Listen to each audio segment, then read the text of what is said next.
Hello, welcome to Microsoft Flight Simulator and Tail Strike Air. Yeah, I have some issues here with the program. Um, Starting with weird. I was about to load and everything was set up, and then it just decided that no, I don't wanna, and I don't wanna wait anymore. So you get to watch me set up this. Yeah, I'm gonna do it simple this time. We're just setting up the runway.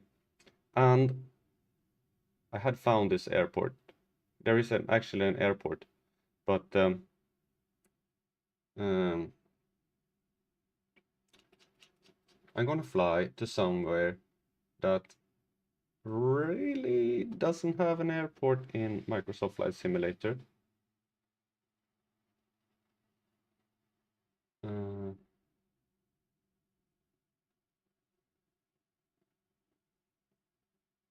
um, so this would be interesting. It's located here, and you can see the strip here. Microsoft Flight Simulator doesn't think it's an airport. Well, I do. So I'm gonna set my arrival here and see if I can find that airport. Um, After that, I have already done this.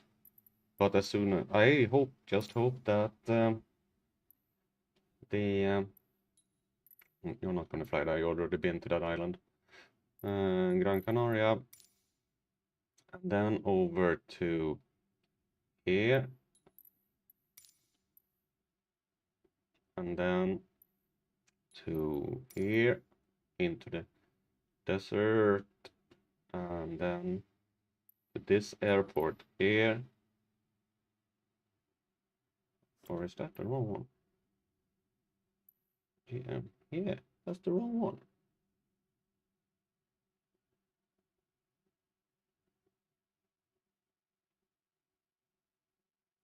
That's weird. Why does it want to set that one as uh,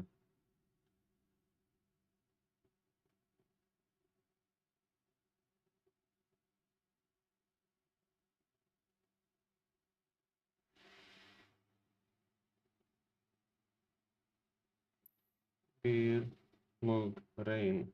That is. Oh, we'll fly there anyway. It is in Mauretania. I thought there was supposed to be an airport somewhere around here, but apparently that's another one that Microsoft Flight Simulator doesn't agree with. Where there actually is, and is it this one? Maybe it's this one. Ah, it's this one. Yeah, there we go. Beer, Mugrain, yeah, found it. And after that one, we'll fly to. It's supposed to be this one, I think. Let's see if I can find the different. There it is. And then over out to this here, and then there. Okay, that's our flight route for today. And now I just hope that the game wants to work. Please, please work. Don't stop. Go all the way. You're going further than before. Come on. And don't stop. Yeah, you're still moving. Last time it stopped like 3/4 of the way through and didn't want to continue. Hope it doesn't do the same now. Come on, Load. Yeah. Come on.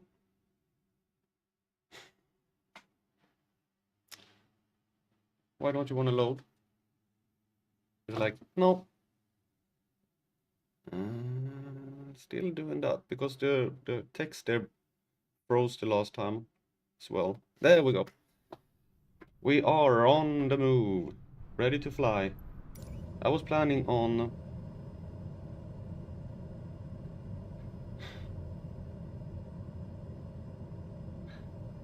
Now track IR doesn't want to work. I am so tired. It doesn't want me to fly today. Now the track IR doesn't want to work. Why doesn't the track IR want to work? Has it crashed again? Okay, I'm gonna just try and restart the track IR to see if I can get it to work.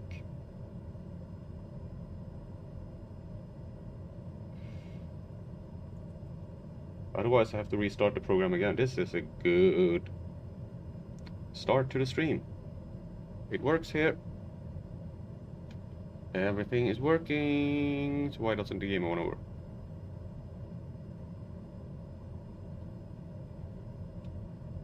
No. Ah. Okay. This is just... That has nothing to do there. I'm trying to... General options. No, has nothing to do with track IR here. Incremental. No. This is a good way of starting the stream, with everything just going completely wrong. I have to restart everything again. Yay! Good start to the stream. Quit. Okay, it will be dark for a while for you, while I try and reset everything. Track IR is working. You can still hear my voice at least. And then we start the game again for a third time.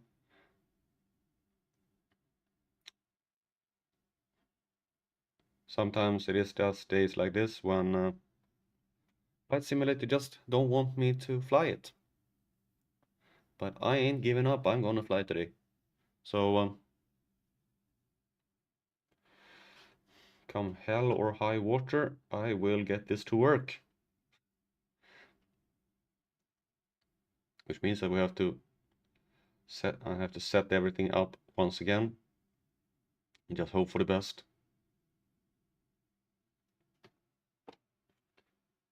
Maybe it was due to the fact that I had to force the game to quit. That something didn't have start right. Because the track IR should be working, everything should be working. Now it doesn't want to show that either. No. Okay. You will have some picture in a little while.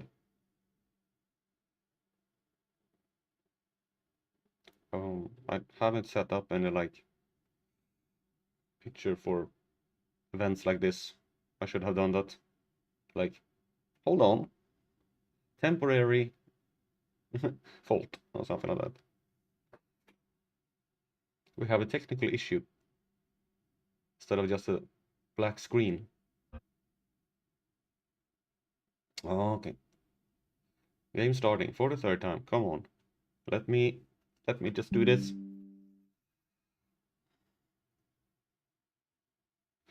Let me just do this, please. Okay, done a little quick setup of the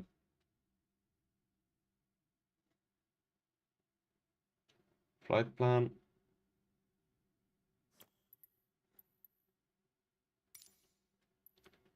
Just doing this a little bit quick here. Hopefully I'm doing it correctly.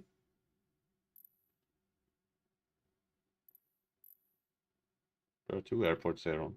What is this one? Ooh. That's kind of fun. Yeah.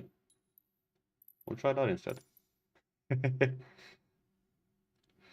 You'll see what I mean after a while. Add that one. Add that one. Then we'll have to find this airport here. GSSM. Add. And add. And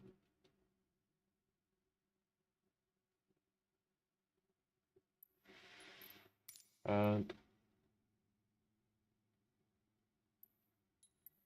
Add. Okay. Now. Wait. No. Oh, please. Don't. Okay. It's just one more thing I have to do.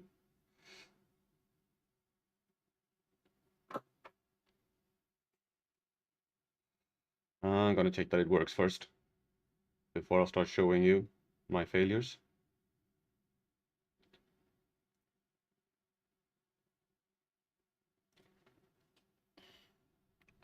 Okay. Okay. Yep, that works. Then we're going in here and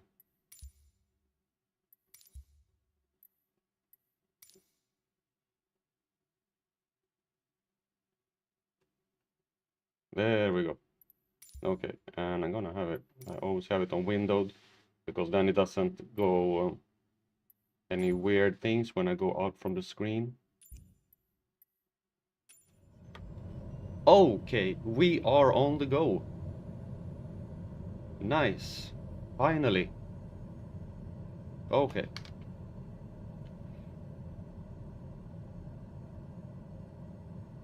No.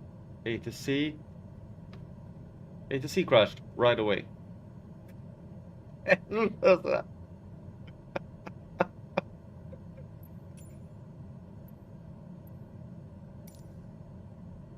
Yeah, great. The ATC control crashed even before I started. Well, that's brilliant. Okay. Screw that then.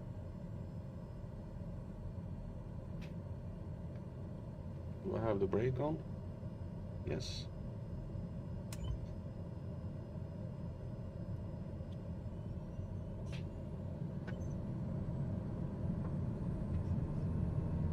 No.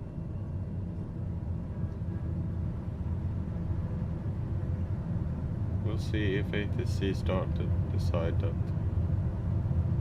he wants to. Okay, the plane is taking off by itself there. No, it's good.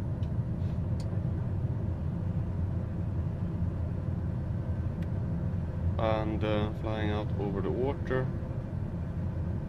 And okay, now it worked. Yeah, it worked. Daher 15 leaving my airspace frequency change approved. Knowledge. We have some foggy. That's nice. Which direction are we gonna fly? We're gonna fly this way. No, we're gonna fly that way. Whoa.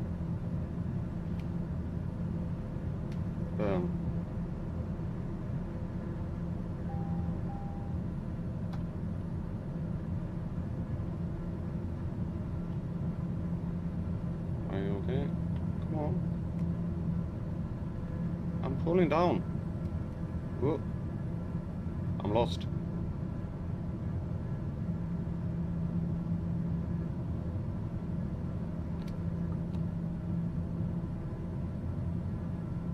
It is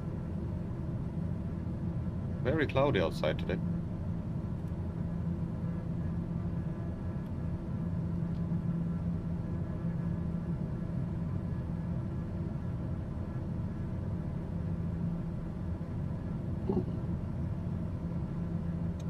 It is like a big blanket of fog.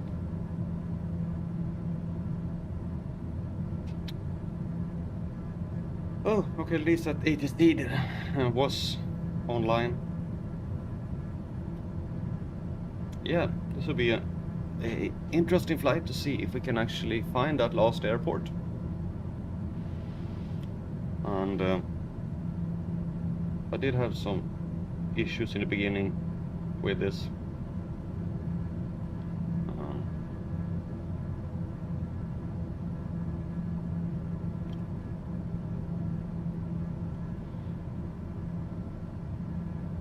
Which was quite irritating. Well,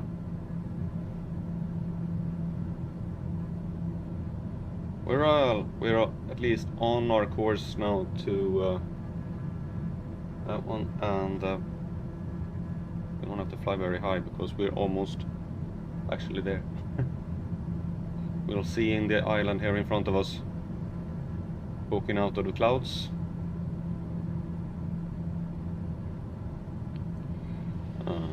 And it is La Gomera. And tune traffic on. Okay, select the runway. How are the winds? The winds are blowing approximately from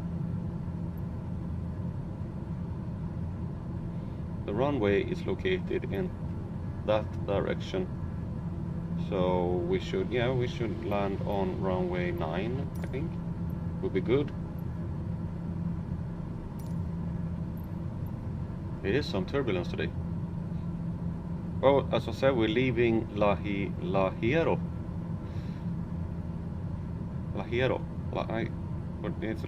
It's the word for iron. The H in Laero. The name of the metal is derived from the F of Latin, ferro. And when you say in Spanish, H is silent. Laero.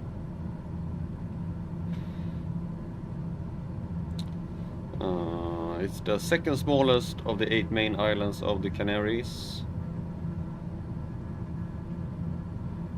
It has a population of just over 11,000 inhabitants.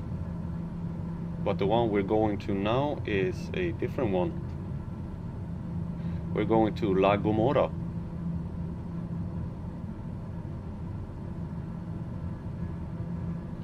And that didn't work.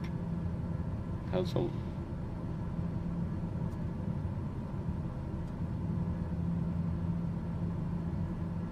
La Gomera, island in Spain.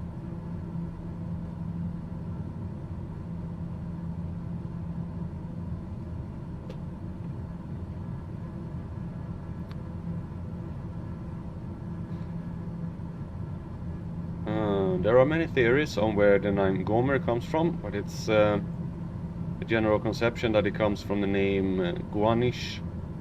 That is the name of a Guanish tribe in northern Morocco.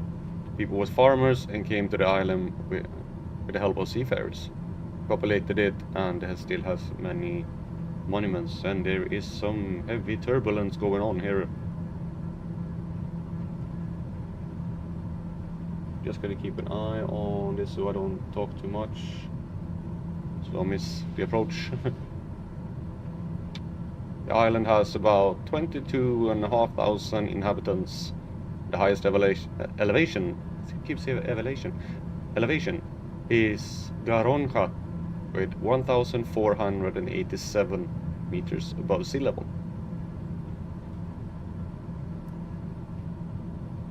La Gomera and El Hierro was ruled during a period of Ferdinand Peraz the Younger, who had a very hard regime with violence, both attacking pirates and the indigenous population. The population. By a revolt, the Gomena took over the palace and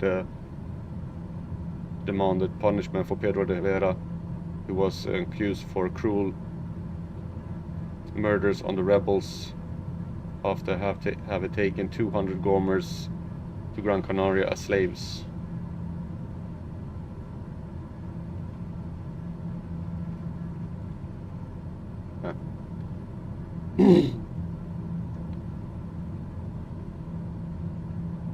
Okay, so we'll be unlocking, and then we have quite a long flight over the ocean here, over to Western Sahara. It's not that long. About the same as this one, actually smaller.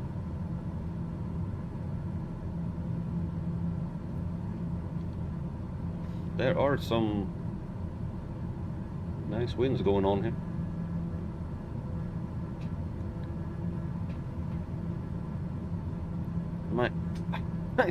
I want my chair in a special place, but my chair doesn't want to be in that place.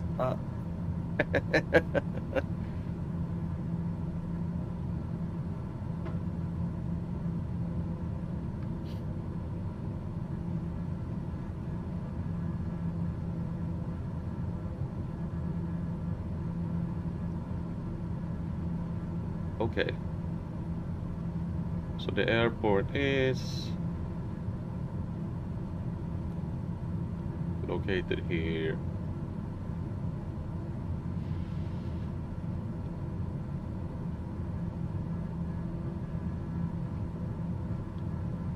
We have 12 nautical miles left.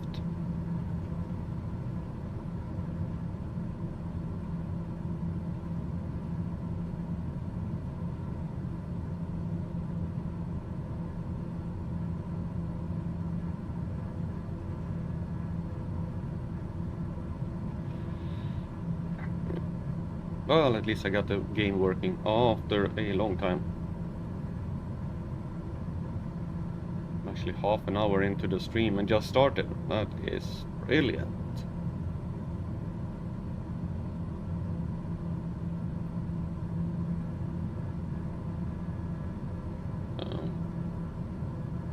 Another nice rendering issue there from Microsoft. Looks like the water is coming up over the cliffs there.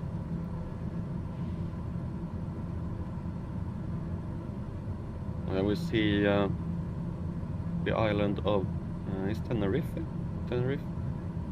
That we see there. Yep. They have an airport here on the south side, but we're not going to land there. We already landed on Tenerife. Don't need to do that again. To be honest, we don't have to land on this island either, but I wanna. There's a boat.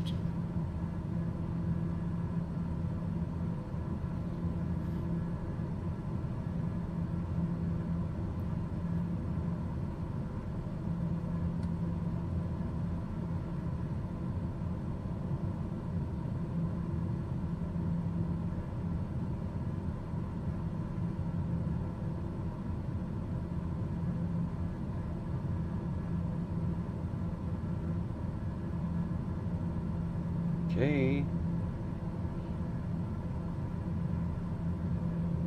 This glass cockpit is worse than it is in the Bonanza. I think there should be some kind of way that you can see them in like the mountains and oh, there's the airport. Oh crap.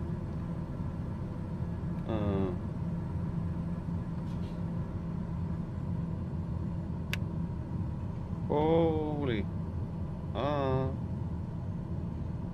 Slow down, slow down.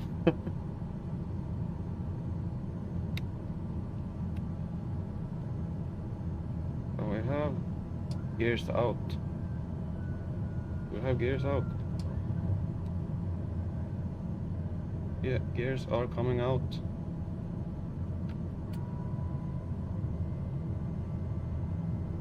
Landing gear. Landing gear. Landing gear. Yes, landing gear are. No, come on. Landing gear. Landing gear. Landing gear. Not landing gear. Thank you. Landing gear. Landing gear. Yeah, come on, come on. I need landing gear. Landing gear. Landing gear. Landing gear. Why not? Come on, come on, landing gear. There you go.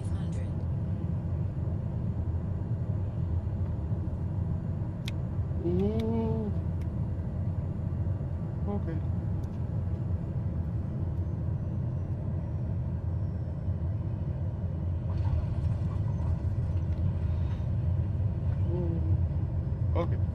Yeah, we're done. Brake. Oh! A little bit of a power slide in there. But we are down. And everything is fine. No worries.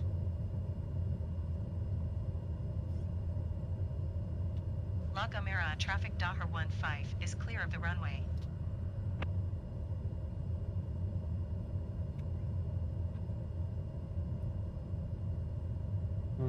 Okay. You know that you were planning to just take off from the same runway? Yep. So select the runway for takeoff. Runway 9. Announce departure to the east. La Gomera traffic Daher 15 taking off runway 09er east departure. And I just have to go there. Oh well. Like thinking that the runway is in one place and then like, oh hey, it's there. Yep. Oh, they have 2 of those things.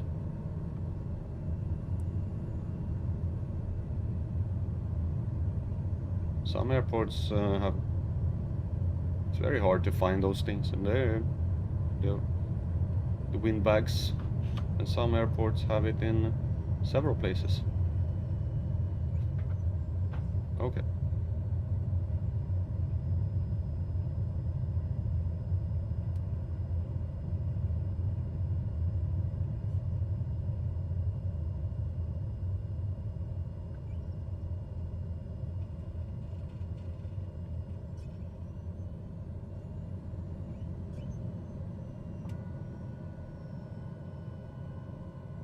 Okay. Set for takeoff.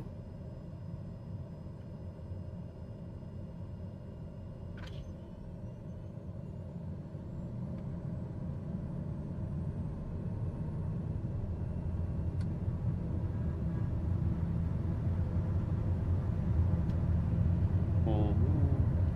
Stay on the runway.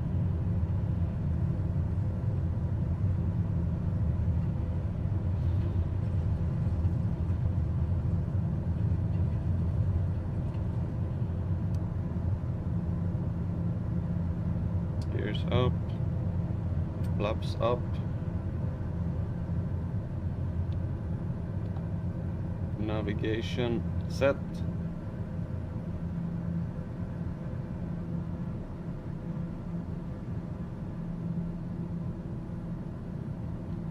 And we have 90 nautical miles to go over to Gran Canaria, so that's quite a long flight. Probably the longest flight in the Canaries. Oh, we're gonna pass by the island of Tenerife, so we'll get to see something.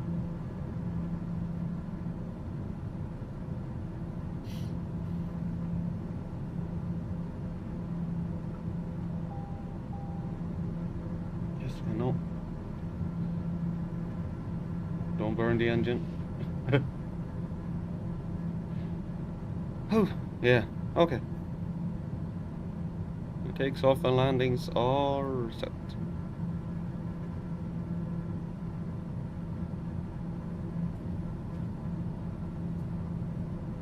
It looks like bad weather there in front. Foggy around the island. Hope it clears once we get to Gran Canaria.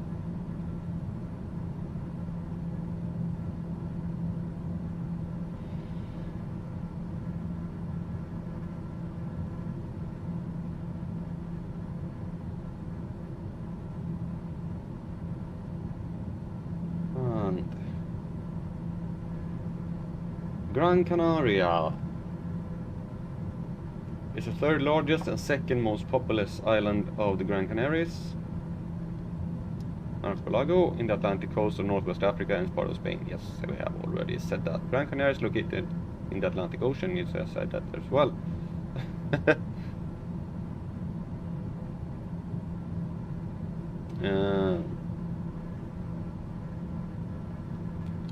It has a population of around 870,000 inhabitants, and the highest elevation, I said it right this time, is just under 2,000 meters or 6,400 feet.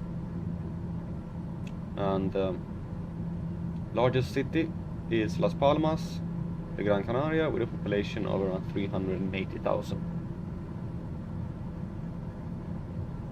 And this is one island I actually been to. I've been to Maspalamos. Well, I landed in Gran Canaria, then we took a bus to Maspalamos. I was there when I was like 16 years old. Training camp for track and field. Yes, I was competing in track and field when I was young. Hard to believe. Well, when? Why? I don't know. We had some adventures there. It was promised to be really nice weather and everything, and it said that it usually just rains up in the mountains and not down by the coast. Maspalamos is usually really sunny. There was a lot of rain. We encountered a massive rainstorm. The rain was just completely pouring down. And we have been out eating, and we were like running home because we were like getting completely soaking wet. And we got to the hotel, and it was like this bungalow hotels, and it was built on like a hillside. So some of the bungalows were like a little bit elevated, and it was like sloping the whole resort. And one of the persons going into their bungalow, and it was like a light switch outside to turn on like a porch light. And the other, we had a feeling that this might not be a very good idea to turn it on, but she pressed the button, and just before she said it, we were like, no, you should not. Then she pressed it, and there was a flash of lightning, and the whole resort went dark. It was like the fuses in the whole. We thought it was just a resort, and then we started looking around, and it was not just the resort, it was the whole neighborhood that had gone down. We had not only blown the fuse in the actual resort, we had light in that lamp, we had blown the fuse in the whole neighborhood. Overload. It's not built for that much water.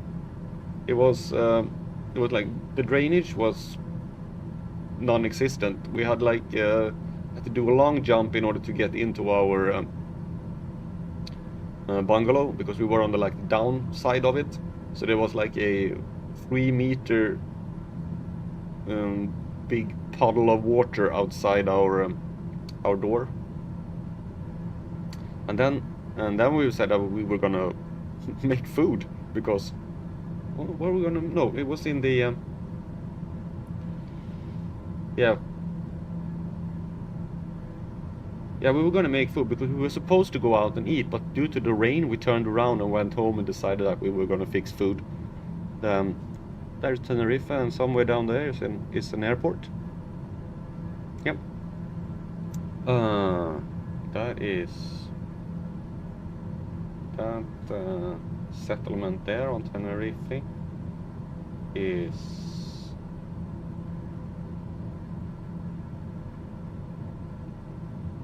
Playa de las Americas.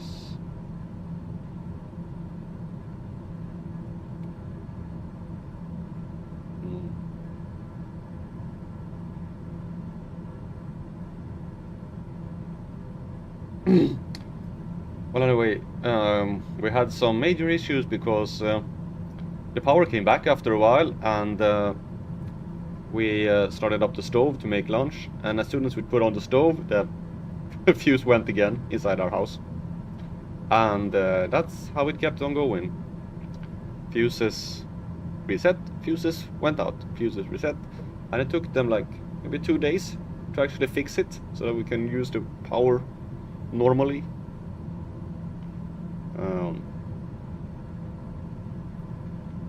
So, electric system not built for that much rain. There should be...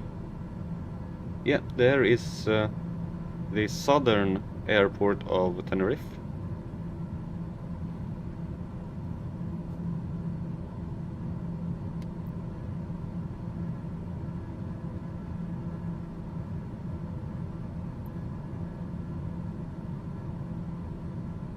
Airport de Tenerife de Sur.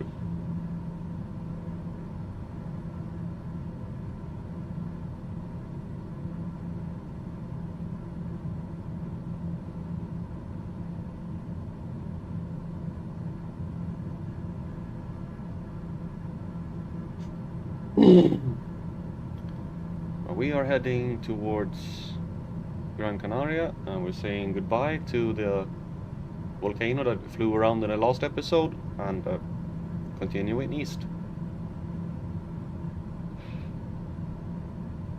And also in Gran Canaria, I can actually show where we lived, where we stayed. Can find it. Can actually.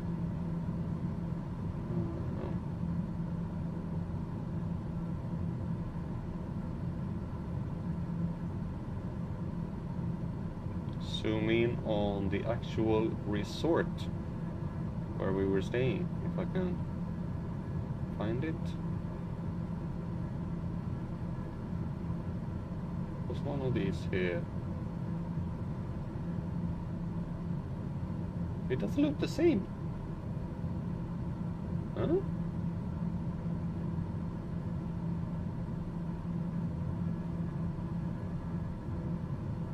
What's here that we were?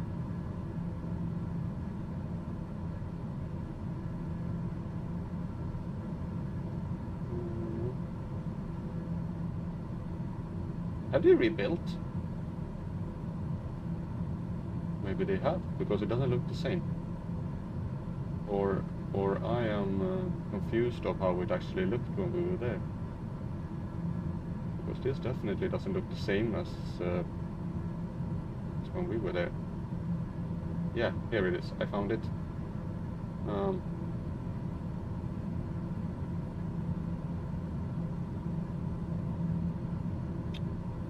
This area here was our bungalow that we were staying in. So this was the Paradiso del Sol, I think, or something. This is the resort we were staying at, and it's located a bit outside of Maspolamas, which is here. And also there was one day we decided to go down to the beach.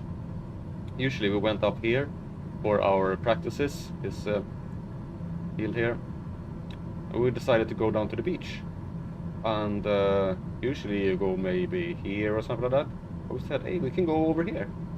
So we walked down and we started walking over past the golf course. And was there a golf course? I don't think there was a golf course. This is new. Yeah, this is new. It wasn't there when we... So this was all desert as well. So we walked over here and we started walking, and it was like sand dunes and sand dunes. And if we look at the actual distance between here and the beach, it is I think a little over a mile. And walking that long, it's not that long actually, but walking it with sand dunes that go up and down,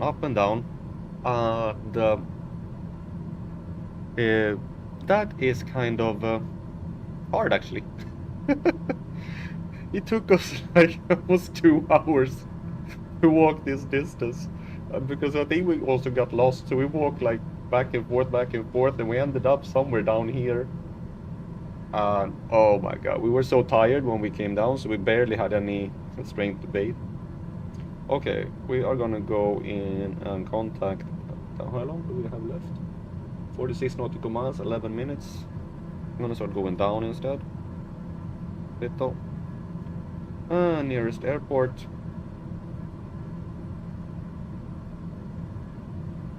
La Palma. Is it La Paz? Yeah, that's right. This was gonna show you.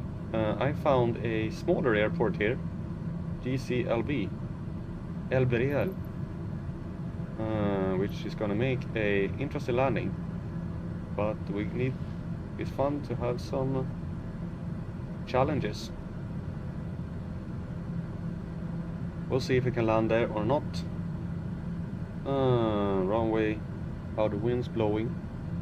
Runway 7 is that direction. We have to land on runway 25, so we have to go around. It would be better to actually land on the big one, which is up here. But we'll see if I can manage to land on this small strip. It's about between 2,500 and 3,000 feet long, and this airplane can do that easily. But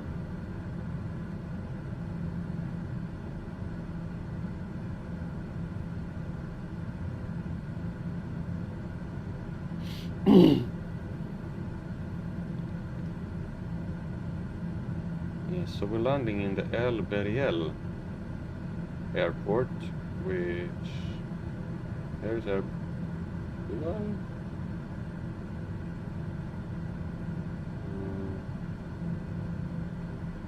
can find the airport on Google Maps. There is airport to the Gran Canaria.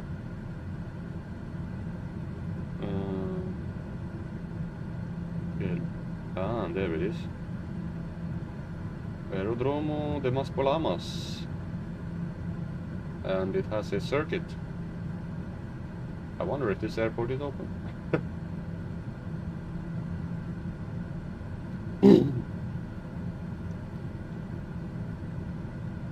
Well, things like that has never stopped us before.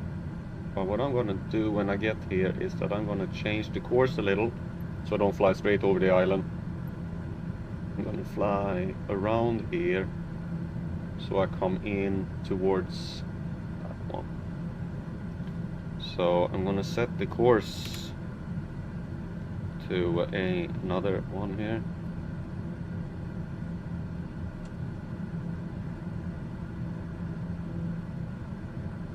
Pull down on the speed a little bit.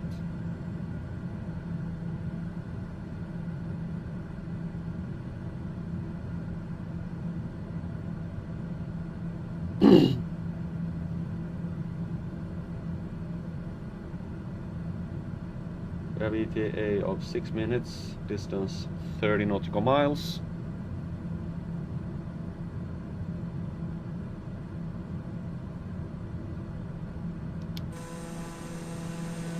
Beautiful view over Gran Canaria and the surrounding Atlantic Ocean.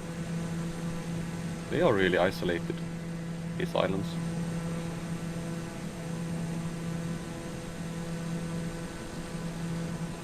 Yeah, I know that this doesn't really fit the lots of sand, but here in Maspalamas there are lots of sand, so it's not completely wrong.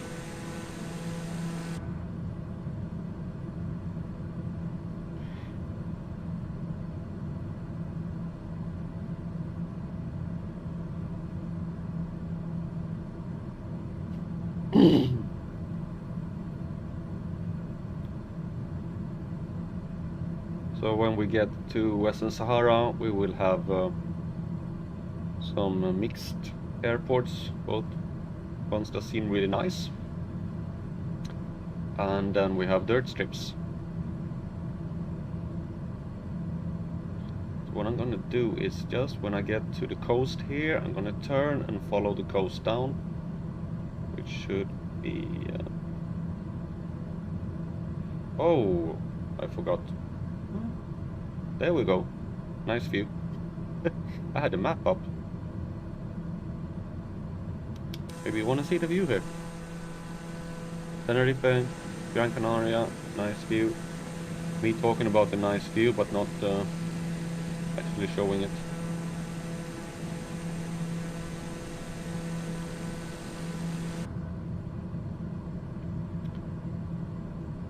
Okay, so we're going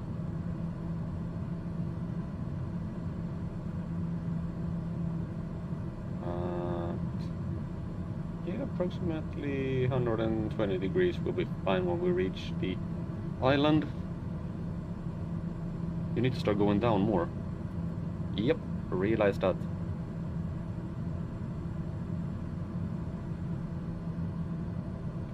You can pull down on the power as well.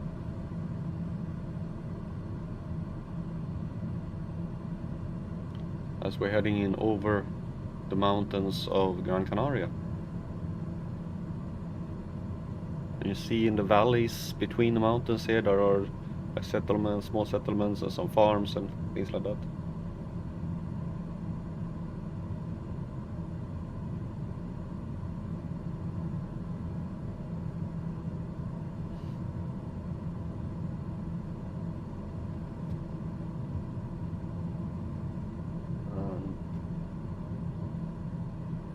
I was looking for my cats, and they are currently lying on the sofa, cuddling together. But I don't think my camera will be able to get that picture. That would be nice. Okay, turn, heading 120 along the coast.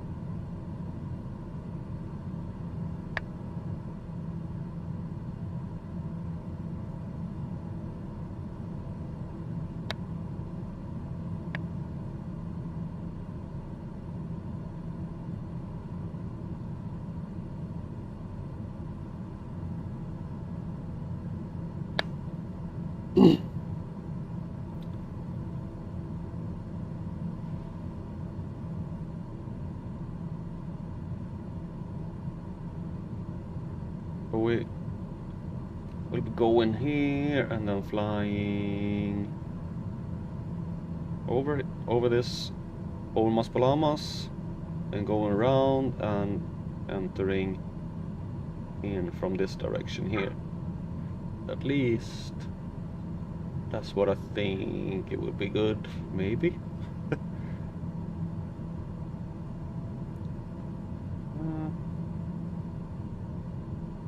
The winds have changed again. No, that one blowing. The runway is located there, so we will have a... yeah.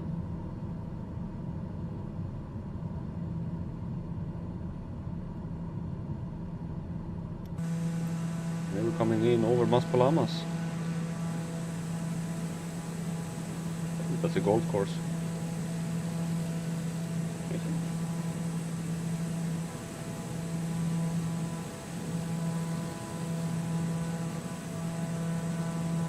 Yeah, Solobre Golf Resort.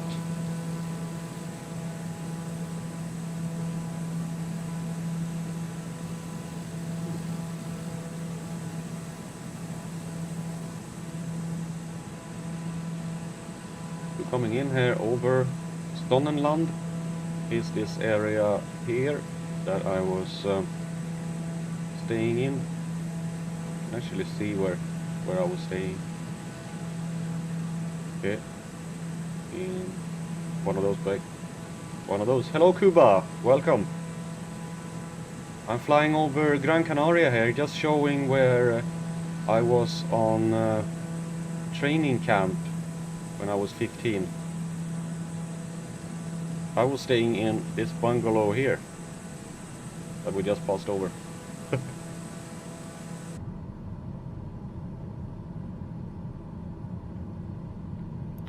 And we're gonna land at the Mas Palamas airport.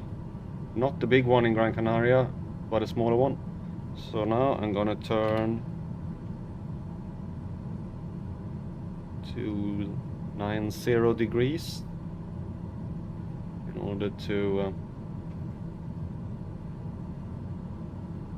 fly along the runway.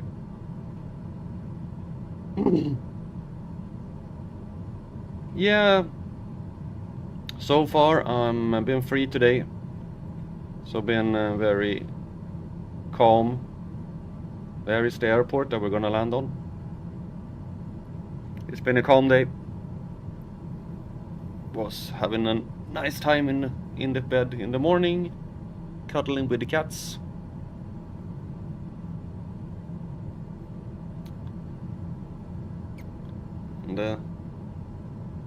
And I had some problems setting up the stream, not setting up the stream, but starting the game, because Flight Simulator decided that it didn't want to, so it froze.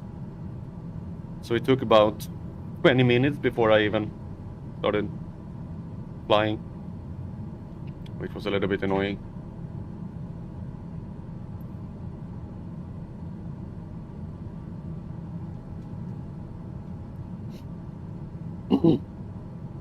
Yes, we're flying 90 degrees right now, which means that we're gonna fly heading like 0.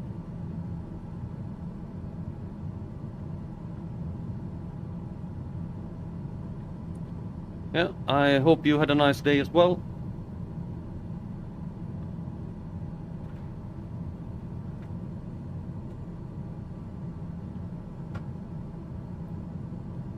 Have you... Whoa, come on, no more going down. I'm pretty low here, 800 feet. Whoa. Have you figured out how to make nuclear bombs in Satisfactory yet? We're gonna go 27.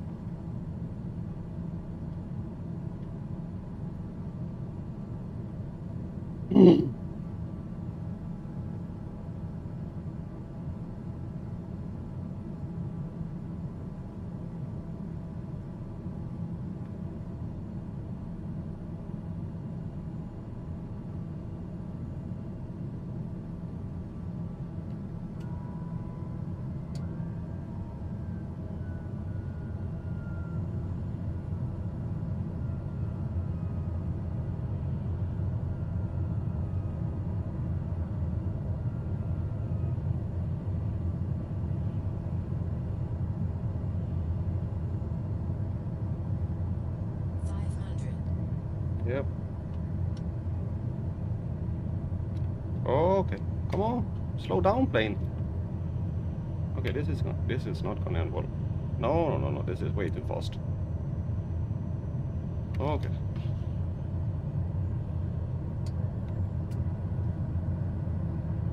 Go around.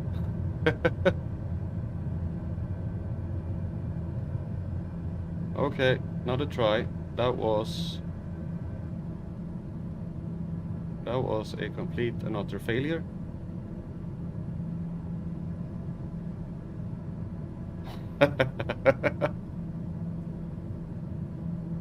Your normal bombs or the coal power plants?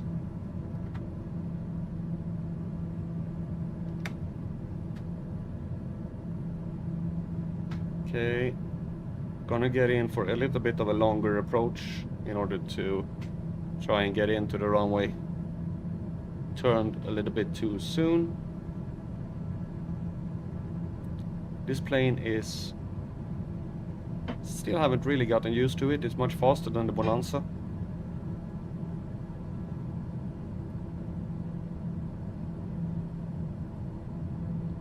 So it takes some time getting used to it.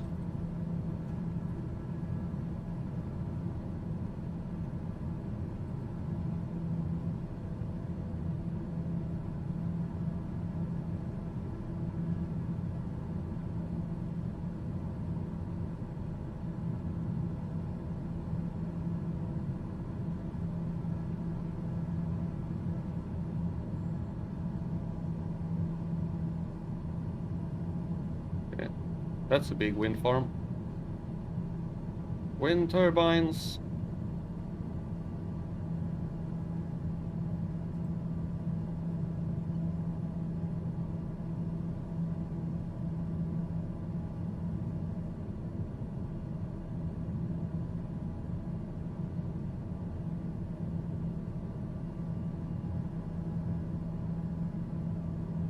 Keeping an eye on your speed and altitude and everything.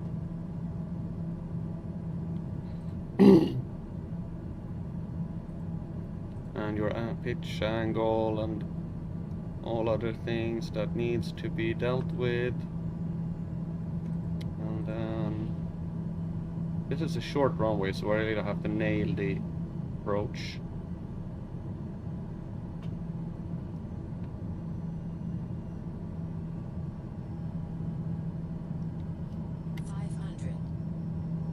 Why? Landing gear. Oh.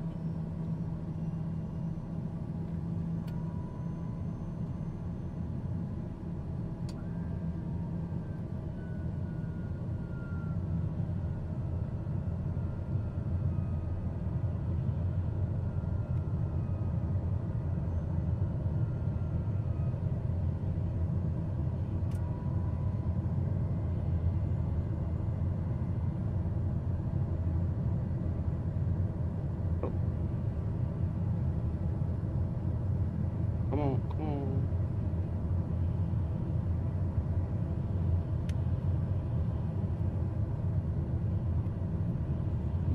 Whoa. Oh, whoa, whoa, whoa, whoa, whoa, whoa. No, no, no, no, no. Oh, crap. Stall. Ooh, that was a hard hit, but I actually oh, that was a hard hit, but I managed to land.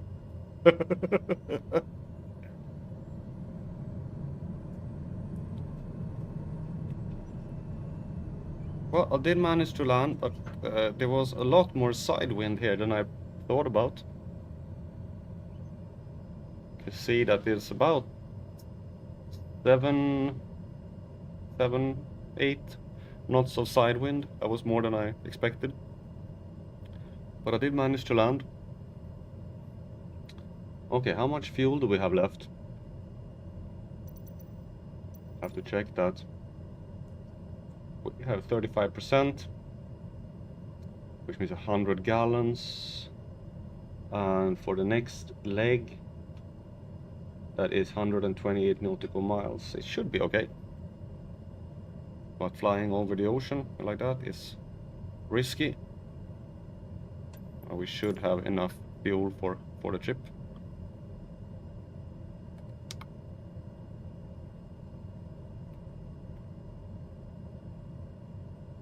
Famous last words.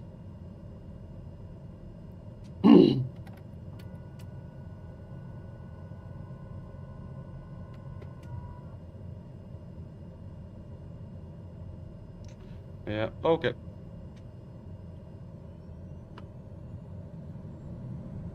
Not sure if this is a good idea to go, but yeah, 35% fuel, 100, and it has, yeah, this shouldn't be a problem.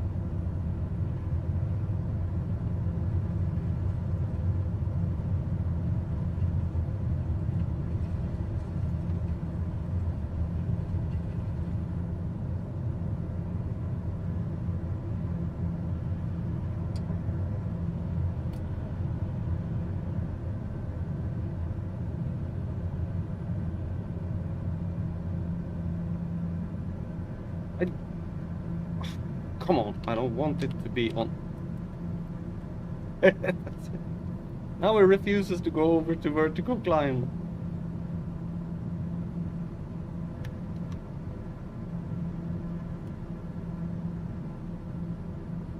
Okay. Can I get it on there, please? Thank you. There we go. Autopilot. No, no, no. Just. He went over to altitude again. Okay, now we have set.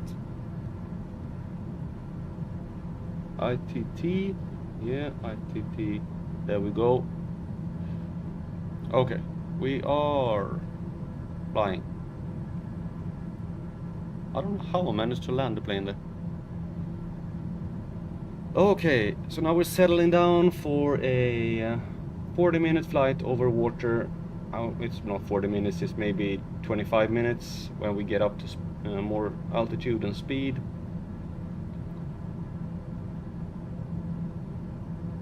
But we're leaving the Gran Canary Islands behind us and heading back to the mainland.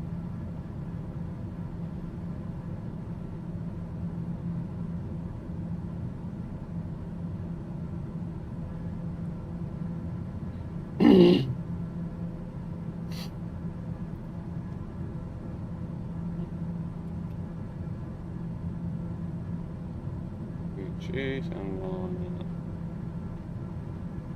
I don't want to that. Why do you keep doing that?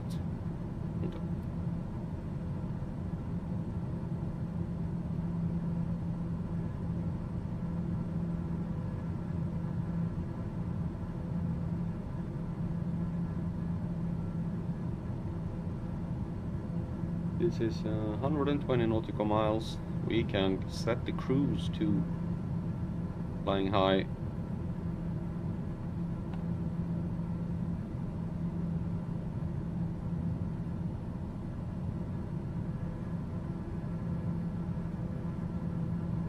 $25,000 feet.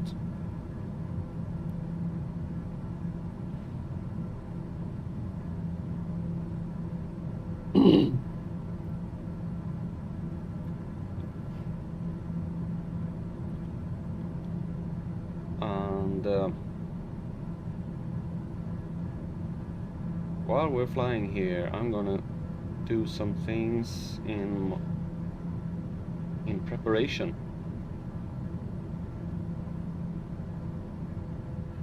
for our arrival in West Africa.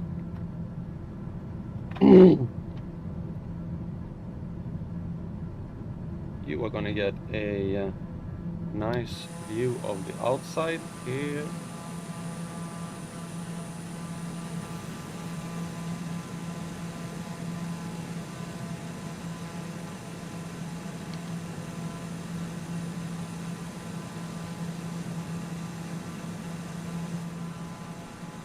Oh, I wanted to.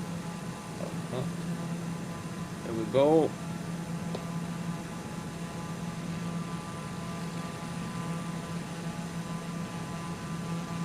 There is some turbulence here.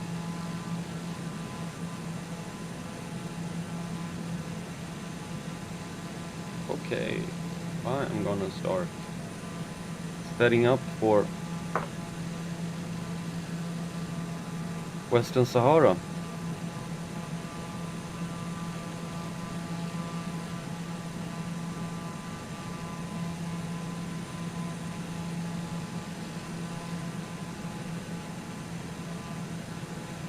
Our first stop in Western Sahara is the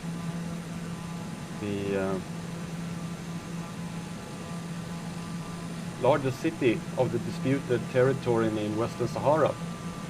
Population of 271,000 and is named El Ayoun. The city is de facto under Moroccan administration. The modern city is thought to have been founded by the Spanish captain Antonio de Oro in 1938. From 1958, it became the administrative capital of the Spanish Sahara, administered by the Governor General of Spanish West Africa. In 2023, Laayoune is the capital of the Laayoune Sakir El Hamra region, administered by Morocco, still under supervision of MINURSO and UN mission. The town is divided in two by the dry river of Sagai El Amra. On the south side is the old lower town, constructed by Spanish colonists. The St. Francis of Assisi Cathedral was constructed during the Spanish period and still active with a few Catholic missionaries.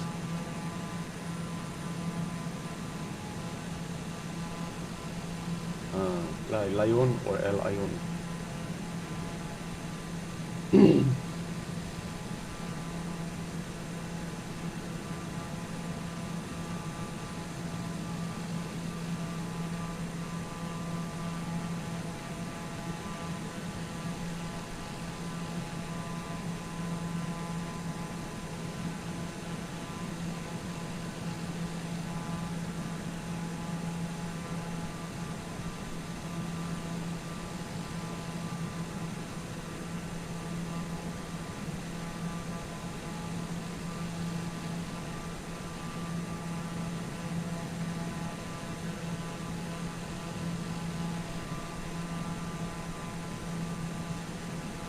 There are a lot of interesting settlements that we're going to go to here in Western Sahara.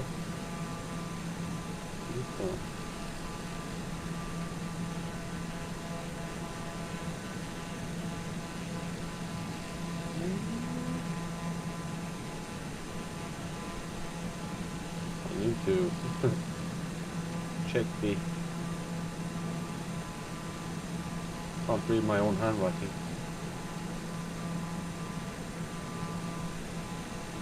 Typically, yep. Because for some, whatever have it. Pipa repeat.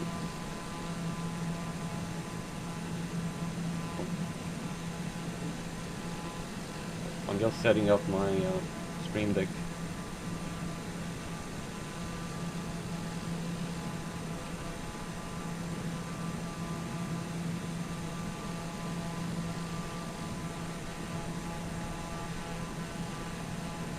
And oh,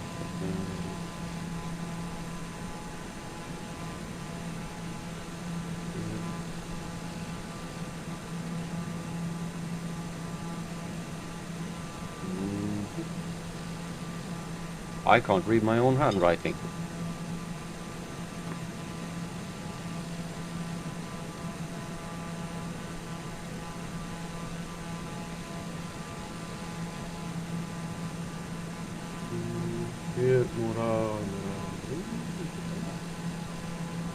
Nope, that was another one.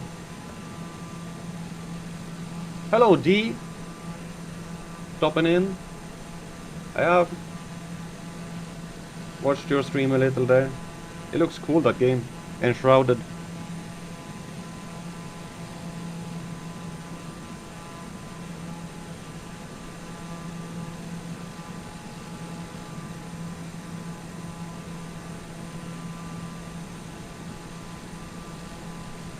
I'm trying to find a... There we have it. No.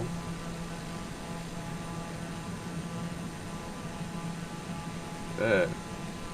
Found it. I don't really didn't say much about that.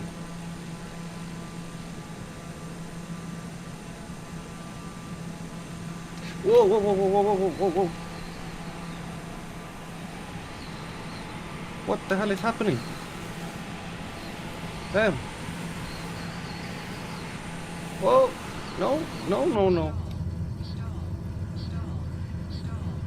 What is... What's happening?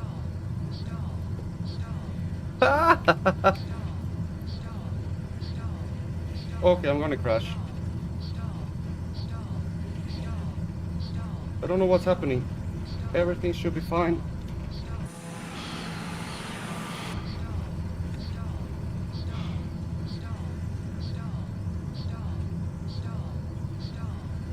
What the?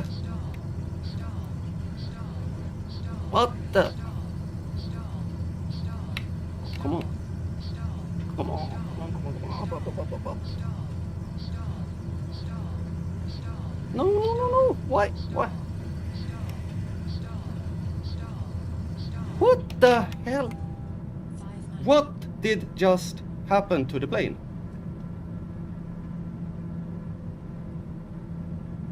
I have not... Gears? Gears are up!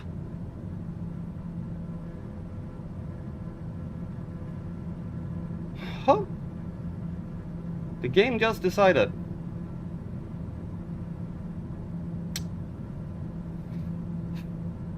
The game just decided that...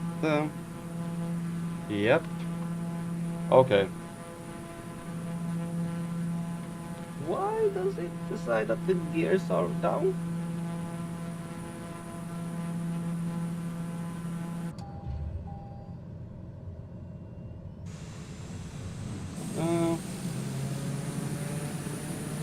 Okay.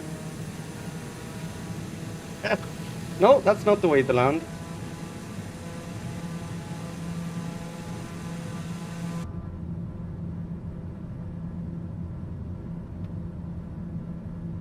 For some reason I had the... Um, okay, I will fix this.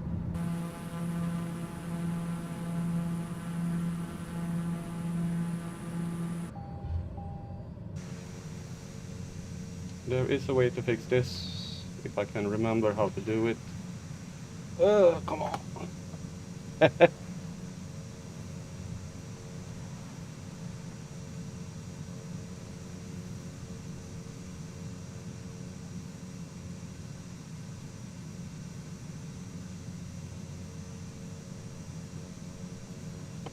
Okay, I ain't gonna go down fast here, but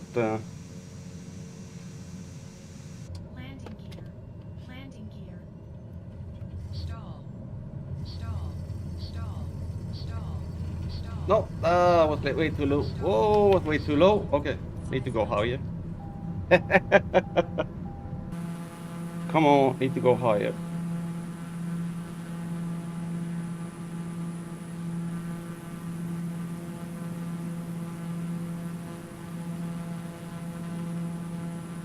I am cheating a little here, and I have no clue why. Is the landing gears down or not? Really can't see that. Yeah, the landing gears are down. Why are the landing...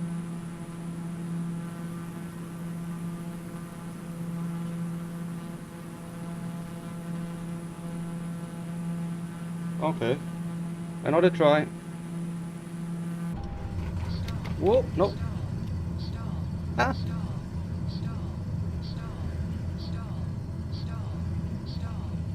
I doesn't really want to.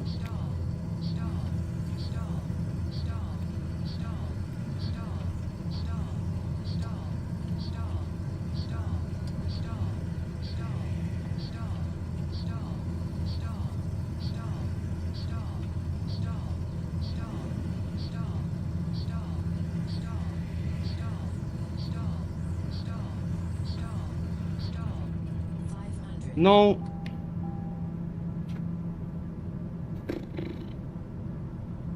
Where are we?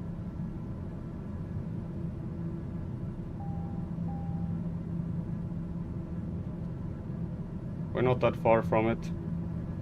Yeah, I don't know what happened there.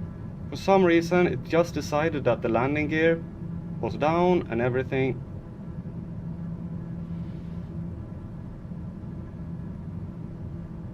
So,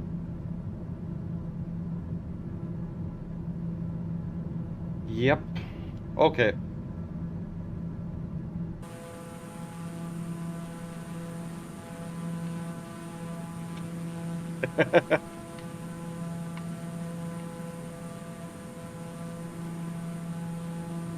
Okay, guys.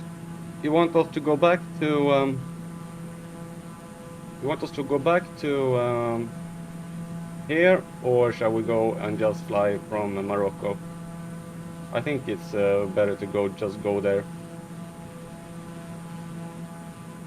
because we're gonna fly over this island.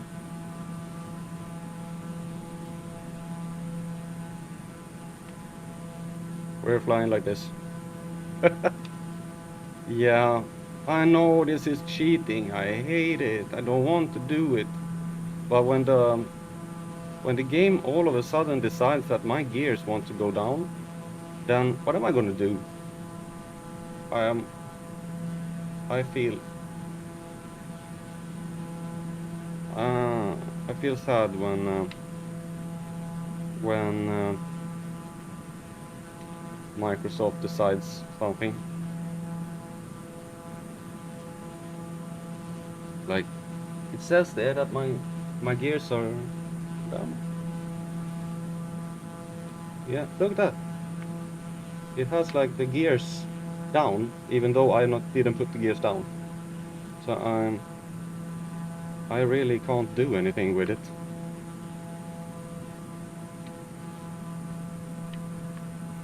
Okay.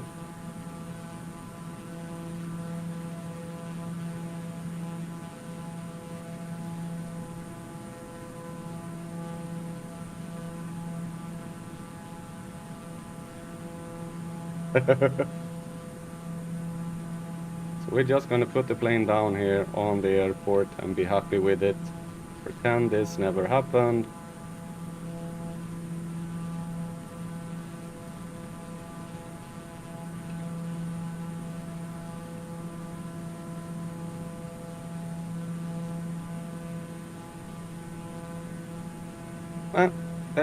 There we go. We're good.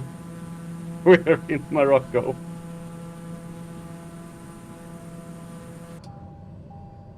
We are in Morocco. Welcome to Western Sahara. Okay, that didn't go as planned. I don't know what happened. Why did it extend the gears all of a sudden?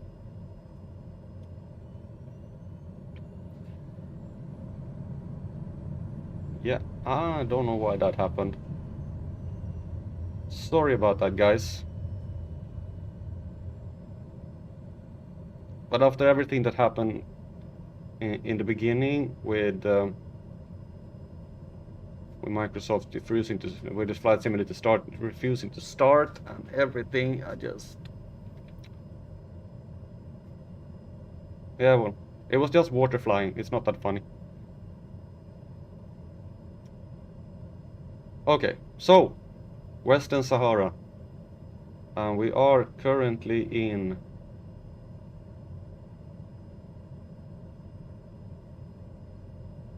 that's the wrong one.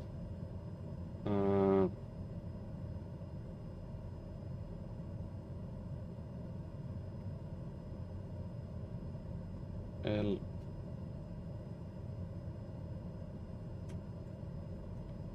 We are in I've already talked about El Ayun. Okay, we're gonna contact the ground here. They're gonna wonder, like, what? Where did that plane come from?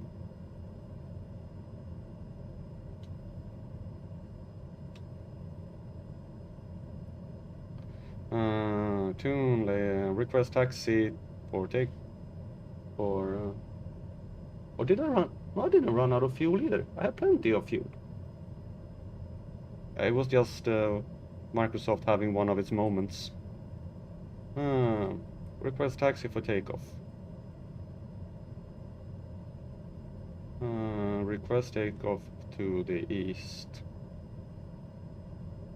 Lay on ground Daher 15 request taxi for departure to the east with whiskey. Daher 15 taxi to and hold short of runway 20 using taxiway Alpha.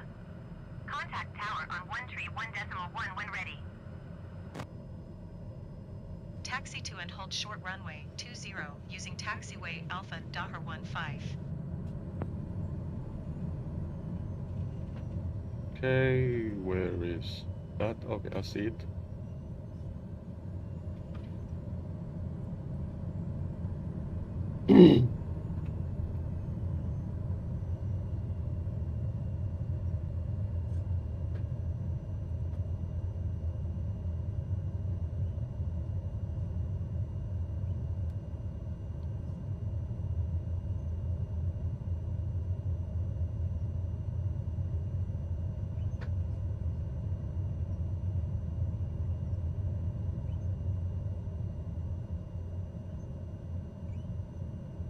Why are you just standing there?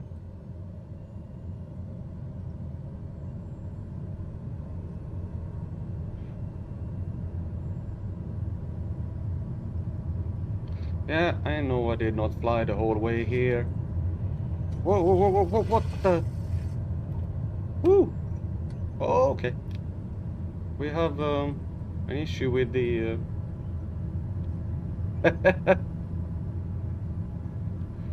with the trim as well here.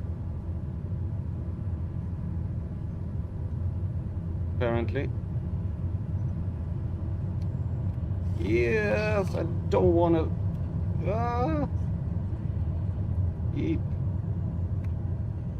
The trim settings are completely off whack now as well.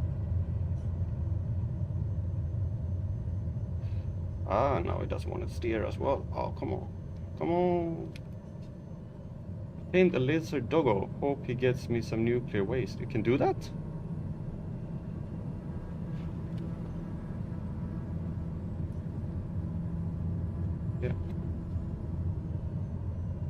Don't know why the trim. I'm gonna take a look at the trim settings here for a little while.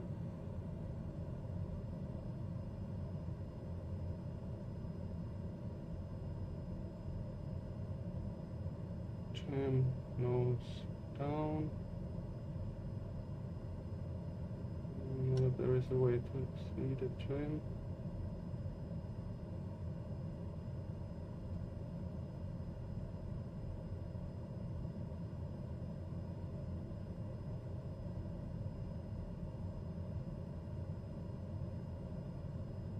Should be about there.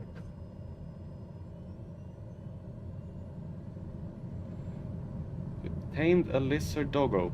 Oh, cool.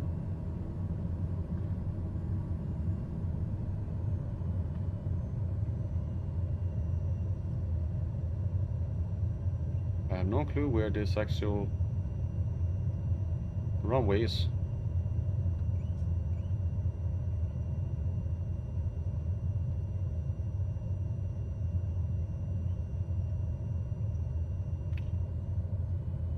And I just have a feeling that this is not the final hiccup on this flight.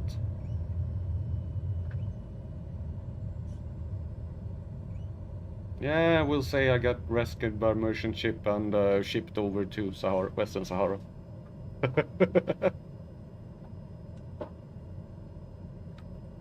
Okay. Request takeoff clearance.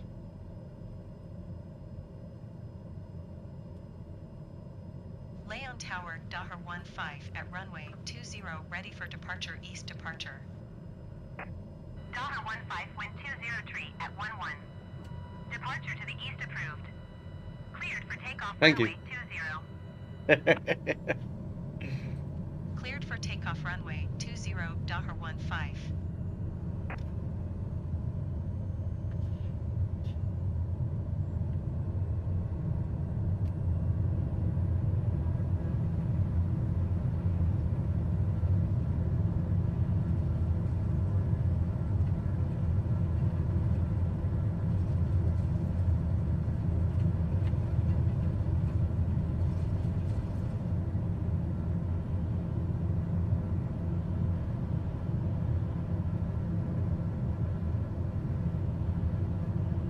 Daher 15, continue for east departure. Lay on tower Daher 15. Acknowledge. Continue for east departure. Daher 15, leaving my airspace frequency change approved. Yeah. Are you? What the? Okay, this. 500. I love it when the autopilot crashes a plane.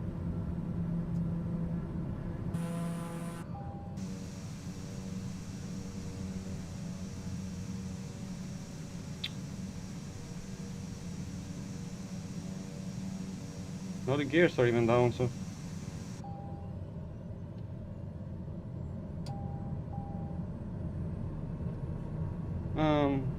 Yeah. The autopilot crashes the plane. That is brilliant.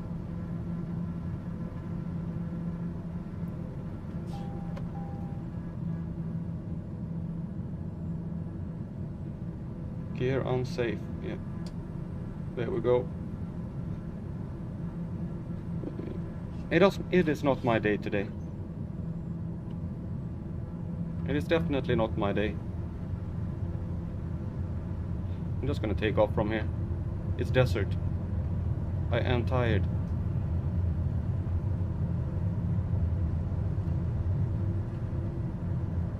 I am so tired of the game messing with me.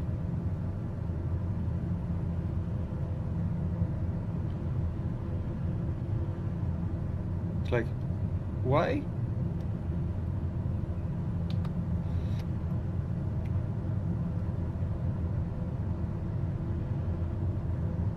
Why did you like start turning so sharply?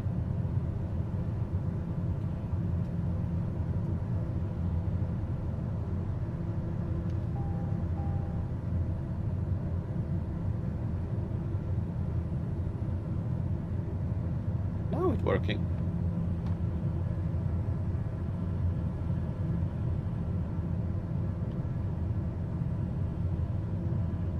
Yeah. For some unknown reason, it just decided to crash the plane. Some weird thing with the autopilot. I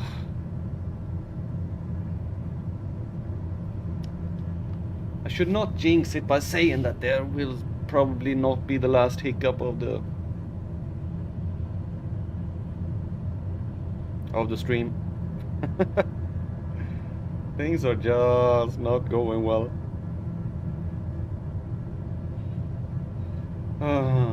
Okay. Gears up. Gears up.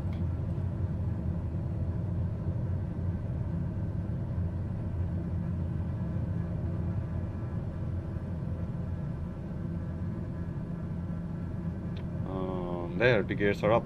Good.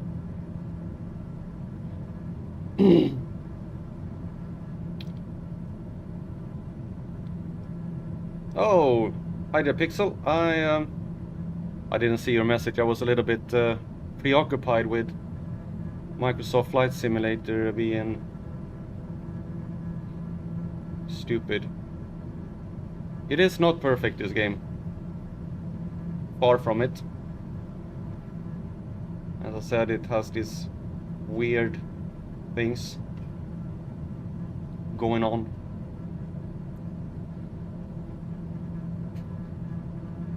Like deciding to extend the wheels and deciding to cut all power to engines and everything.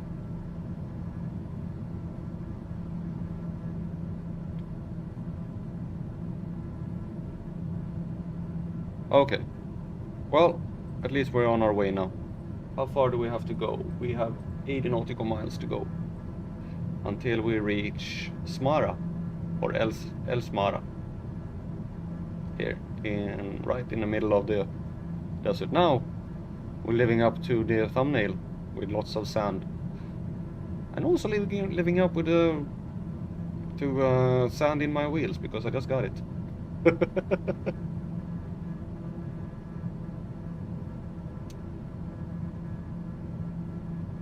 Smara, the largest city in this province. Smara was founded in the Sequoia El Amra as an oasis for travelers in 1869. It is the center of the city that remains of a stone fortress can be found.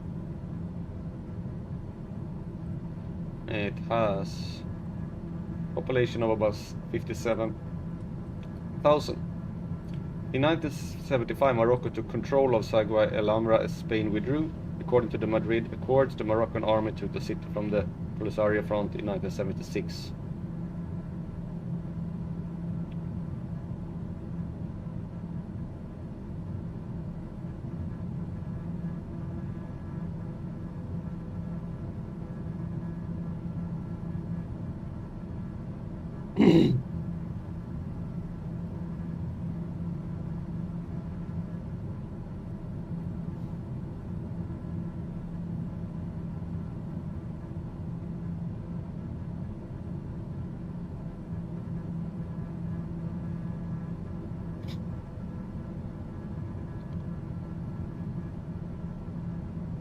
Oh, we can already tune Smara, and we only have traffic. Okay. Select the runway for landing. Well, that will take a while.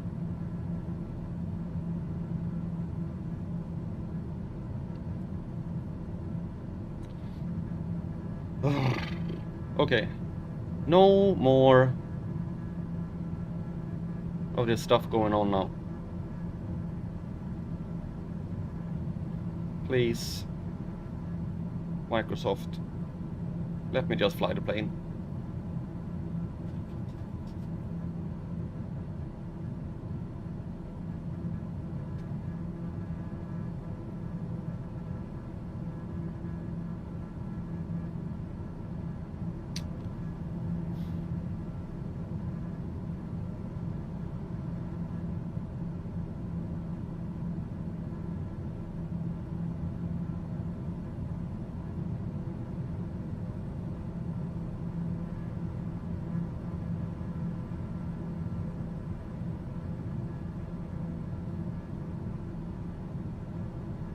Yeah, not a very inspiring landscape here. Just desert, sand. Well, they have some water there at least. But in this direction, sand as far as the eye can see.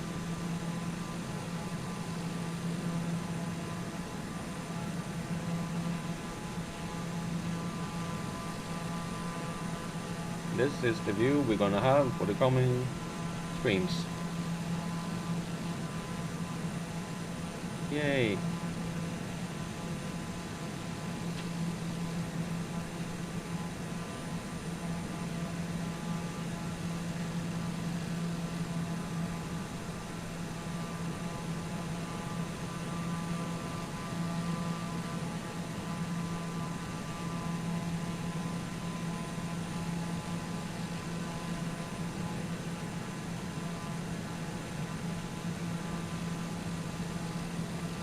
So I hope that can breathe a little bit easier. This is actually, I think, it's an asphalt strip in Smara. Then we get to this airport here, which is Tifariti airstrip. It's dirt. That's nice. Then we get down to Bir Mograin. It's actually bituminous, or it's similar to asphalt. Then we have Jeltadzimur airport is concrete, and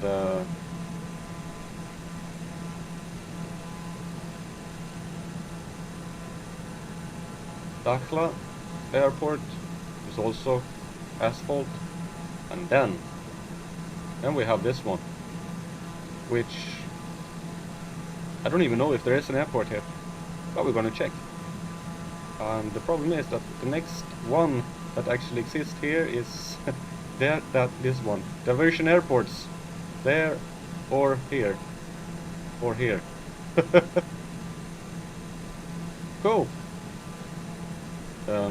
Yeah, I'm gonna refuel when I get here. So I have, see, unless we can't land here, we have to divert. And we're gonna go down towards this area here, I think.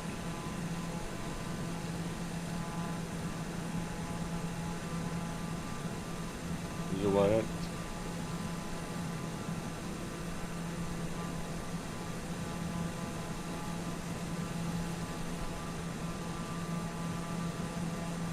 Or no, we're actually going here because this is where we're I have planned to go anyway, next into Mauritius, going there and then over to this one and here.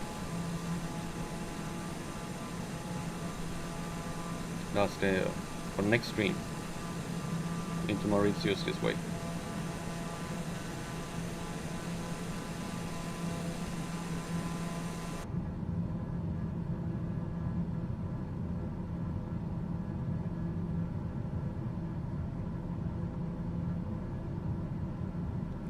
I think I'm gonna level off at 20,000 feet.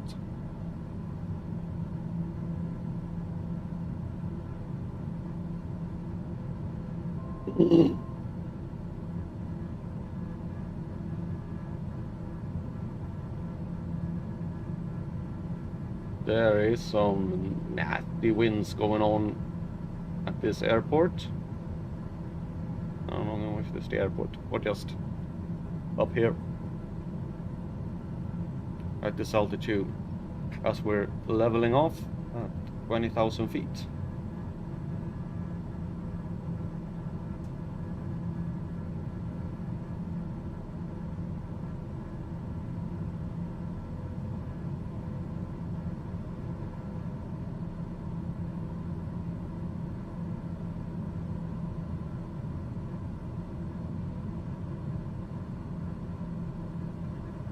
Dried up riverbeds,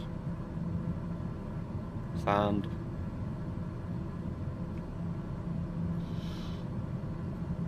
Yeah, we're really flying in over the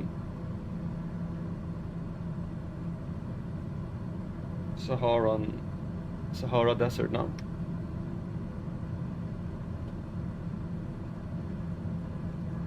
But soon we'll get into Mauritius, which is very much that as well. Then there'll be some flying around in Mauritius. But after a while we will get down to Senegal and the West Africa. And we'll be flying in tropical rainforest instead.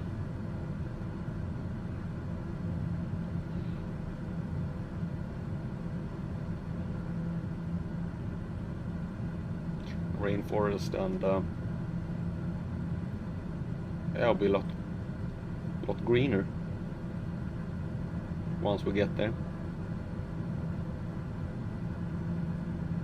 We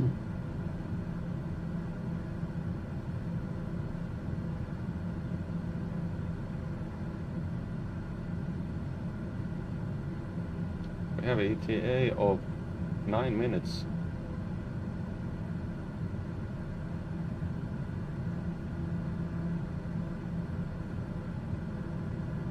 We're only halfway. This plane is fast compared to the Bonanza.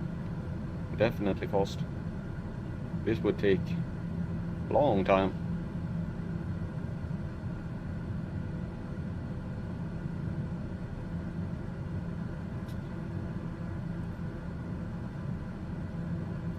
There's a lot of dried up riverbeds here.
Just relaxing a little, flying on this. That's another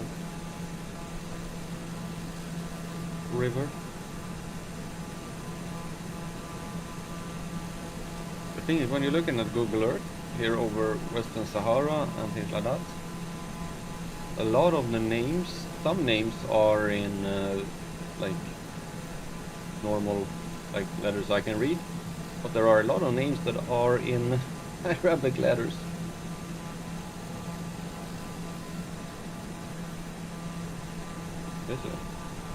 There is a river here, but very small. You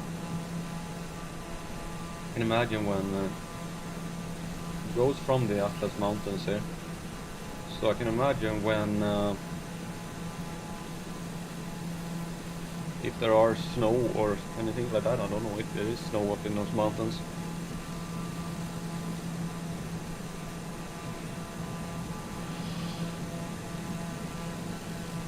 Oh, sorry. I'm starting to realize I should have slept more.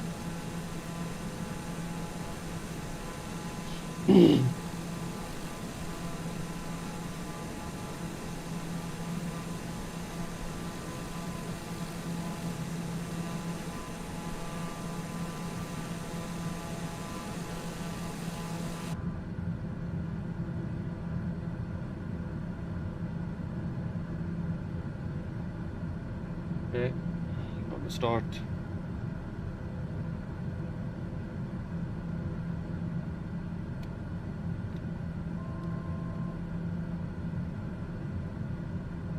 Going down.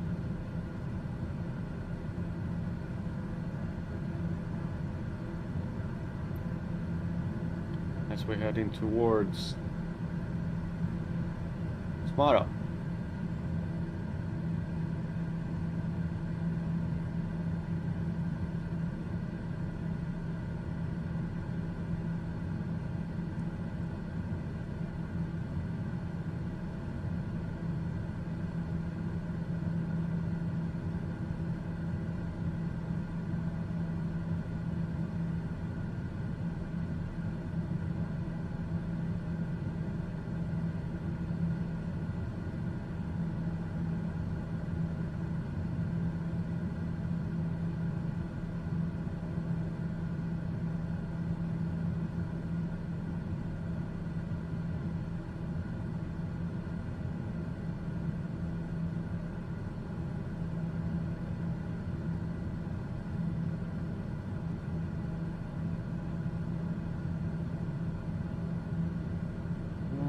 Let's see now, the winds are blowing in that direction, which means we should land on runway 35.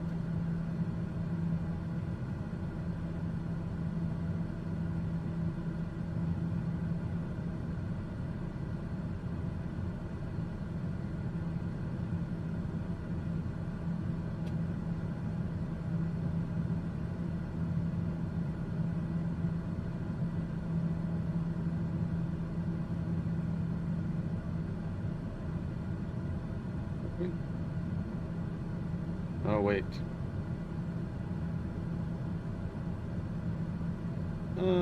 I need to think.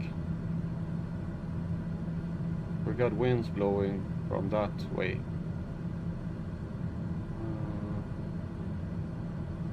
We should be landing that direction.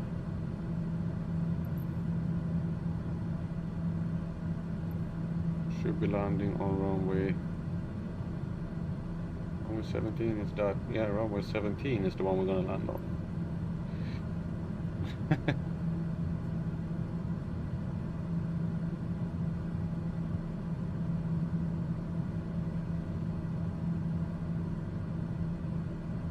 And then just when we're coming in, the winds are gonna change. Listening to the winds of change or something like that.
There is the airport. I think I'm a little bit high.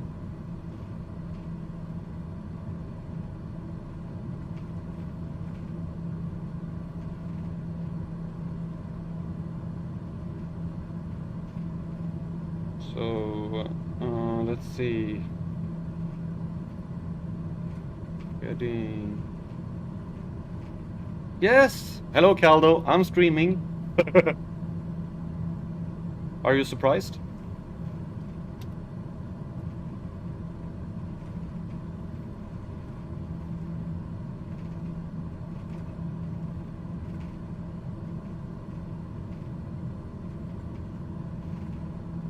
Oh, wait. Wrong direction.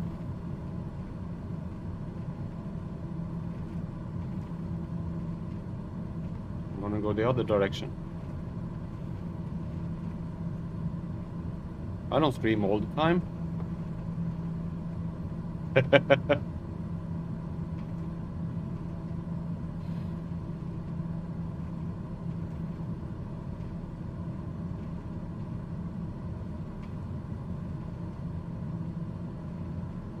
That's the airstrip we're gonna land on. But I need to lose some altitude.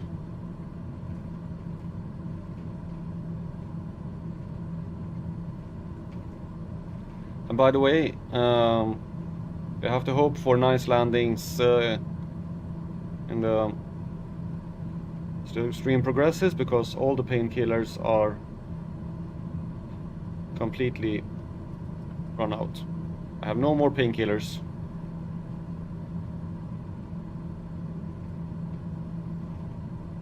Which direction we have it? 17. Oh, 3-5. Going 3-5.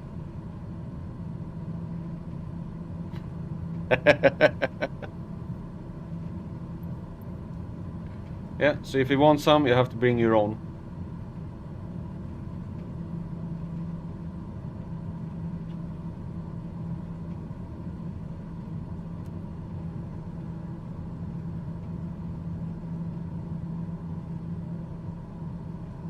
I had some plane issues and autopilot issues.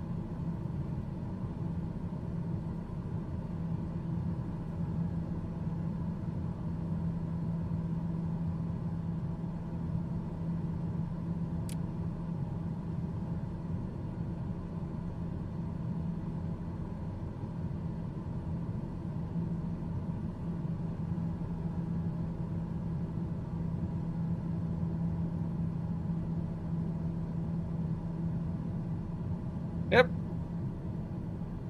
Exactly.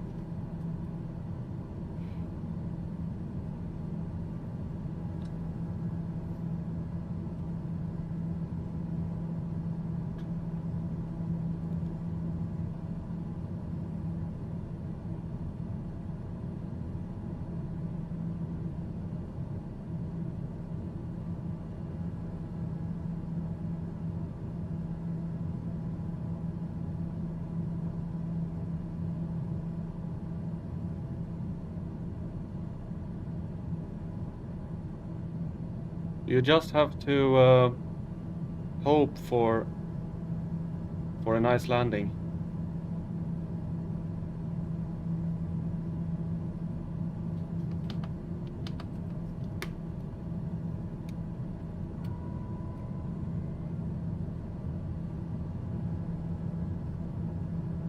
Oh, come on, autopilot off.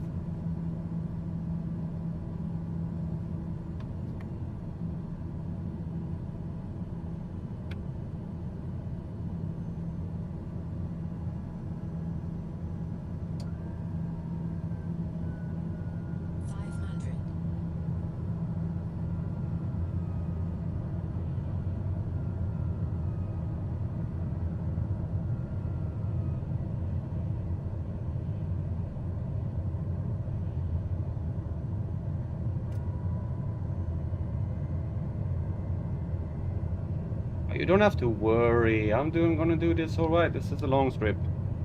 There'll be a perfect landing here. Just look at this.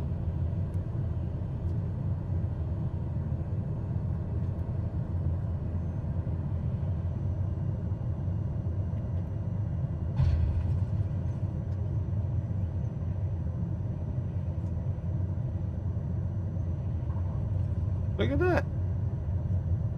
No problem with that landing. You have nothing to worry, Caldo. You're in safe hands. I only crash once in a while. Not all the time. And I've already tested gravity in this stream, so it works. So you're safe.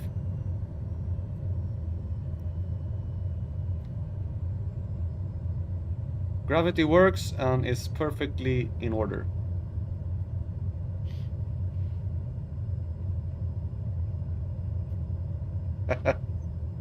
Well, I never had any seasick pills to start with, so you can't blame me for that. I don't know. I think so. Maybe.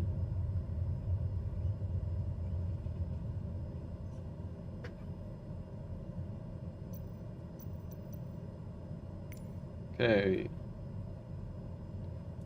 We're gonna fill up on some fuel as we gonna head for our next destination, which is Tifariti airstrip in Smara. Yeah, in Smara. And it is a dirt strip, which will be interesting.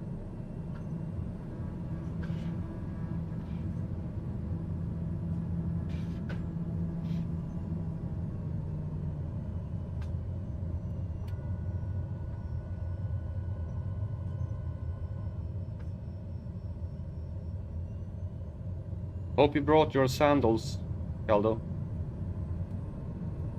Because where we're going, there's only sand.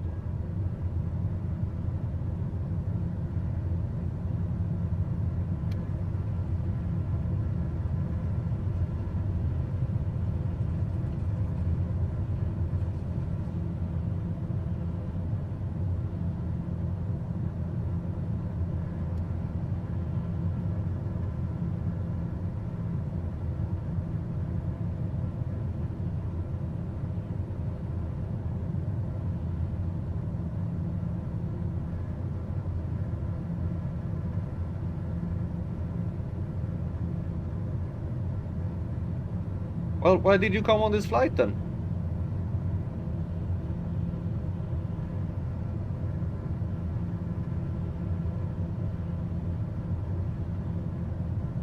I only told you that I was flying. I never said you should come. So,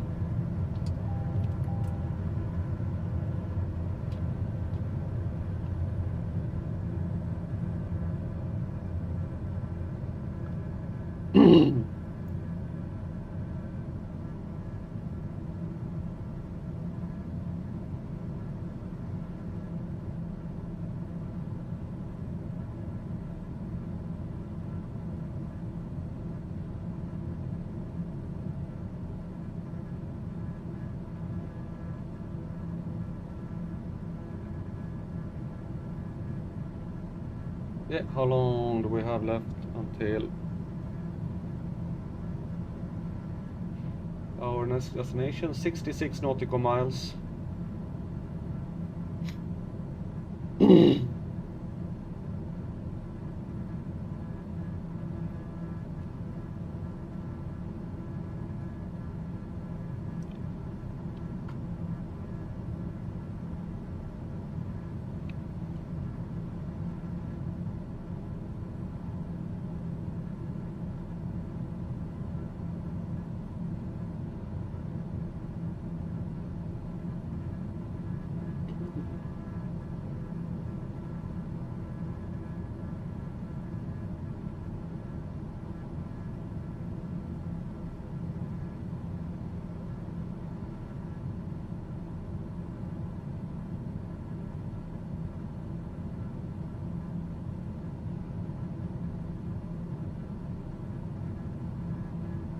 Flying over the Sahara Desert. Nice. That doesn't look like sand. Actually looks like some trees down there. Or at least shrubberies. We want a shrubbery.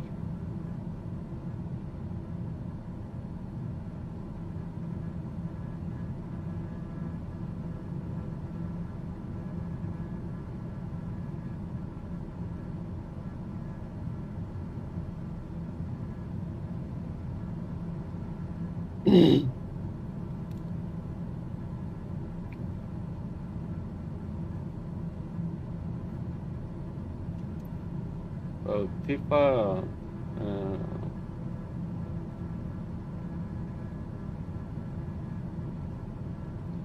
Tifariti is an oasis town and a temporary capital of the Sahrawi Arab Democratic Republic. Oh, okay. Located in northeastern Western Sahara, east of the Moroccan Berm. It's north of the border with Mauretania. It is part of what Polisario Front calls the Liberated Territories and Morocco called the Buffer Zone. It has been de facto temporary capital of the Sahrawi Arabic Democratic Republic since the government moved there in 2008 from Bir Lehlu. It is headquartered of the second military region of the SADR. It also the name of the Daira of the Wilaya of Smara in the Sahrawi refugee camps. In 2010, the population of Tifariti was estimated around 3,000 people.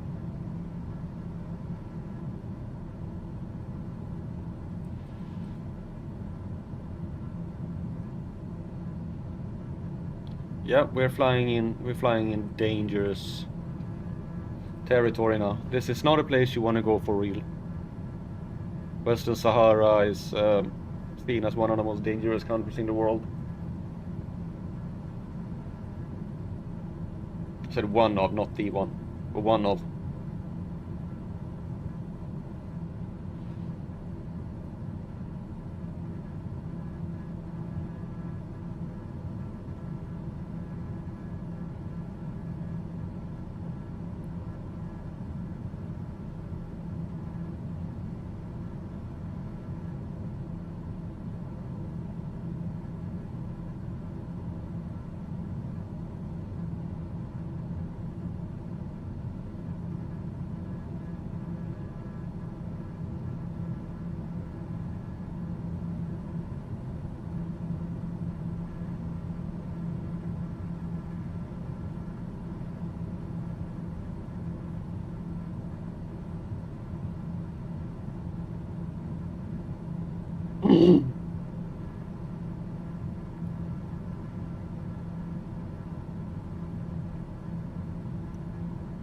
And after this town, airport, we're gonna make it brief.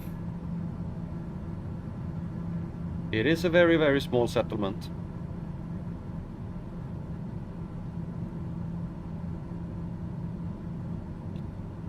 "3,000 people is not that much, but it is located right in the middle of the desert, so you can't really blame them.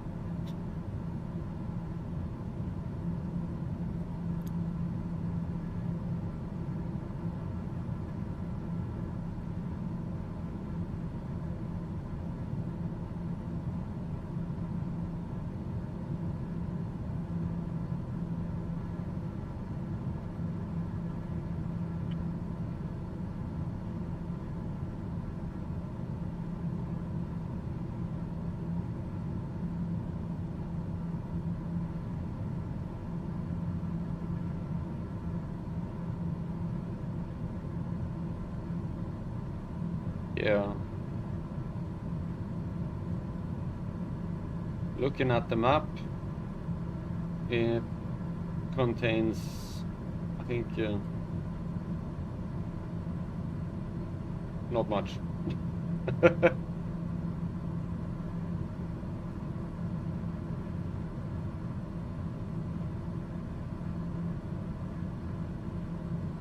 Yeah. This is the whole settlement of Tifariti.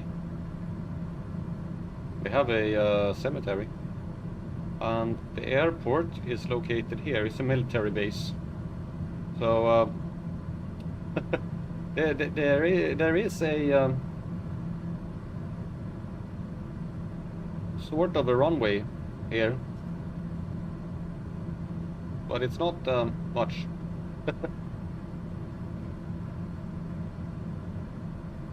I hope I can find it.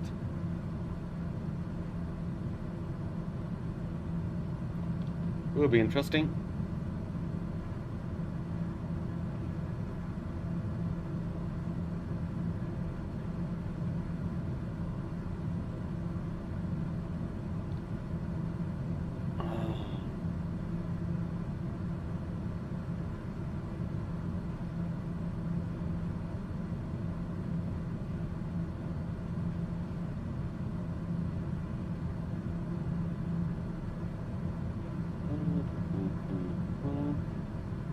If I read the airstrip, I even have it. Select the runway for landing, 17 and 35. They have the same runway as Samara. And the winds are blowing in that direction. So we should be landing that direction, which is runway 35.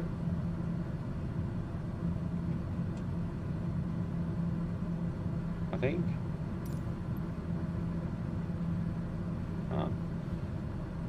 Oh wait, no. Runway 17 is the one we're gonna land at. Where is it?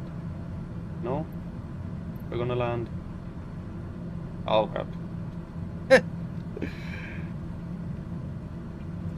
This confuses me.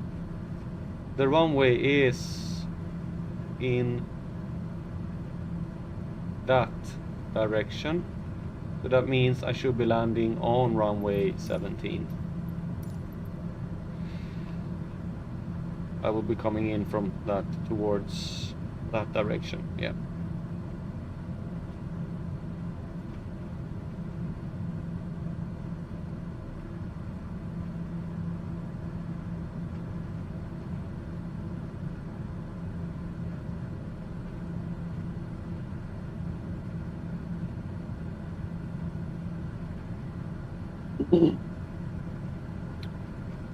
See if we can find it.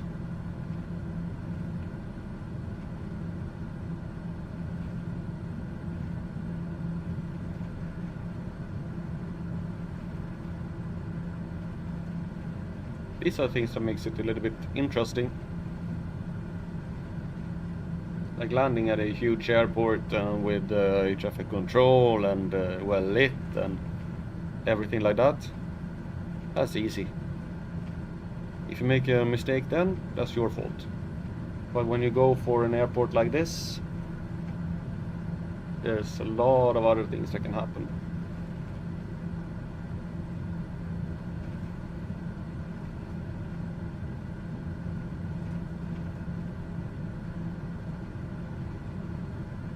"29 nautical miles left."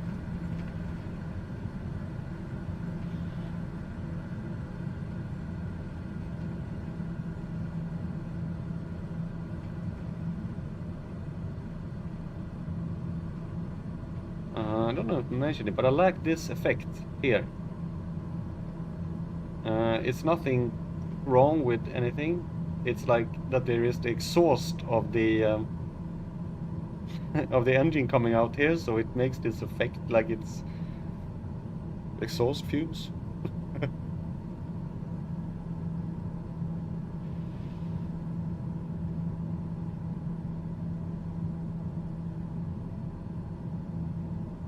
Yeah, I have the same effect here, I think. Somewhere.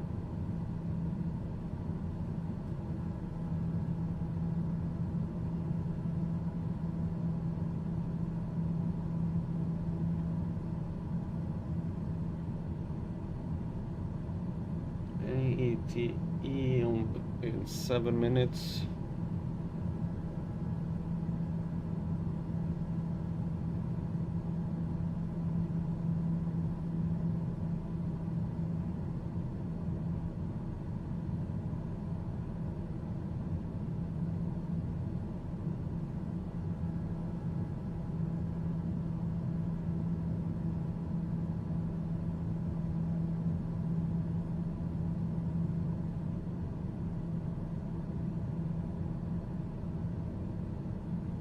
don't think that's a settlement. I don't know where.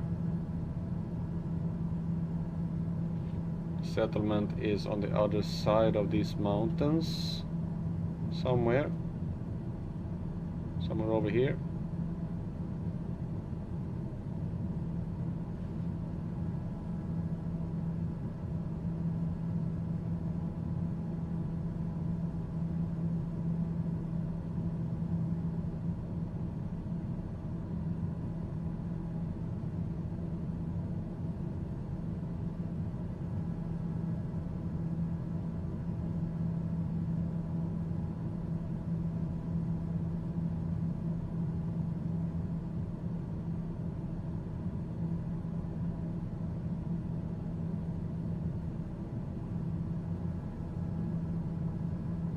Yeah, this will be fun. We'll see if we can find the airstrip and land on it.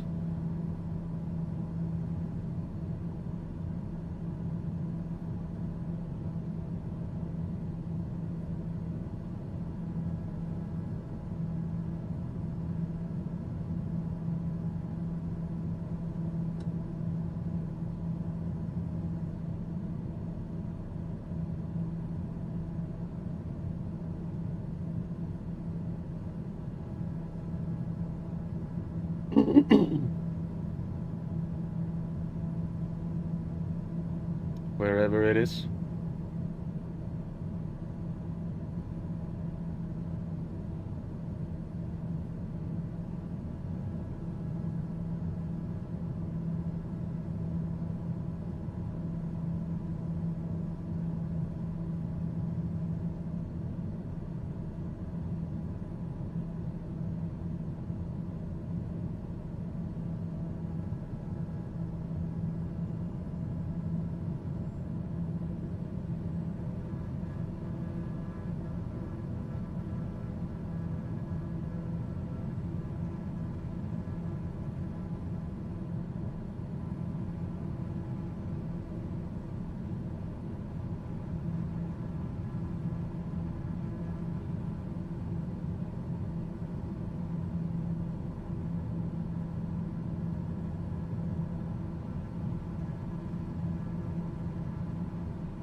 Okay, we're going 17, that's almost straight south, so we should go. If we want to go there, we should have a setting on.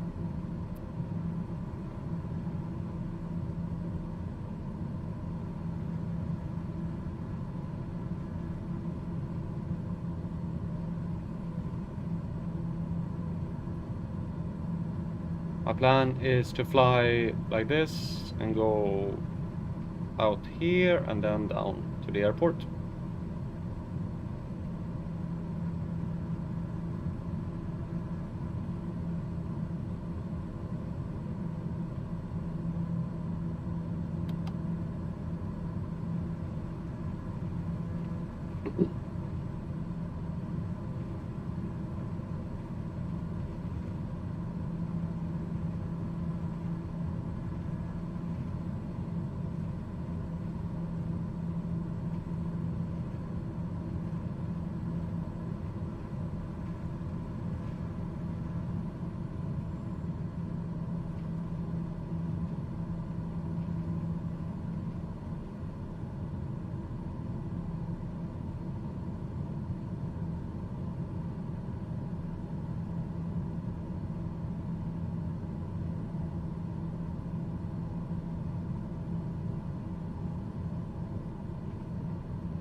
It will be interesting to see if we can locate it.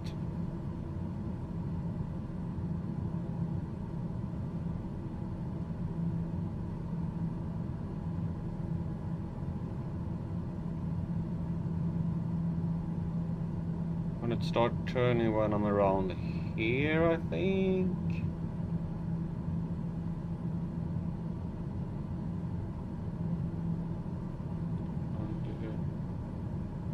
So maybe maybe we'll start turning a little bit now.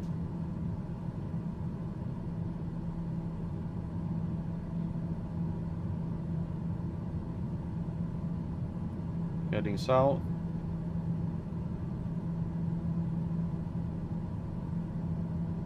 Maybe a bit too soon.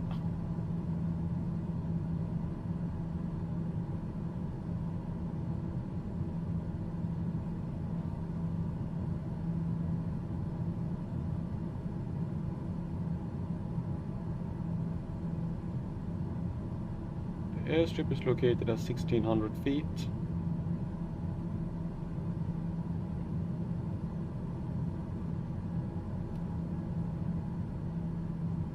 The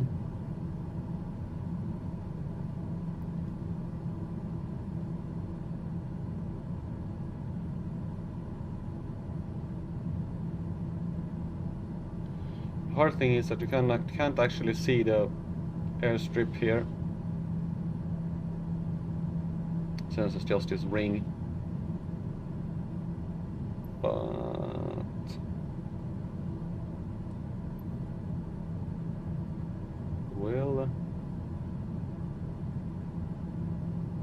if there's a will, there's a way. Yeah, here we go. Just gonna have to low. Is there? Is it this one? It could be that one.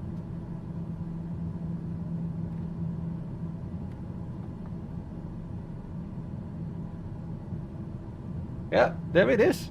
That wasn't so hard. I actually found the airstrip. Look at that. Perfect.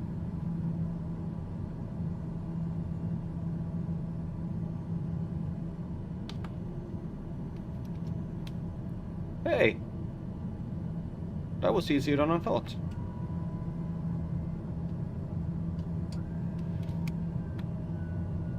It was very well clear, well marked.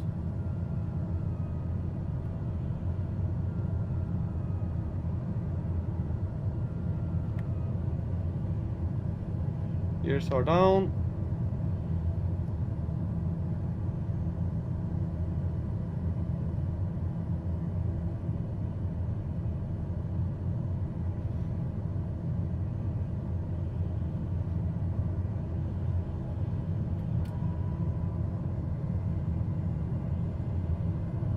Flaps are at max.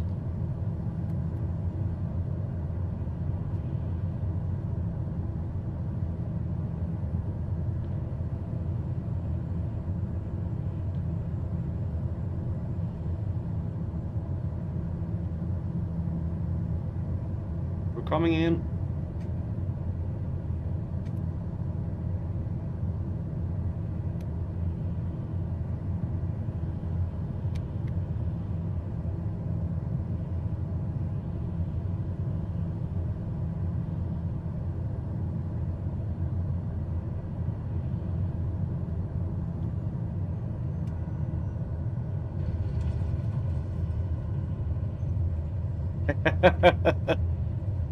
Well, you can't get a better landing than that. That was just about as perfect as of a landing as you can get.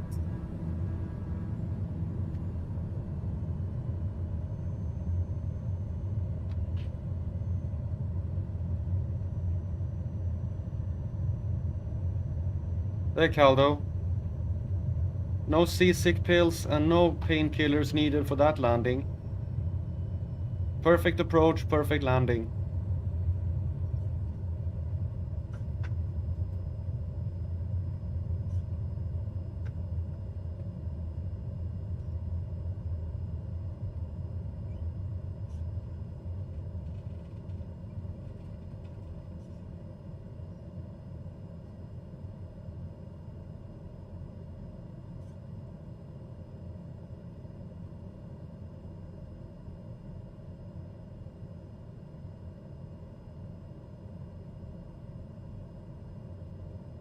Yeah, I'm very pleased with that one.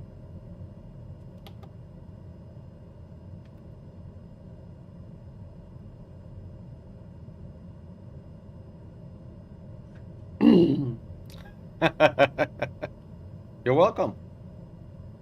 All right. Let's take off and head towards a small stop in Mauretania.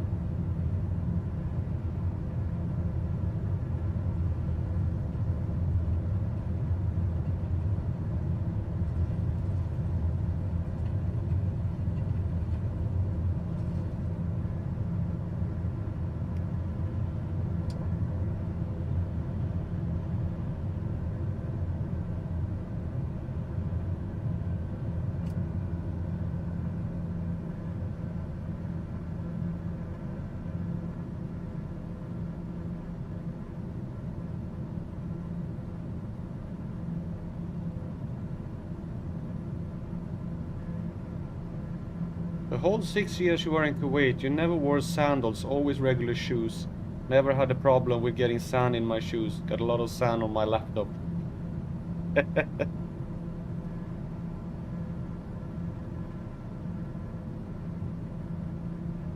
Yeah, well, laptops aren't that fond of sand, as far as I know. Okay, why do you?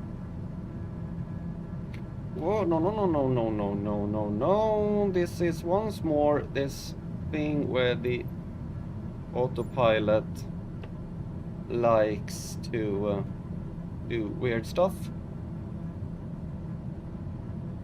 I'm not gonna let you crash my plane once more.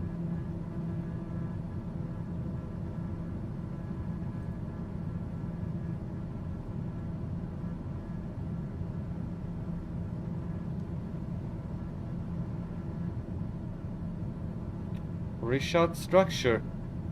It rings a bell, but I can't really place it.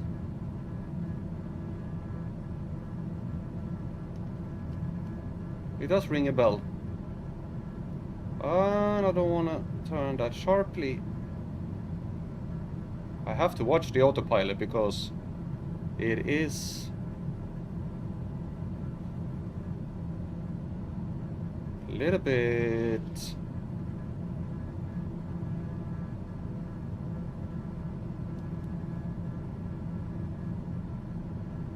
Yeah, the reshut structure. I think I've heard of it.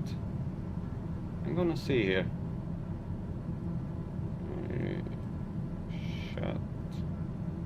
Reshut structure in Mauretania.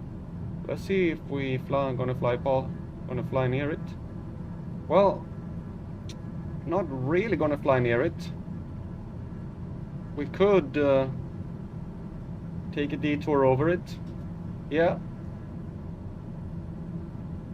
If you want me to, there'll be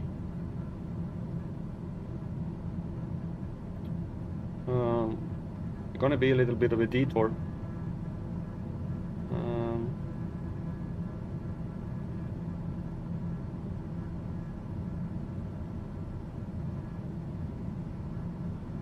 Actually,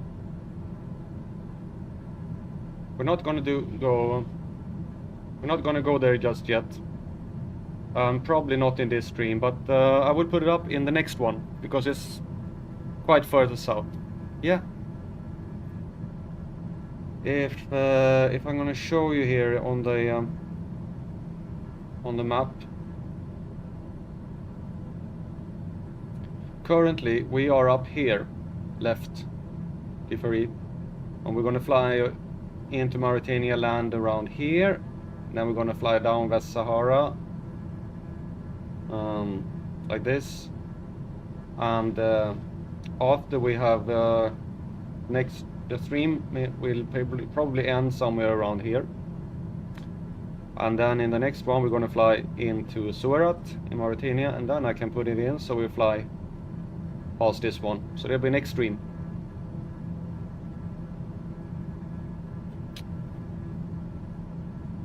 That'd be cool. Thanks, Caldo. So that would be on Tuesday.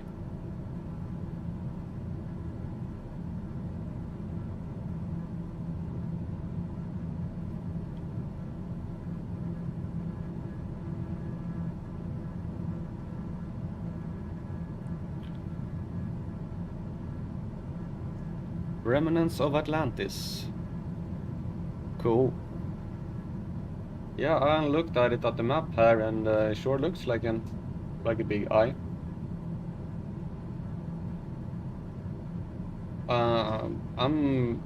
I'm thinking that it's some kind of meteorite strike. It looks like that.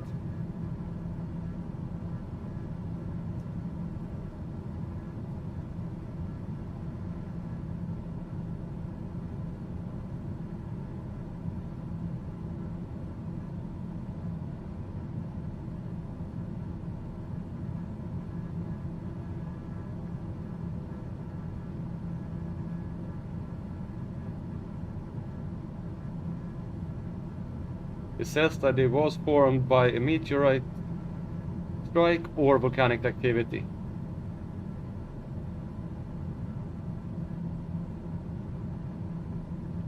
So they're not sure. This has a diameter of around 50 kilometers.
Yeah, my daughter suddenly, she's sitting at her computer and she's suddenly like, hey, yeah, help me, something weird happened. And she had zoomed in on her screen. So her mouth was like, mouse pointer was like a 1 decimeter or something like that.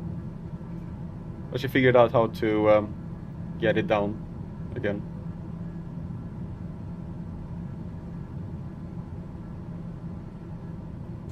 Yeah.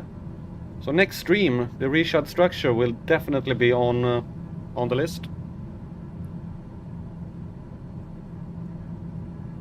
If we go down and look, this airport here is Suarez.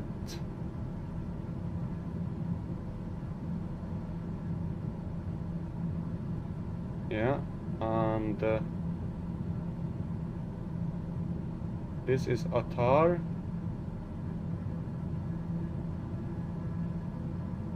There. So the structure there, it's here. We can like see it on the map. So we can land, can go there.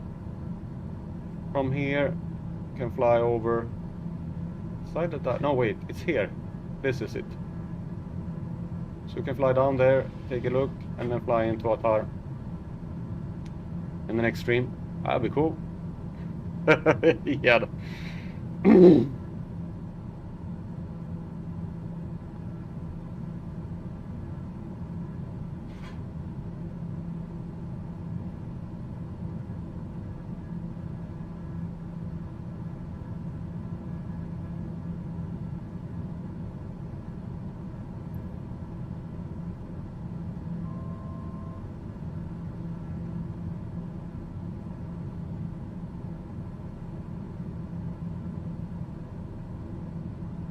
Okay, Bir Mograine is the next stop.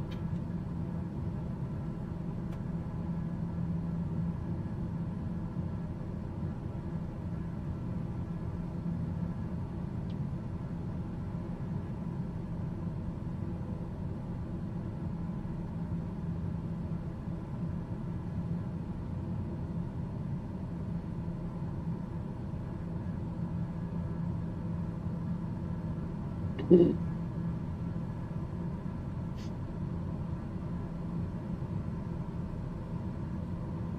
about 13 minutes.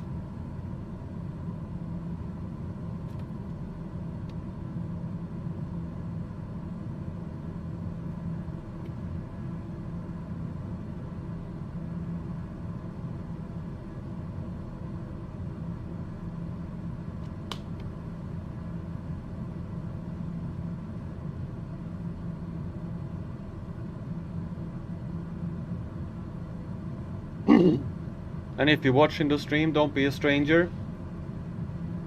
Write a hello. Or even better, if you're new to the channel, pressing the subscribe button is absolutely free. Comes with no obligation whatsoever. And even better, pressing the like button is also free. And comes with absolutely no obligation whatsoever. Because if you press the subscribe, there might become a pop-up that says that I'm released a new video. If you press the like button, there is no such thing. It just makes me happy.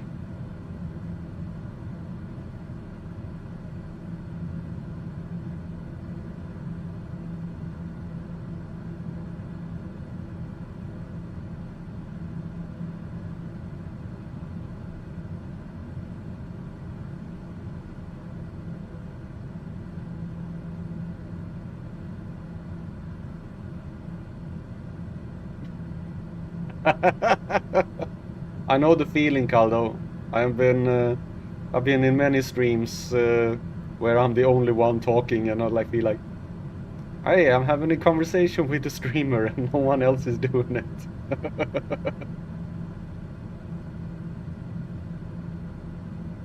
Well, at least you have me to talk to. It's even worse for me. There's nobody chatting, and I'm sitting here just talking to myself. That's even worse.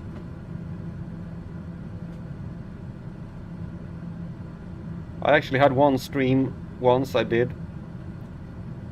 was streaming for about 2 hours, and I didn't have one single comment in the whole 2 hours. I was just sitting there talking to myself. It was like recording a video.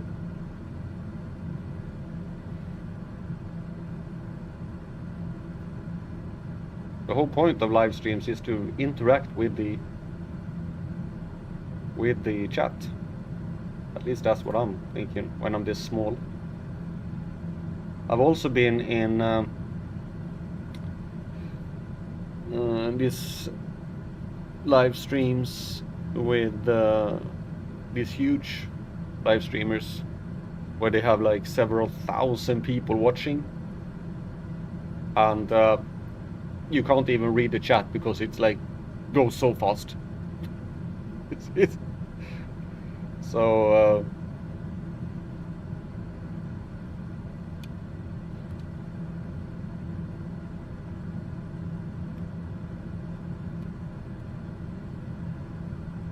trying to keep up with the chat that goes like that, when yeah, there's no use. I think the live streams the kernel has is just the right size. You can keep up with it, but it's still a lot of chatting. If it gets any more, like over 500 people in the chat, then it's too much. I watched a live stream with the Spiffing Brit once, and there were like 3,500 people watching, and it was absolutely impossible to keep up, to read anything that was happening in the chat.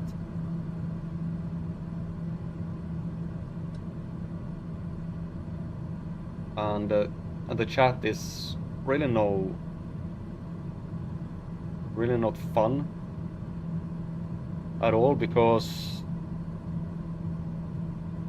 it's just pointing out things that happens, but since there's so much, Spiff never reads the chat anyway, so he has absolutely not much interaction with the crowd at all. So it's not really that fun watching.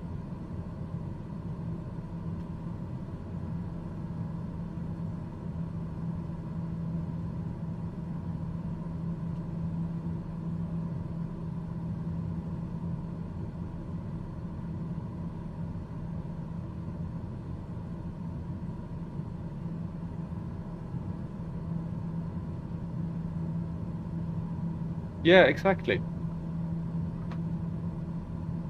So sure, I would like to have more people watching mine, but maybe, but not to the point where it can be the big. Hello, Ed. No, not in this stream, unfortunately. Next one.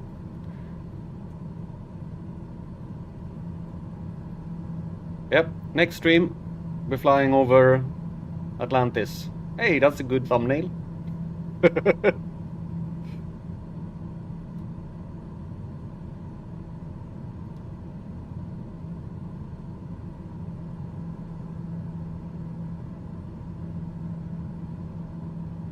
Peeking out Atlantis. Talk about clickbait.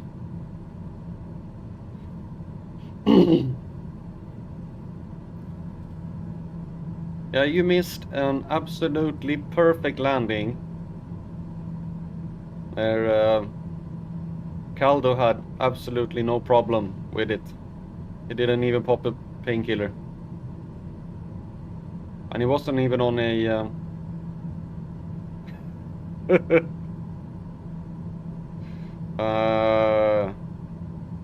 not really.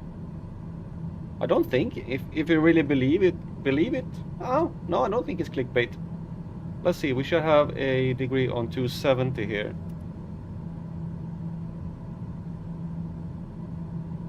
Or what shall we? No, we shouldn't. We should fly on 180, coming in from the south. Nearest airport.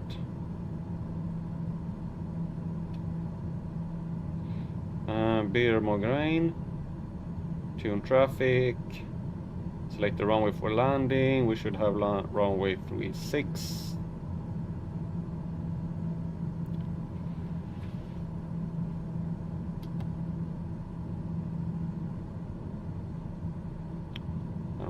Announce a landing.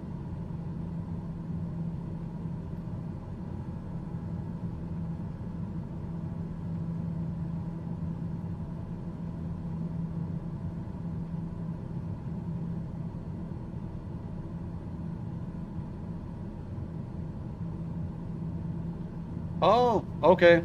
Well, hope your business goes well, Caldo. Be careful. And I won't be able to pick you up, so you have to find another flight out of there.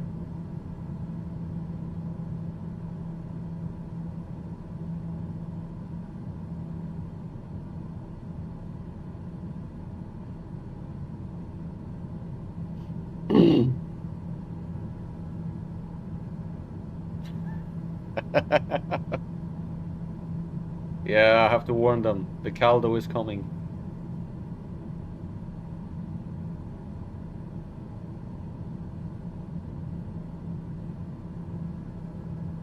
I will radio that to the tower.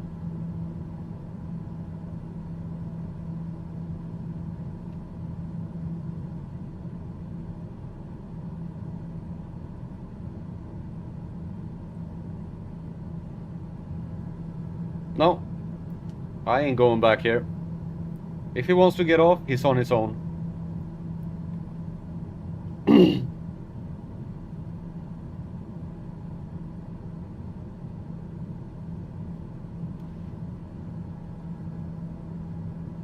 He only paid for a one-way ticket.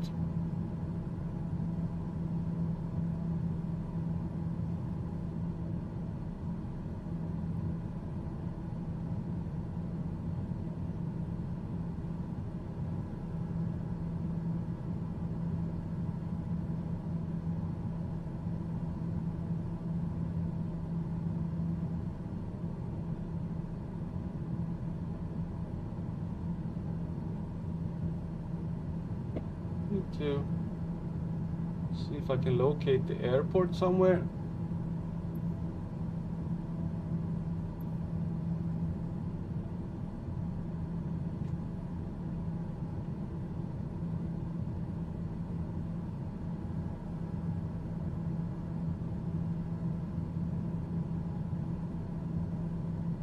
Should be flying parallel to it. And it says bituminous. So somewhere here should be the airport.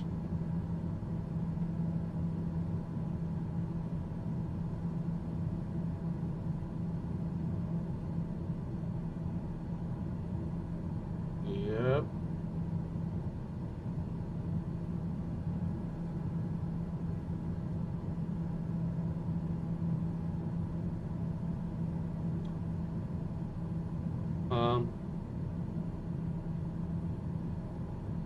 Yeah, somewhere here should be an airport.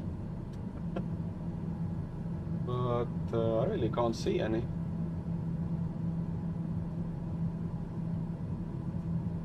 Yeah, could be. I'm only 4,000 feet above it actually.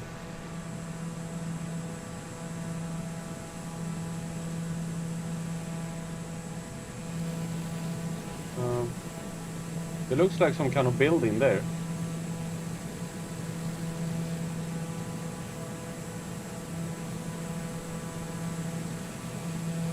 Oh, no, that was just the lake. I hope this isn't the case of Microsoft forgetting to add an airport.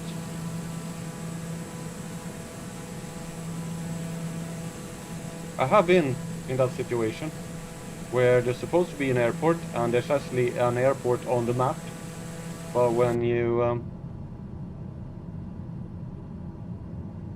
come to the place, there aren't any airport, and they just forgot to add it.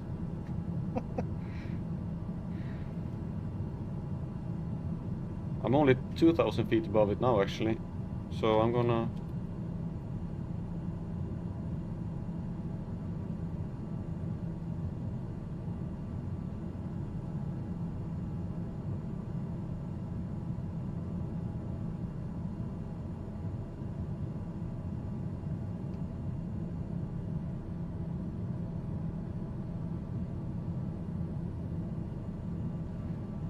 okay, we'll be turning around and going in.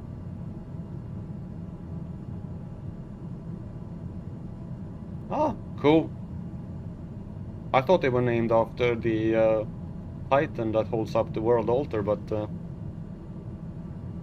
maybe he was named after that guy. You know, the Titan, Atlas, in Greek mythology.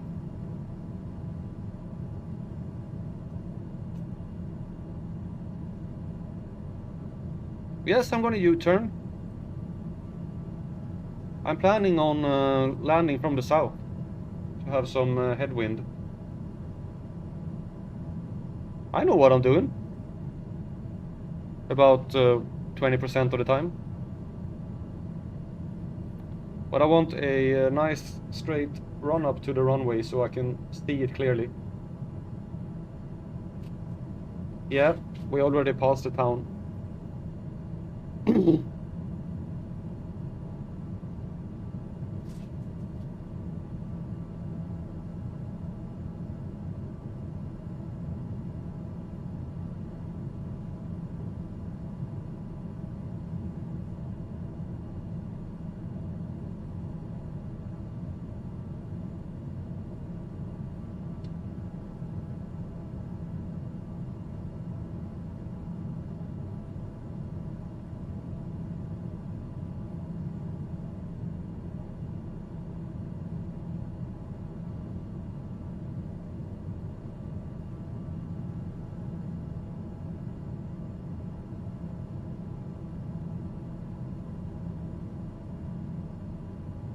I actually think the reason we didn't see the runway is because it is on the other side here.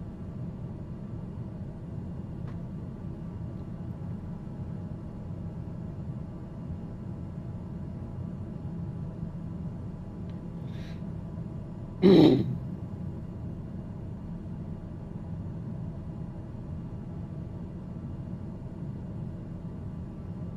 was a bit further away than I thought.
Yeah, it's a lot further away than I thought.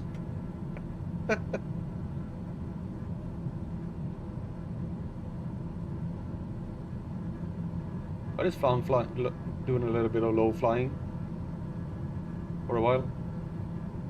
Sort of low flying at least.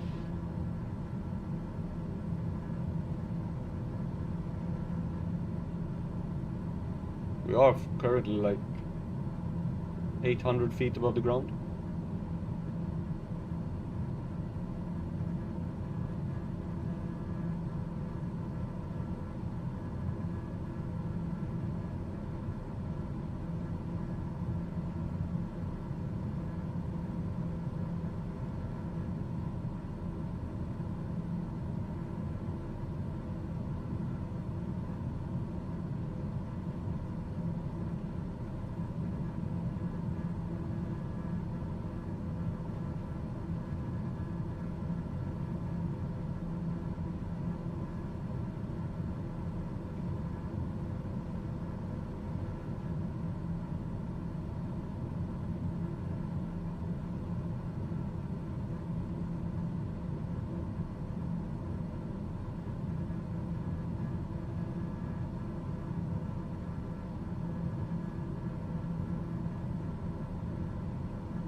Ah, I see it.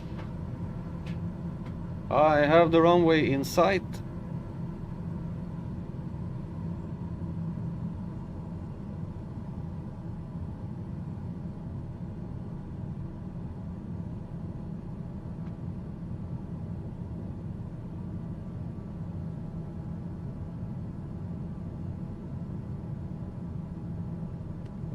Whoops.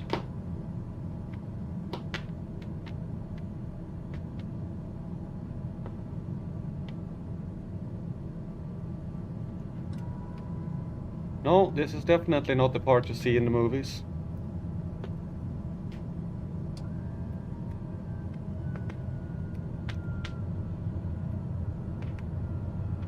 Actually, most of the Sahara Desert has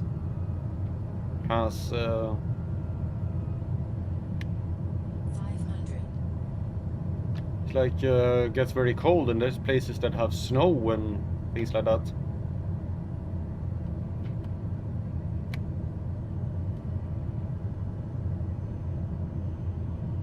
Oh, Okay, we are going in for a landing here.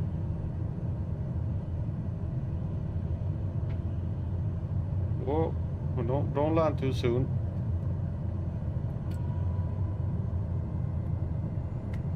Okay, it's a very narrow landing strip, this.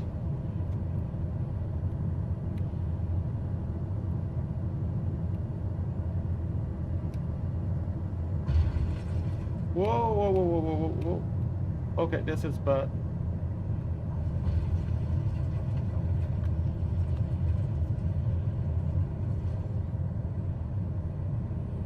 Okay. Shall we land or shall we continue? Well, it was a touchdown. It was a touch and go.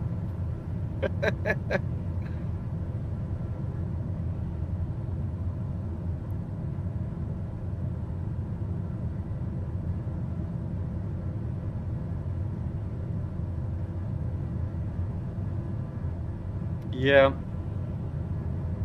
I call that a touch and go. Oh, right, okay. Yeah, he needs to. Caldo, prepare your parachute. Alright, we'll make another go at it.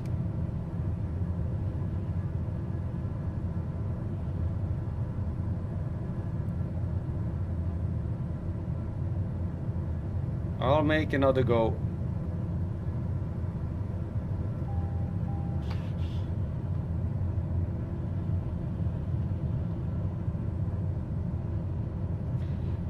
Landing gear. Landing gear. Landing gear. Landing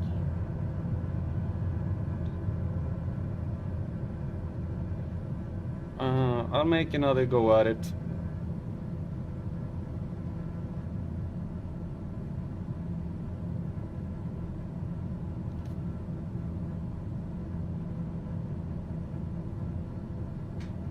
Sorry, Caldo.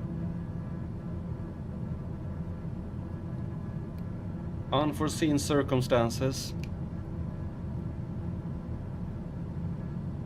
Actually, I know the reason why. The wind changed. So we had a think.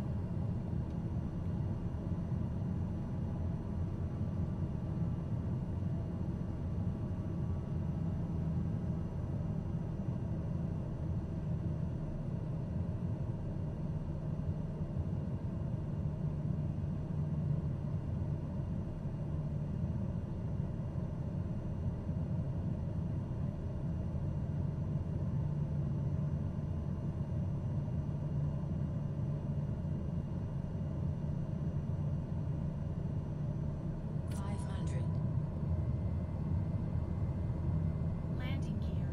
Landing gear. Yeah, the reason is that we have a Landing tailwind gear. here now. That's gonna make it a bit hard. Landing gear. Landing gear. I don't need the gears. Landing gear. Landing gear. Yeah. Landing gear. Landing gear. Come on, come on, come on. Landing gear. Landing gear. Landing gear. Landing gear. Come on. Yeah, we have the landing gear. Oh, we're touching. Oh, well. I was Sim UK. Hello. You. Yeah.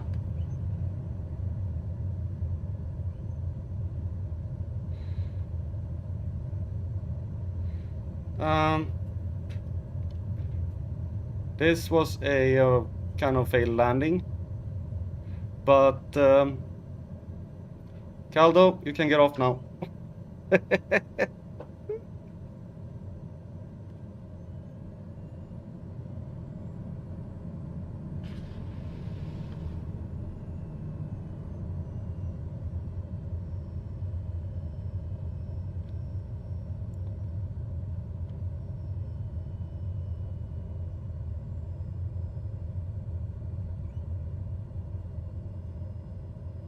Yeah. Sorry for the delay in landing.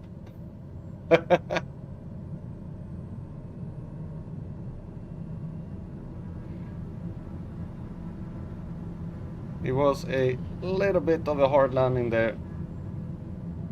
I was looking at the winds before, and then I saw that it changed just when I was about to land, which made it a little bit hard. But then I was committed. I shouldn't have been. We have very little fuel left. So...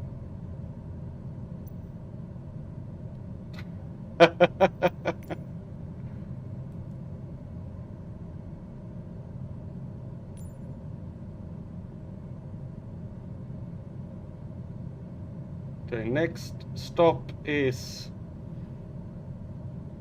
Heltat Zemur.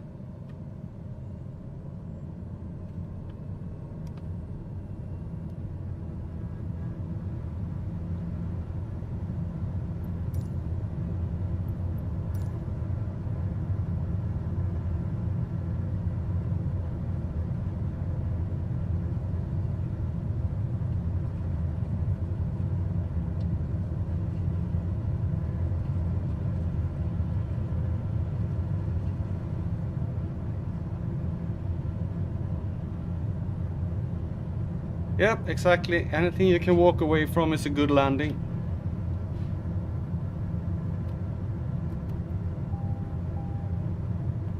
Landing gear. Landing gear. Landing gear.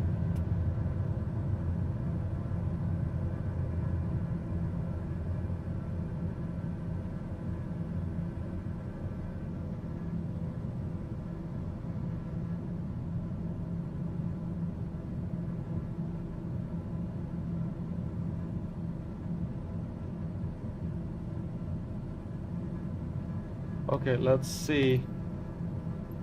Where is it we're going? Where are we and where are we going? We are there.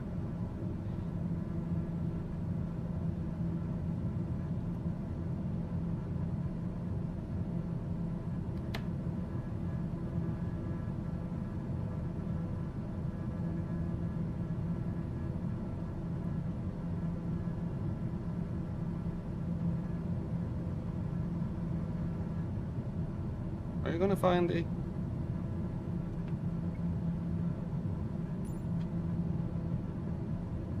Okay, it's not there yet. We are just taking off from...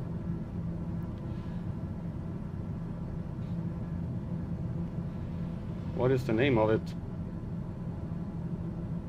Bir Mograine in Mauretania, and we are heading towards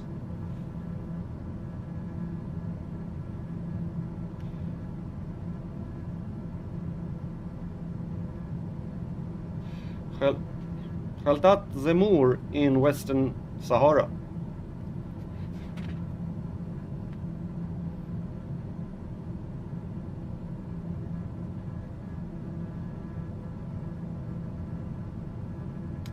And then we're gonna head out to the coast and land in this town out here, and then we're heading inland again.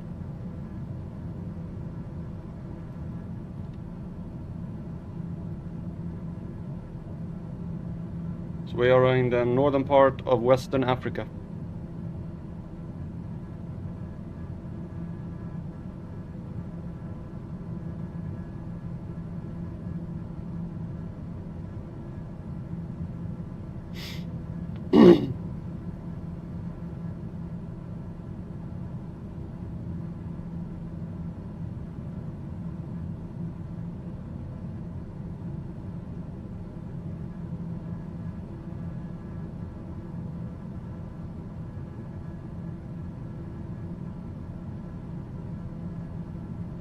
Why are you turning?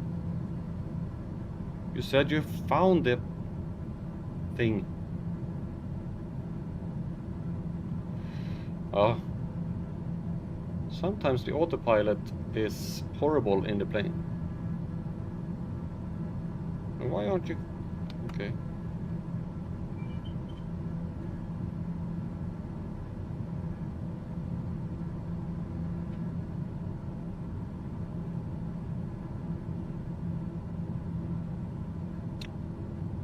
"108 nautical miles. So quite a long way to go.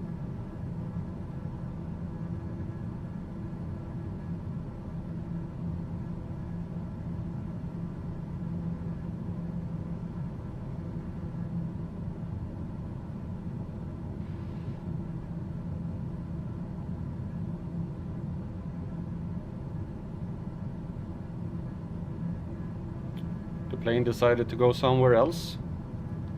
It does that sometimes. Like, I wanna go back to the airport and take a scenic tour over it. Well, I'm not interested in that.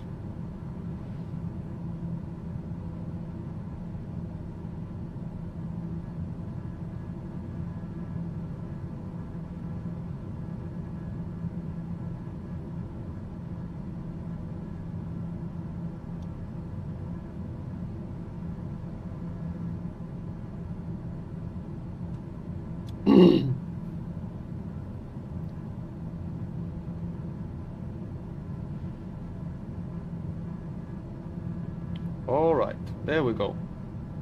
Now things are fine.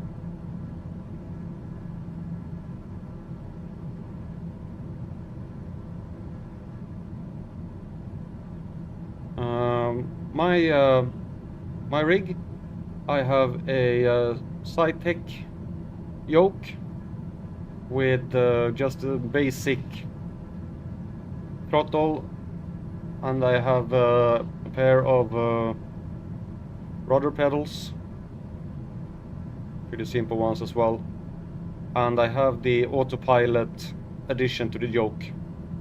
That is what I have. And I also use a stream deck for some functions.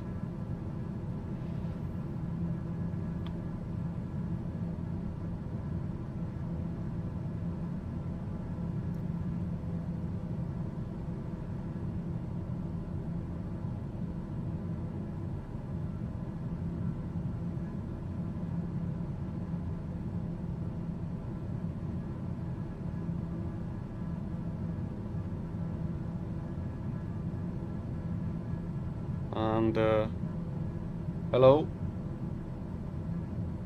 Just want to show off. Luma here, lying behind me. Not that. Here. Hello. The cat, the kitten.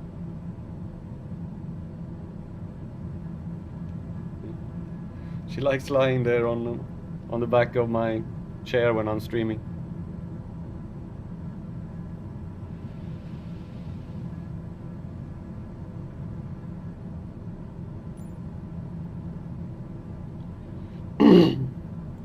I'm thinking of getting the radio part as well for the yoke, but I'm not gonna do that until I have my new computer.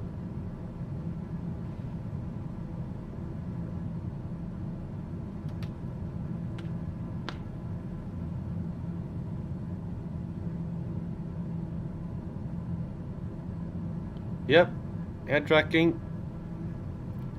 As you can see, I have the simple version of it. This one that you set then. So I have to have my cap on when I'm flying. So it's the simpler version of the Track IR5. But it's working decently.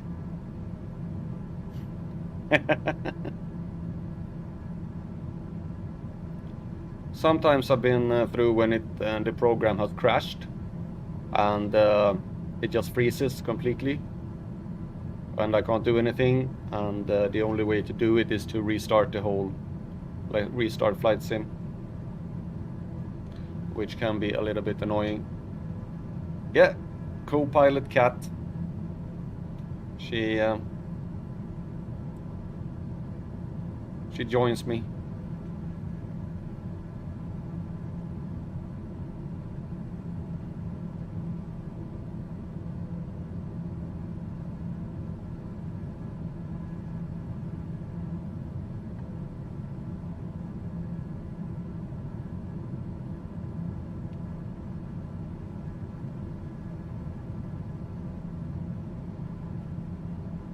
Yeah, I'm realized that, and you can much more use the.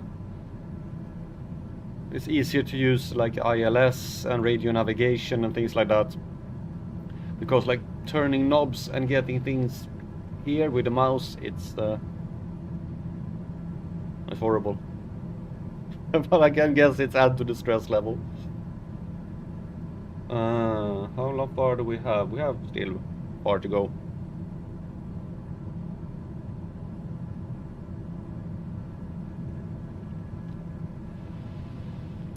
Or something that would add really to the stress level if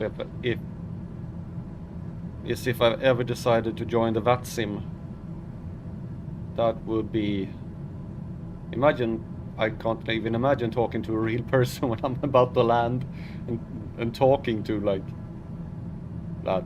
Ooh, that would be.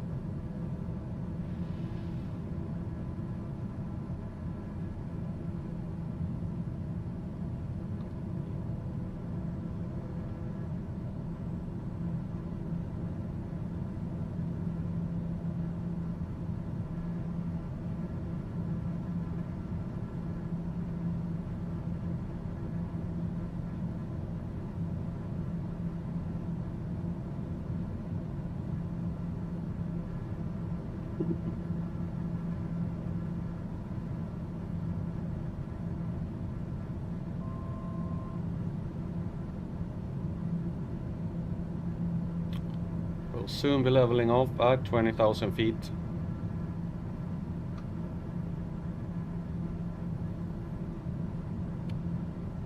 We're usually gonna level off at 20,000 feet. There we go.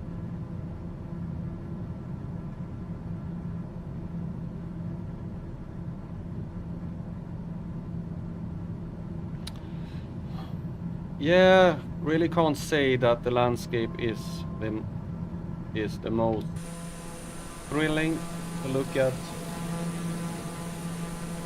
Here's the plane, by the way, TBM 930.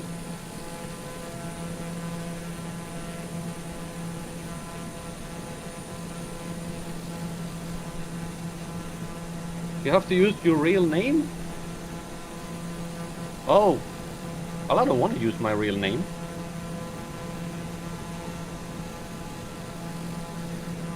They have no... Why? Why do you have to use your real name? There is no reason for them to know my real name. Ah.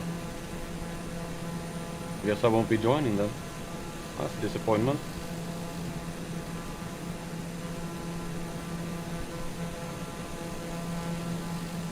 I have no intention of using my real name online.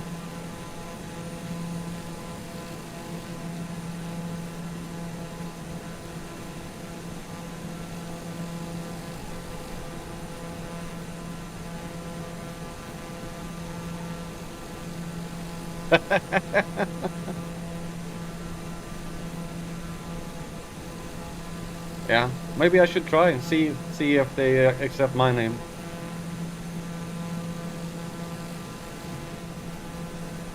Of course it is, Ed. I would never lie to you.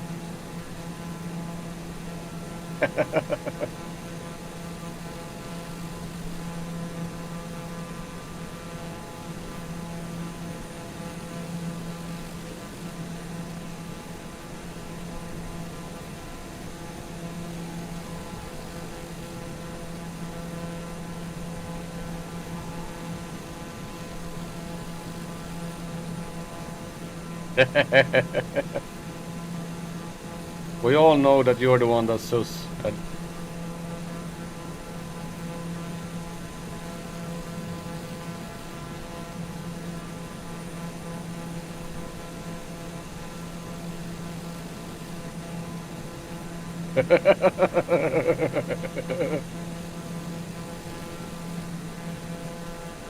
Well,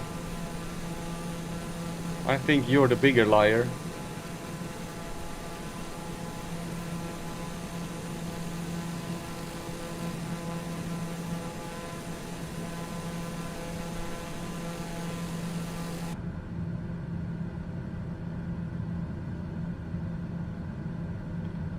Okay, 75 nautical miles left.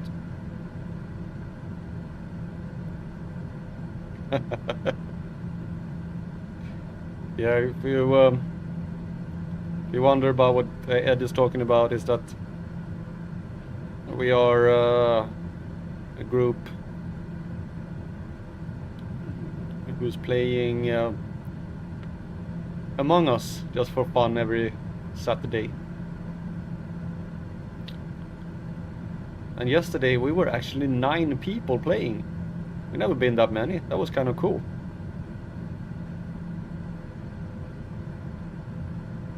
It got a little chaotic.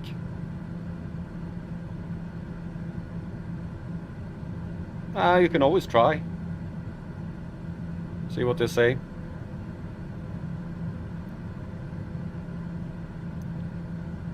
Or you can change it, like instead of saying Sim UK, you can say that your name is Simulus UK News.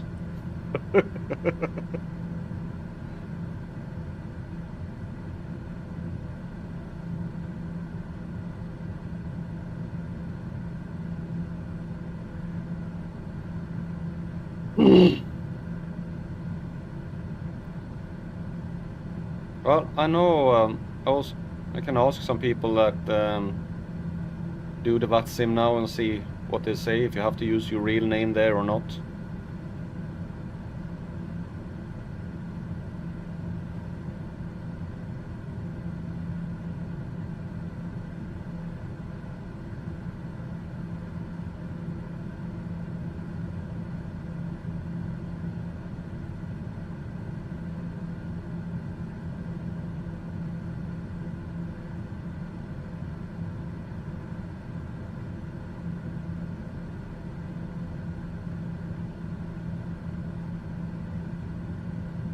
Ed know them. Both T-Bone and Rusty are involved in the VATSIM community, but mostly as air traffic controllers, actually. But T-Bone has just started flying a little as well, but he's flying much bigger plane than I do. He's flying the Airbus 320.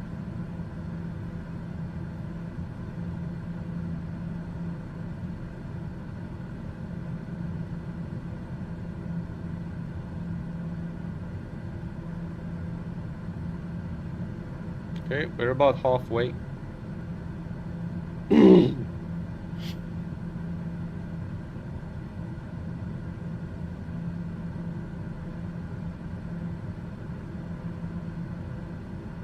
Hello.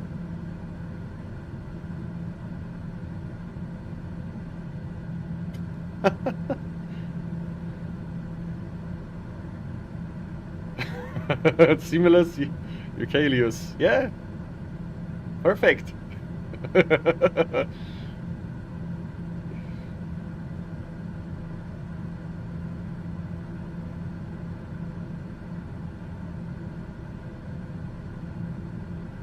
Yeah, I know.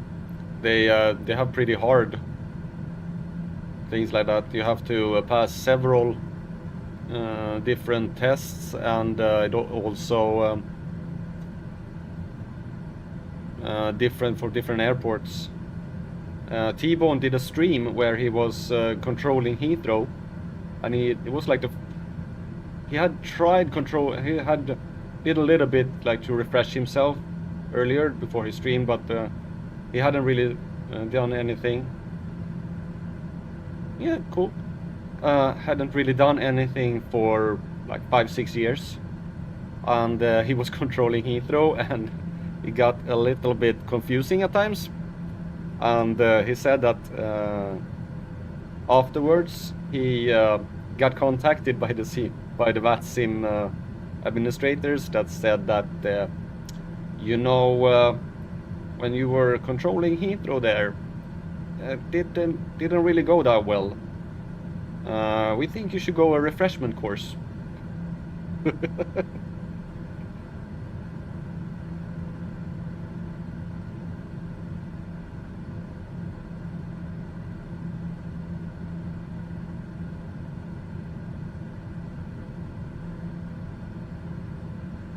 So before he do anything more controlling, he's gonna go a course for refreshing what he knows.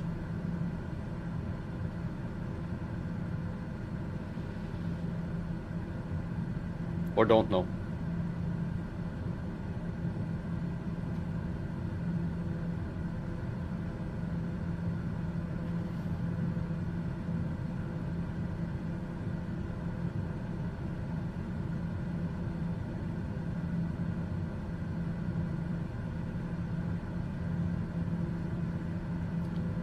Okay, so this has runway 3 and 21, and we're probably gonna come in from at runway 3.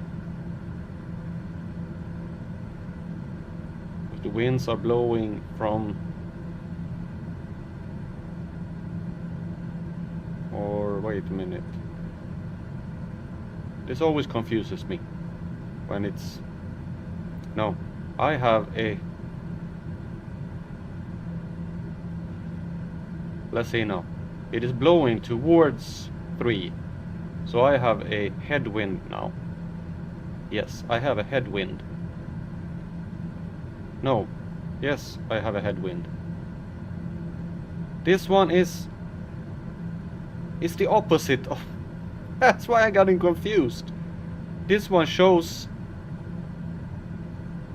the direction I'm flying in, that I'm having a headwind. Yes. That is it. I'm having a headwind right now. So I'm flying into the wind. Or am I having a tailwind? I'm confused. Ed? Am I having a tailwind or a headwind?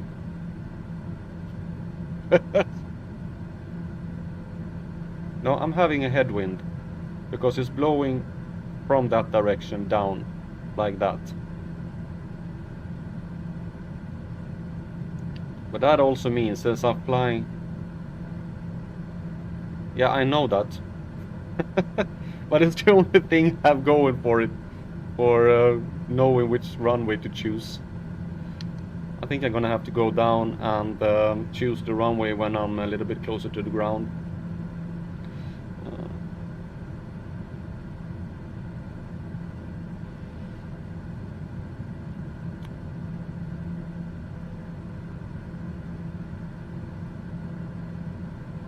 Okay, start going down.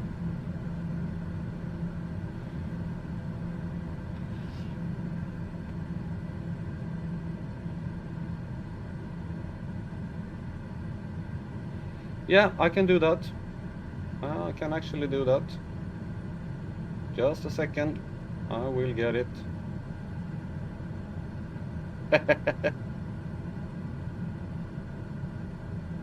I will check the meter for the airport.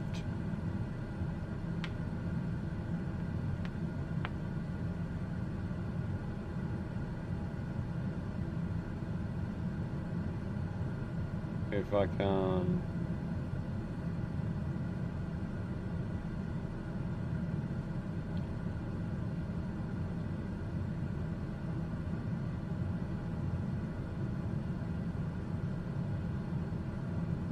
Okay, can find that bloody website.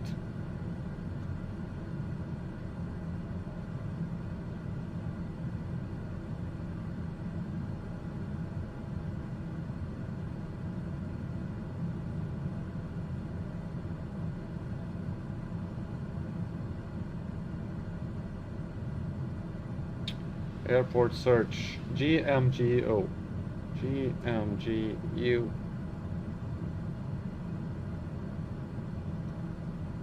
No result. No result? What? What do you mean no result? Okay. Western Sahara.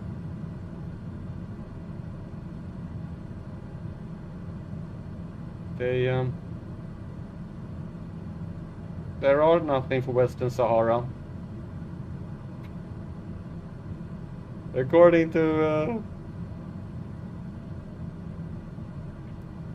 this, there are no airports in Western Sahara. On AirMate. I don't know any other. I'm not going to spoil it for you. Well, you can spoil it for me because the only site I know to use is AirMate, and they don't have that airport. 140. Okay, so runway 21 then. Yeah, it is a south approach. So we're gonna come in from that way.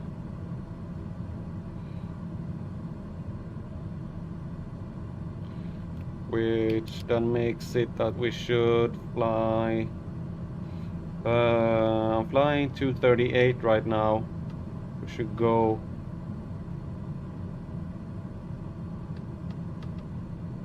Maybe 260.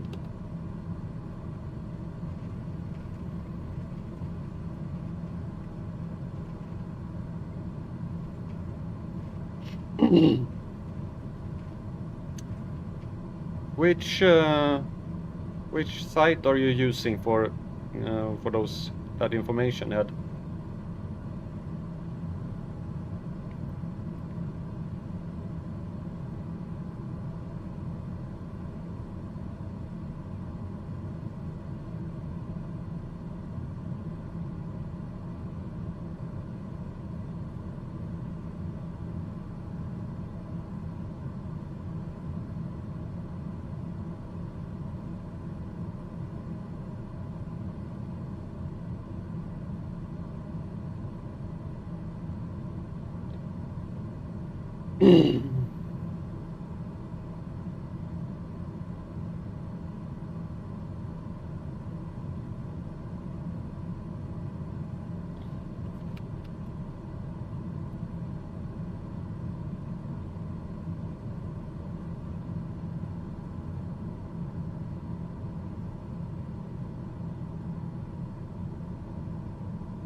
Okay, the airport should be somewhere behind those hills there.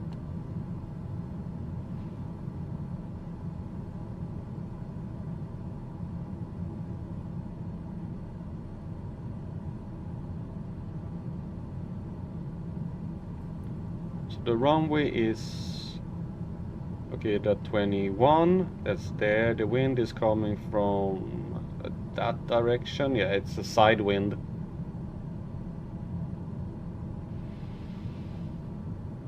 Nice.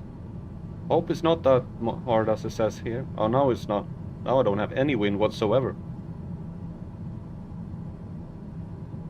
Hmm.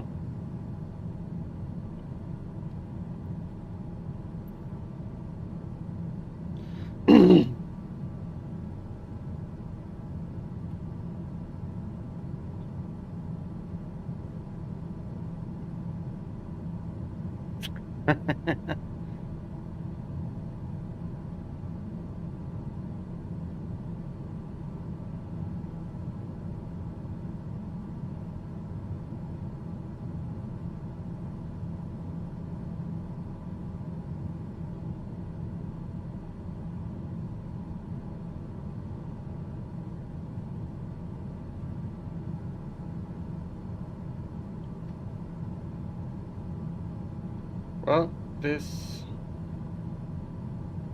it says it's a concrete airport, but it looks really abandoned when you look at it. And the town is, yeah, the actual town that the airport belongs to is it's located much further south, much further north, I think, than the actual airport.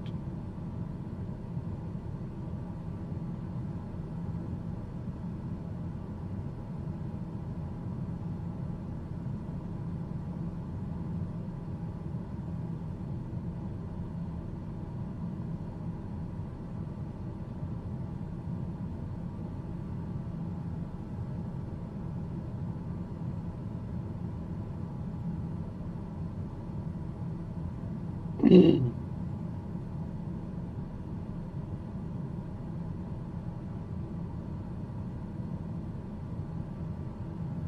town is located further north.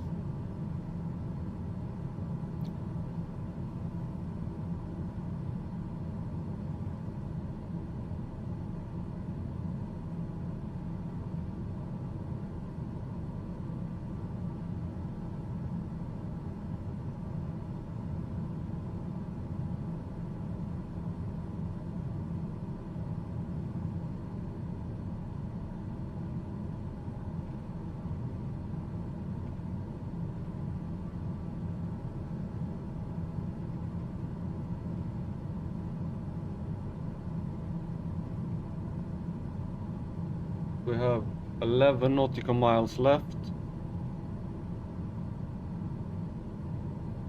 Seems charming. Oh. You know, I actually have a visual on the airport. Hey! Airport straight ahead.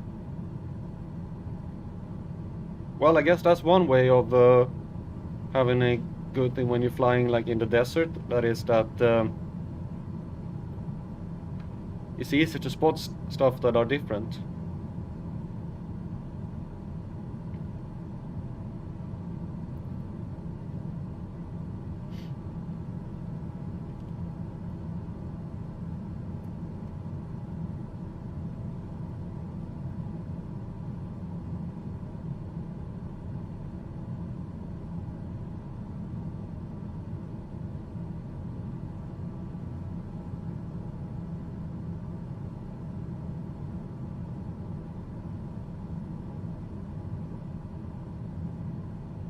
Yeah, I can bet that there are some nice hiking going around in this in the mountains here.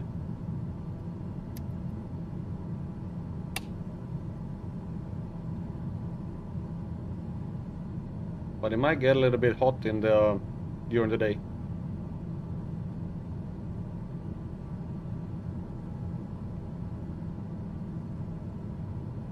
I know, me too.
Well, at least we're coming in towards the airport here. And we're having a pretty big side wind, which is always funny.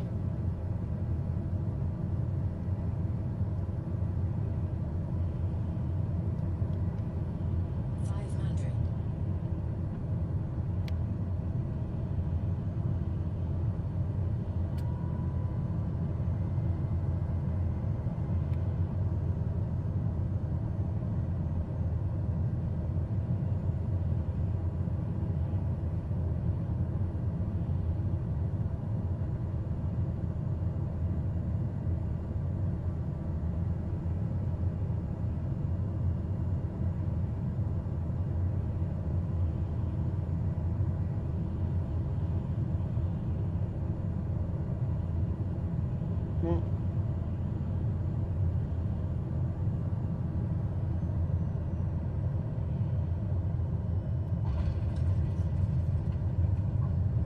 oh yeah. Landing. Done. Nice.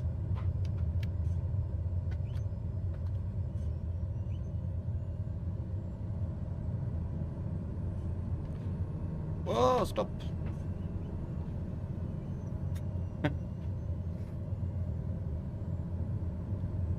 Well, some more sand in the wheels.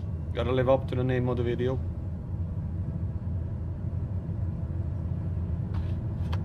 I'm sorry to disappoint you.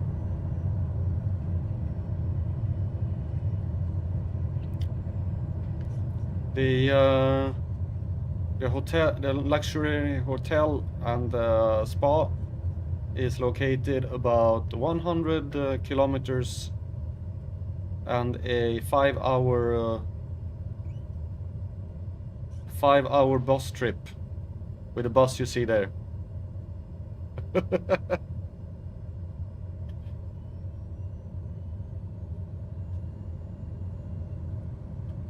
Yeah, thank you for stopping by, you Sim, and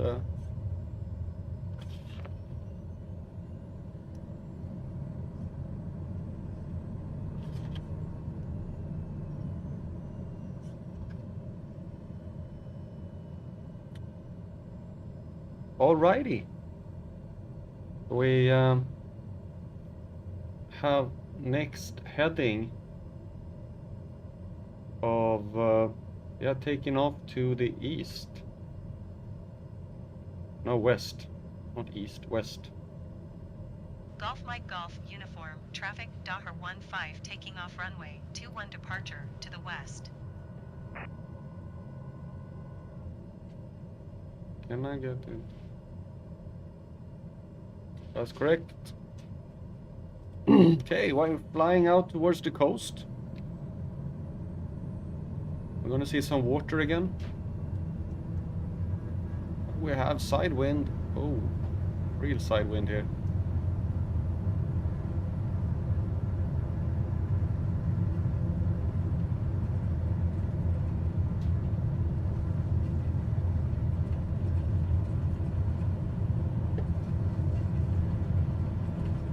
Oh, yep.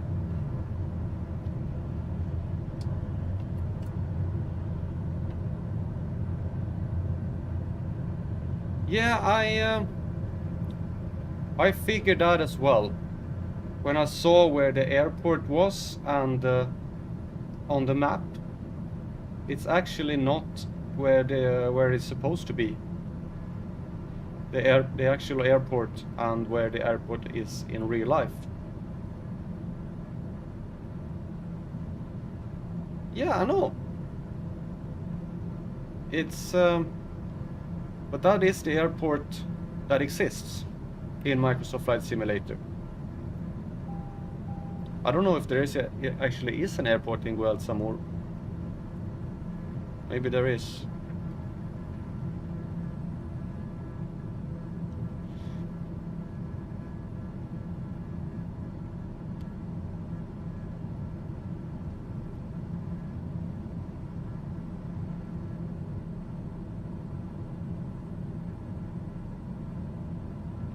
It has been destroyed. Yeah, so maybe that's why they're using this one instead.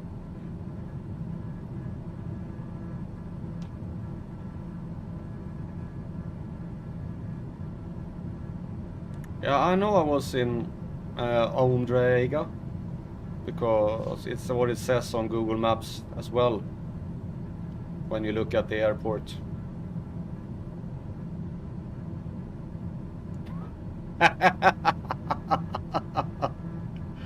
Well, there is a heliport in Mauretania as well.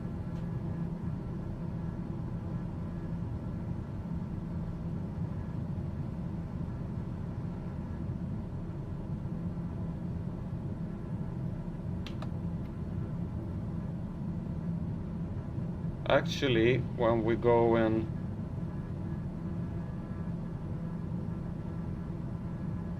when we're looking at the map here, this is what it is. This is where we landed, Mauretania.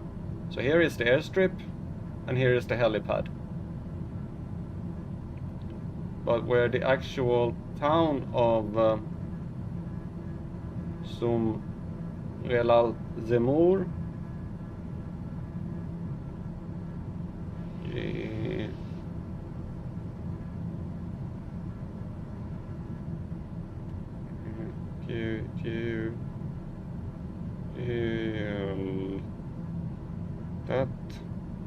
Daher Samur is actually located here.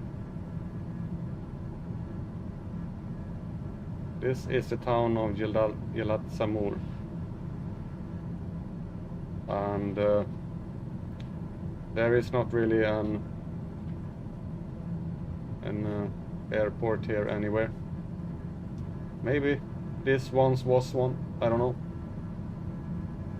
But yeah, I know it's I bet it probably inside the actual town of Daher Samur, it's just that it's a really big town. Hello, Smile. Yeah, no, not yet.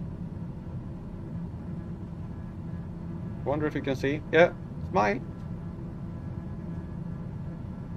You have Smile here as well.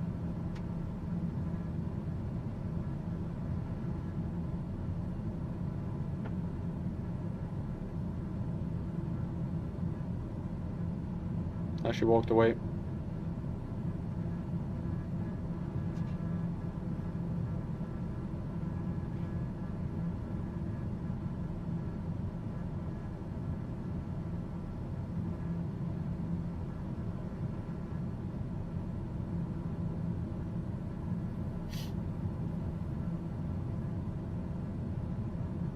Okay, how long do we have? Yeah, this is a flight that you get up in the morning for, Ed.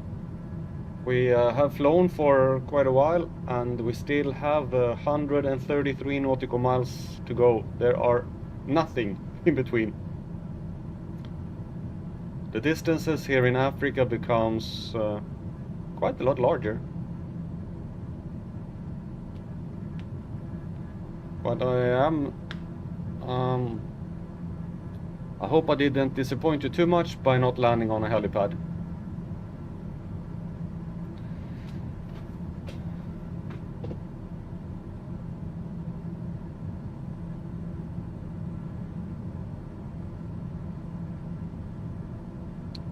Once we reach cruising altitude, I think I'm gonna go give my cats some food and also get myself a drink and do some short private business.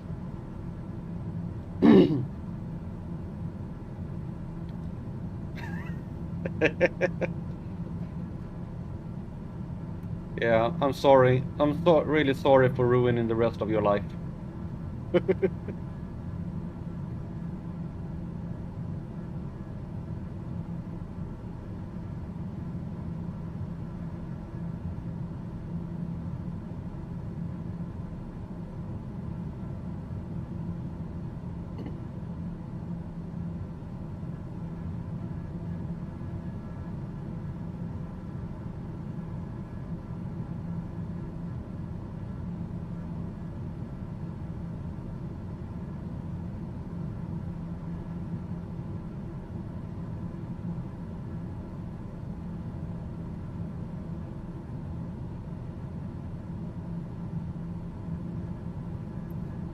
Don't need that one. Don't need that one. Can have a nice free view.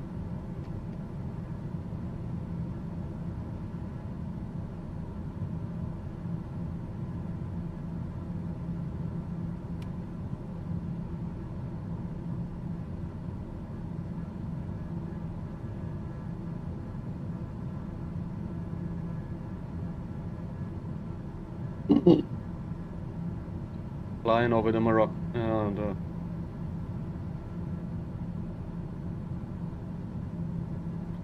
flying over the West Saharan desert.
It does say in the description of this plane that it has a cruising altitude of 27,000 feet, and I have been flying at 27,000 feet with it, so that's what I'm aiming for now.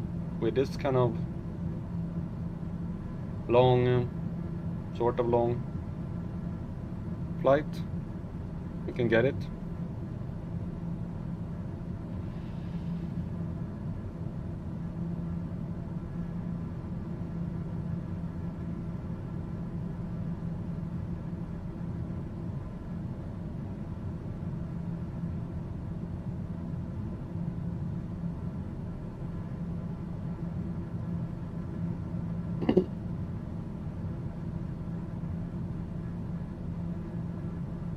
We do have quite a bit of a headwind.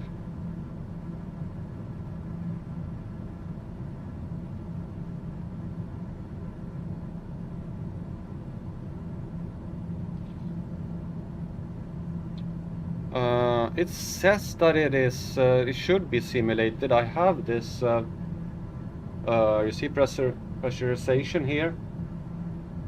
It's auto, so it should. The thing is that sometimes it warns about pressure in cabin pressure when you get up to over a certain altitude, and I haven't figured out why it does that. But you can dump the cabin pressure. It's like, yeah.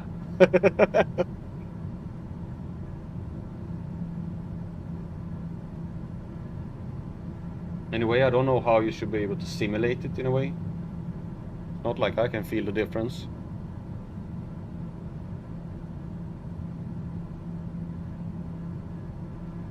And you can actually open the door on these planes, but not gonna do it on this altitude, because then I'll be dead.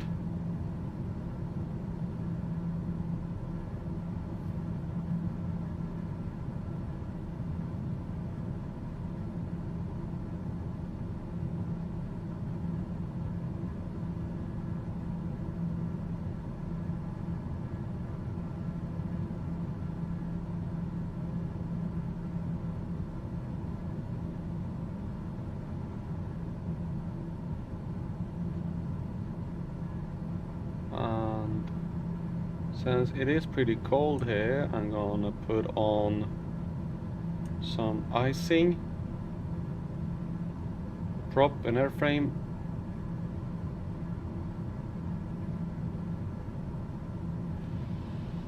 Because right now it is minus 25 outside. True airspeed is 230 knots. So we're making good speed here, but it's still quite a long flight.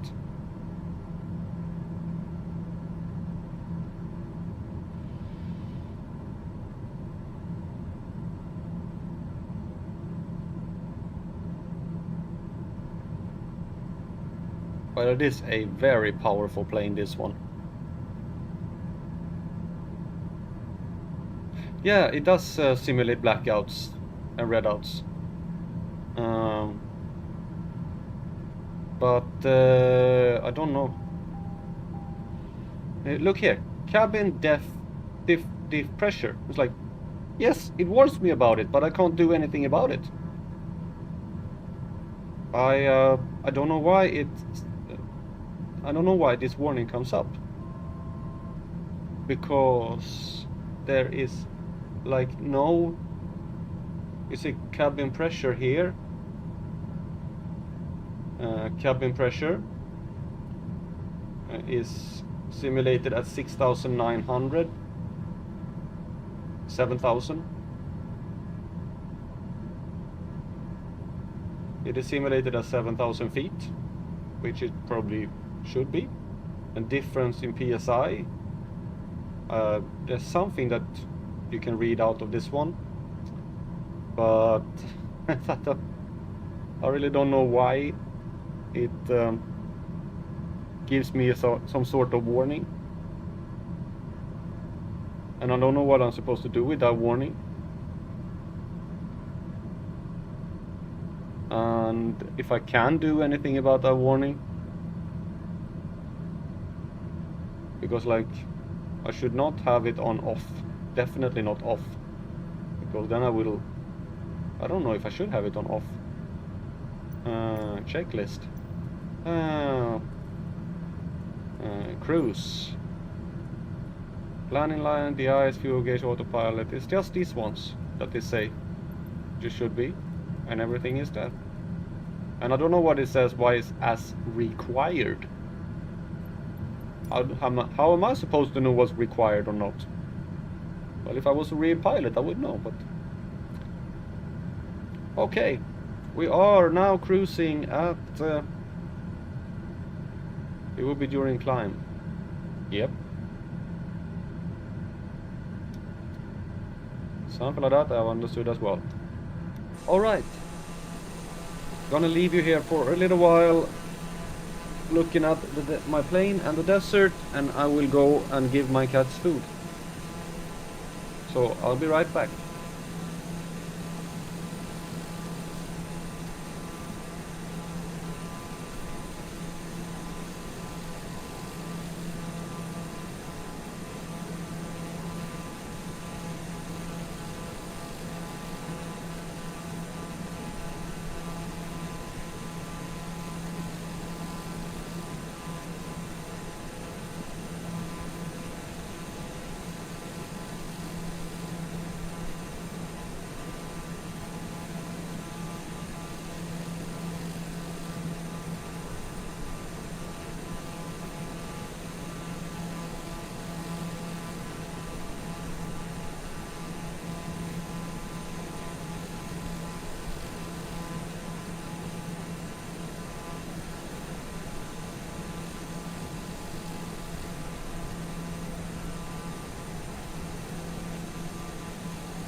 And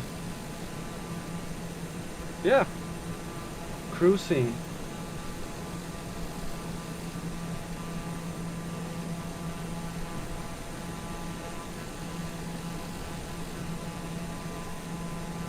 Well, we are now heading out towards this sort of town. Actually a little bit bigger than the ones we saw before. And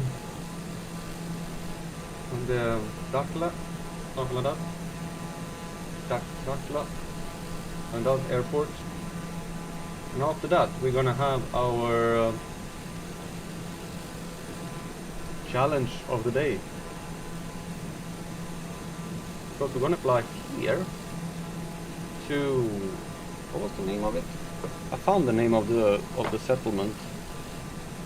Let's see. What was the name of it? It is User, something like that. and it's a UN team site airstrip. Definitely an airstrip there, but it's not on. I will try. And this is not on. Microsoft does not have this airstrip at all. So that would be fun to see if I can find it and land. Otherwise, we have to go and find a alternative airport. Probably this one in Soigarat. Something. Soigarat. Here. Let's see. Yeah. Which maybe not. Might be not much better because it's a just a dirt strip.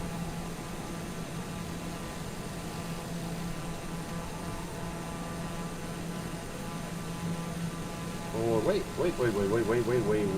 Here is the airport. I thought it was the other one. Here we have a nice airport. Ooh, Zurat International Airport. Nice. Yeah, look at that. We have actually a nice airport. So this is our diversion airport if we can't find the one in Osset.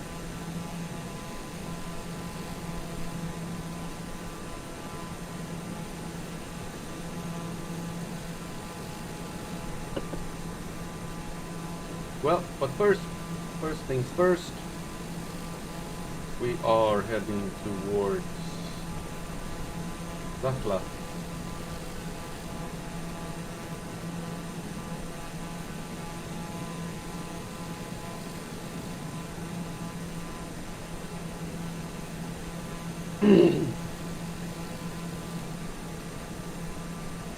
And it has a population of just over 100,000.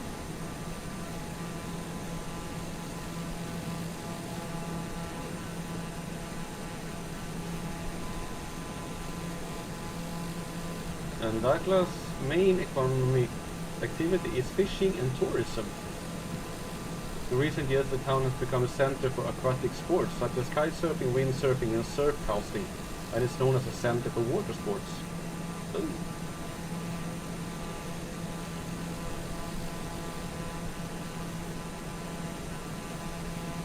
The area has been inhabited by Berbers since ancient times. Ulad Lim is an Arab tribe of Himyari from Yemen that settled in the Sahara in the 12th century.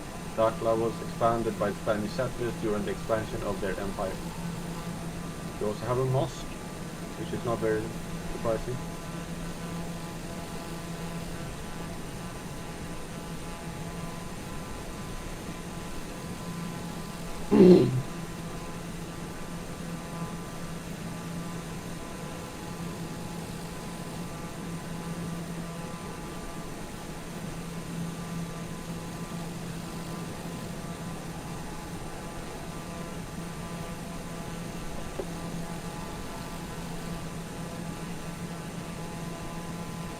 Okay. How long do we have left?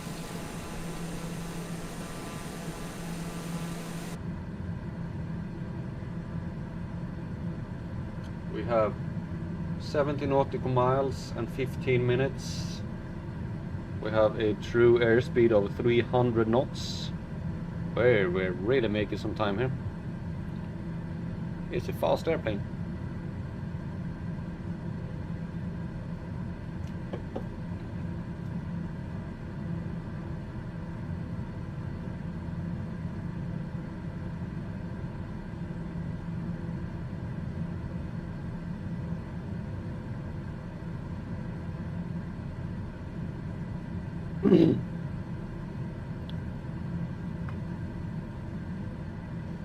Oh, okay, yeah, I'm back. There we go.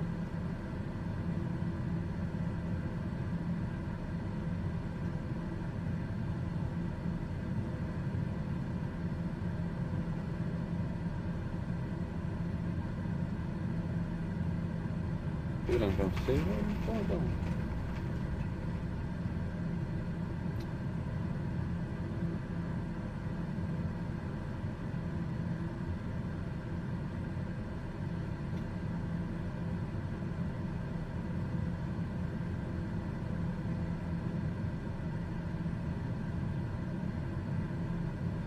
Is it just me, or am I sitting very far?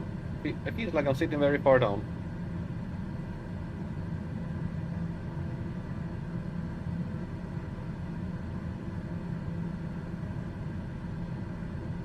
I want to sit like there.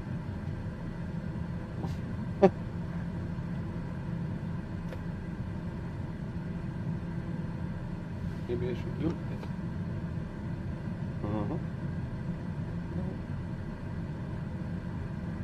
There we go.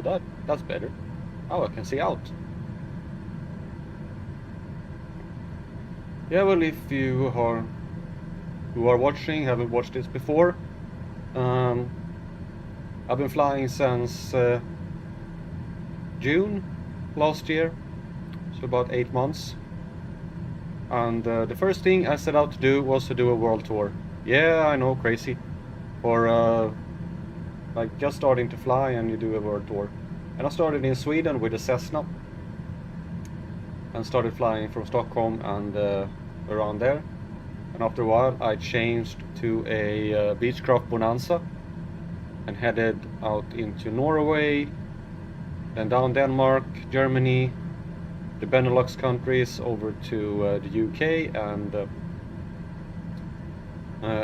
over to Iceland, Ireland, then back to the UK, then France, Spain, Portugal, over to the Azores, down to Morocco, Canary Islands, and then here now we are in Western Sahara, and I'm planning on visiting every single country in the world, or at least try. And planning on doing this for, it will take a couple of years. I've been doing it for 8 months and I'm barely touching Africa, and I've done like a third of Europe. So it will take some time, but it will be fun.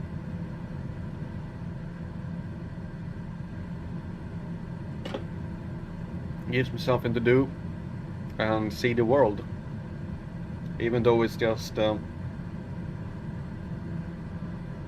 fiction. But during these years I might actually do some real traveling as well, so I might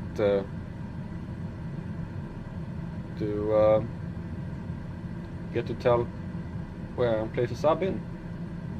The fact is that I've already done that, and we will visit the places that I have been for real. I haven't been in Africa, but as I said, I've been to the Canary Islands before. When we get up back to Europe, there will be places there I visited. And then I will get to the US, there will be places I visited there in US and Canada. And I've also been to Colombia in South Africa, in South America, not South Africa. South Africa is in Africa, yes, I know. That would be, and I'm hoping to, there are places in the world I want to go to. I want to go to Africa. I'm not sure where in Africa I want to go, but there are places I would like to see. And then places in Asia as well. Japan I would like to go to.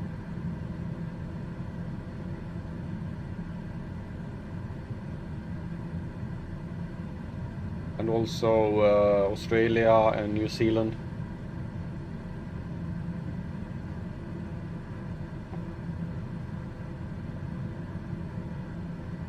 So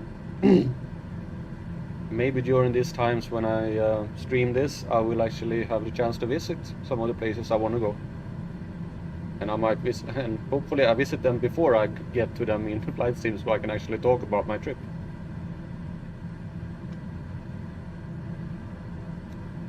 If you wonder why I sometimes do this, it's because I'm drinking it a little bit. How long have we been streaming for? Oh, it's over 4 hours. Wow, cool. This will be a long. This will be a long stream because I want to get to. I want to finish West Sahara, and we have time. The sun is. What time is it? The time is 4. So we still have time for flying. And I do fly real time, live weather, correct date, everything. So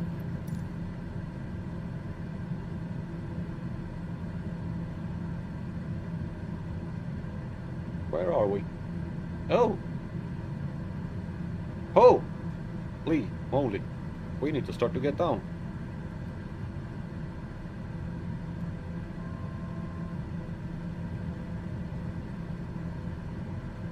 But we need to get down fast.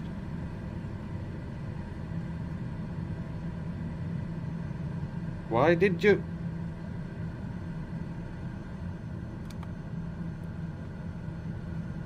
Let me get down, please. Thank you. Stupid autopilot.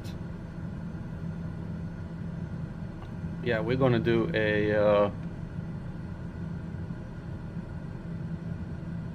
hard dive here in order to get down to where we're going.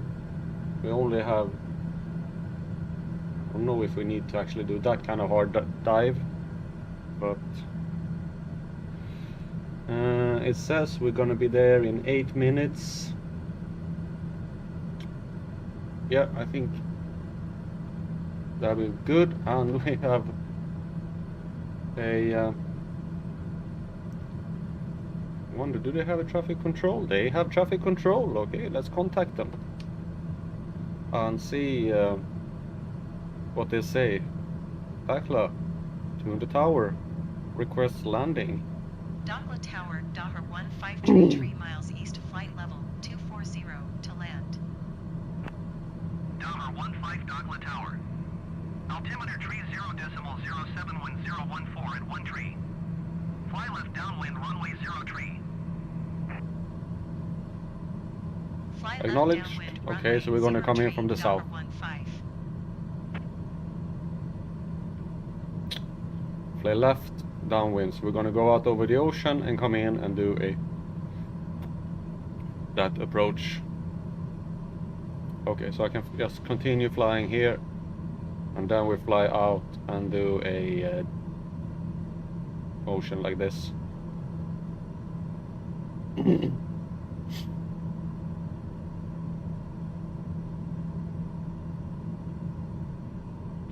So I'm gonna set the heading to 264.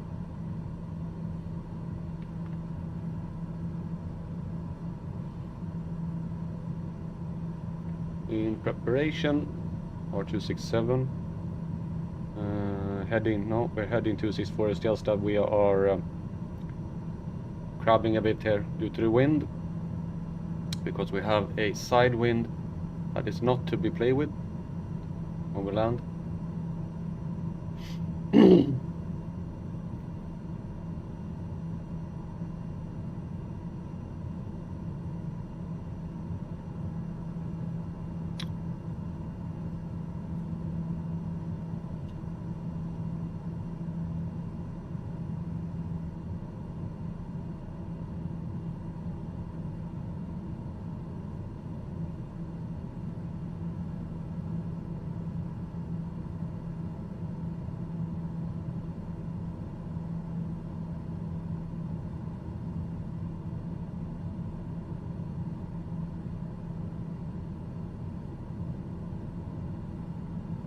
This is only the second time we actually have a tower here in West Africa.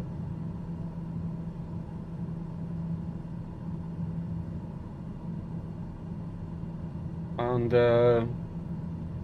I'm just looking here, and if you're still there, the one that just subscribed to the channel, thank you very much. It's very much appreciated.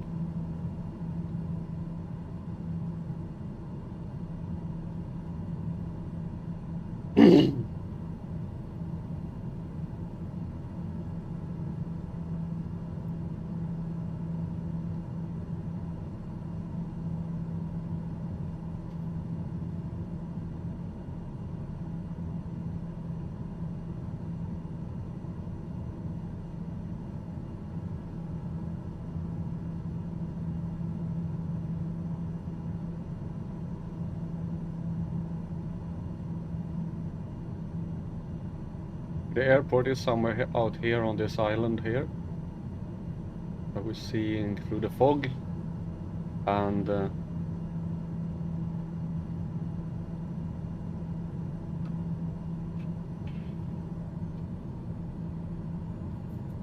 can actually speed up the speed a little bit.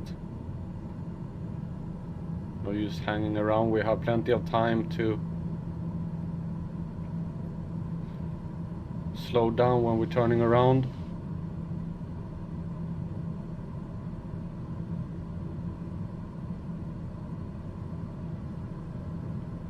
Like a fog bank lying right over the airport.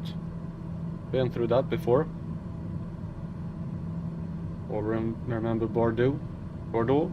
Well, I don't want to remember Bordeaux, but it's hard not to.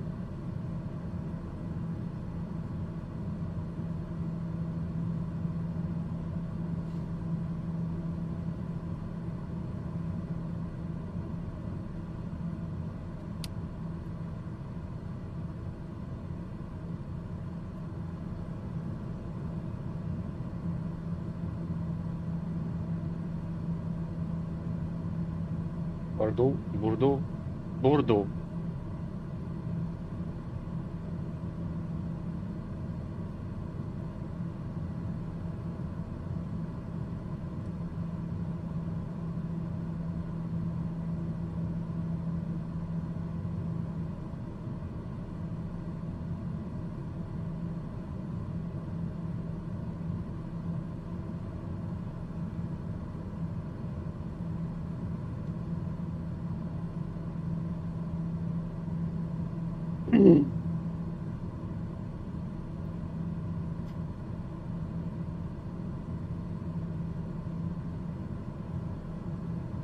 Okay, this coast strip that we see here is this one.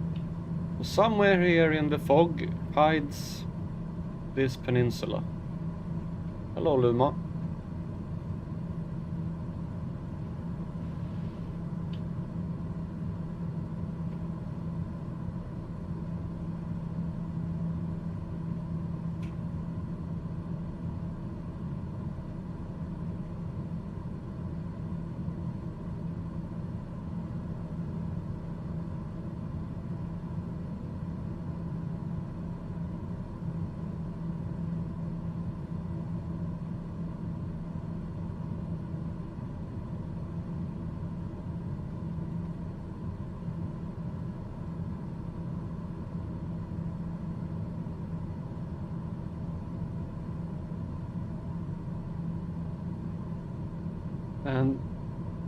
And of course the airport is in fog.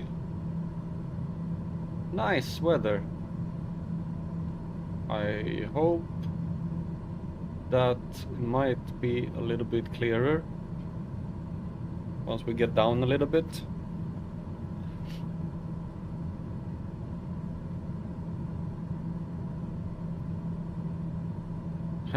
It is like right over the airport and the town.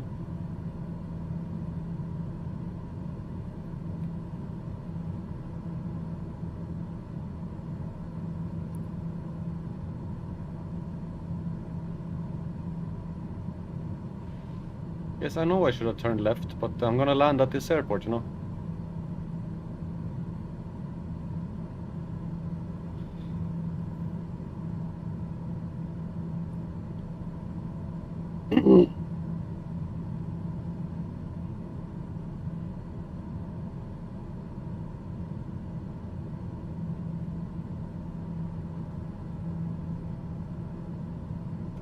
There should be water below us,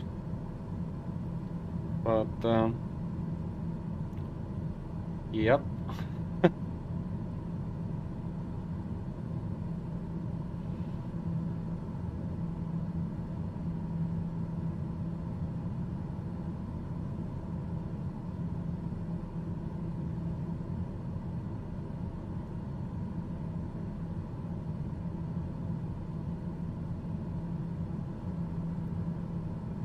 Okay, I think I see some outlet. There it is.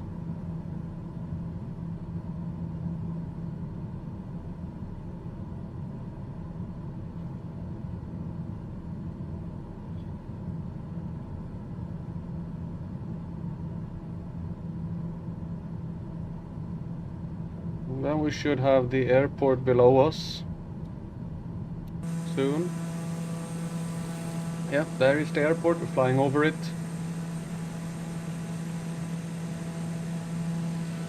And if you want to see here, you can see it's a turboprop engine.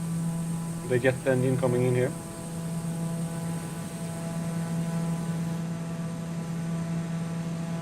And here.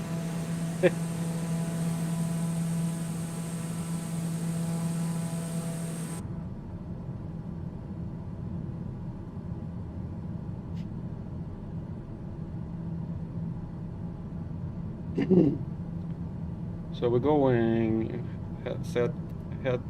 heading to 1 soon. Daher 15, wind 015 at 1 tree. Cleared to land runway 0 tree. Cleared to land runway 0 tree, Daher 15.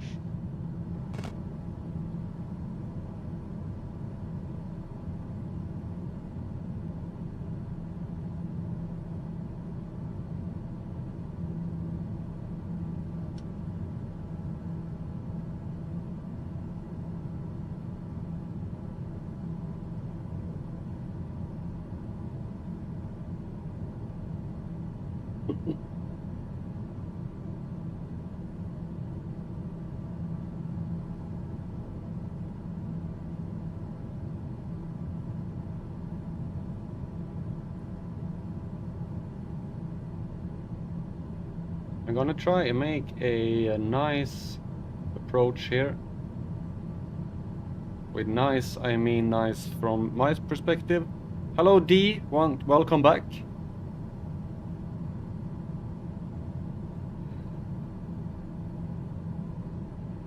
Oh, you've been watching you've been lurking in the background. Yeah, guess it's time for you to go to sleep after streaming all night. Have a nice sleep, my friend, and we'll see if I get to catch you in the morning when before I go to work.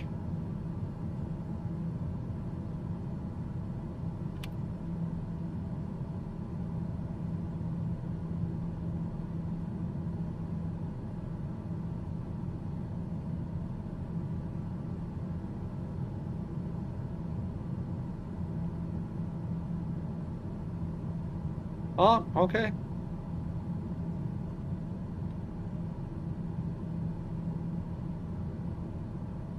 Yeah, by that time I will probably be in bed sleeping.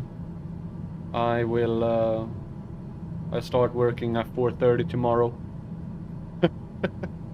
Or yeah, 4:30 Central European time.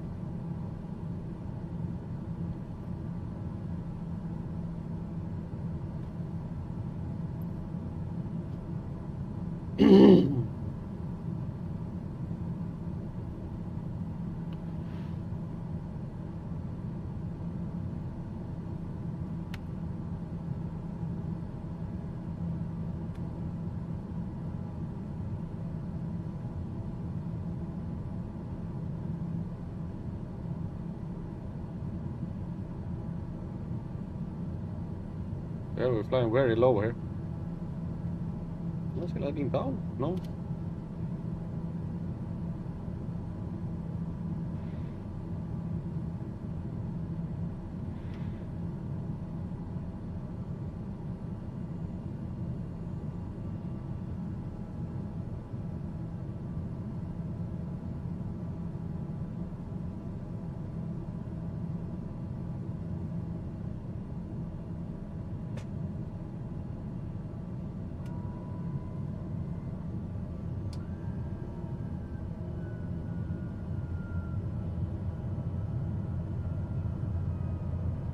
Oh, I thought that was the airport. It wasn't.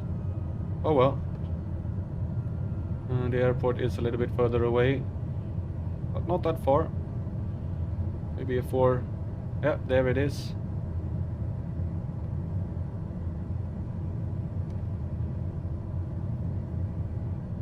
I think. It is a little bit foggy here.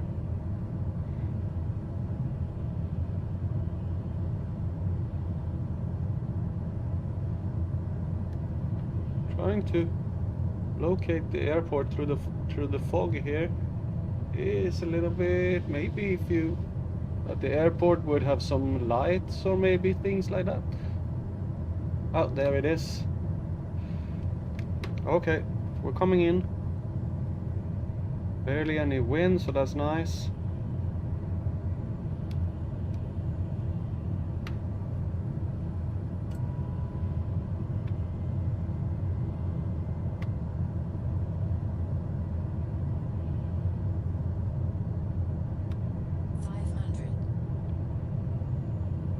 Gears are down, everything is looking good.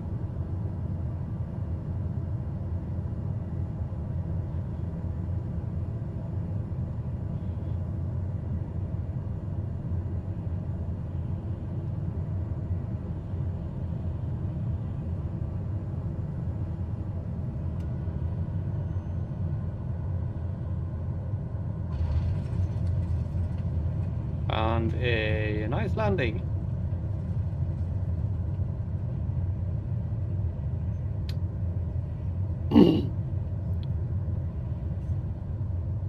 Okay, I'm gonna refuel before we set out for our last. I don't want to cancel landing intentions. Contact ground on 118.1. Acknowledged. 118.1 Daher 15. Goodbye. Dockla ground Daher 15 request taxi to parking. Daher 15 taxi to general aviation parking using taxiway.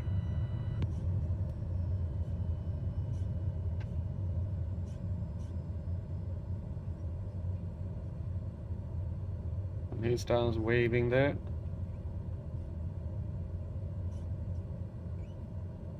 Daher 15, did you hear my last transmission? Yes, but I'm just parking. I acknowledged it. Taxiing to general aviation parking via taxiway Daher 15. Do they have ground service here? No.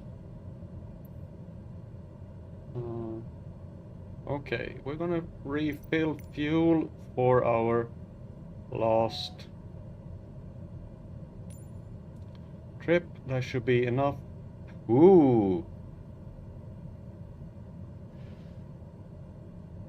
That was a big plane taking off. All right, taxi for takeoff. As we're heading east. Daher 15 taxi to and hold short of runway 03 via taxiway Alpha. Contact tower on 118.1 when ready.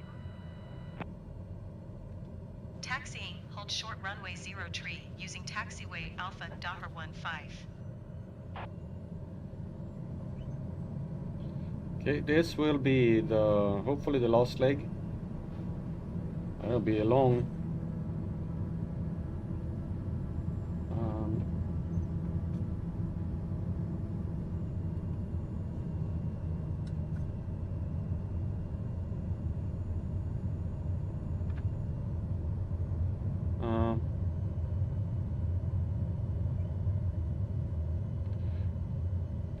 Runway 3. Okay. So I gotta go this way.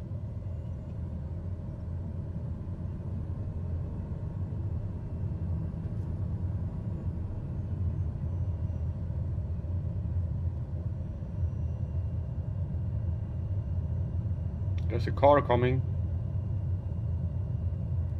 You should move out of the way. I'm in a plane. This is a taxiway.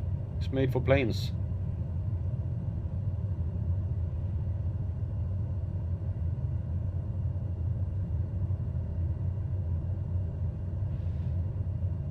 Okay.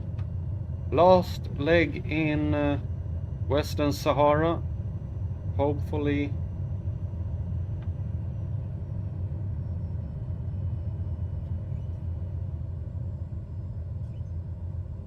everything goes to plan and we find that little airstrip.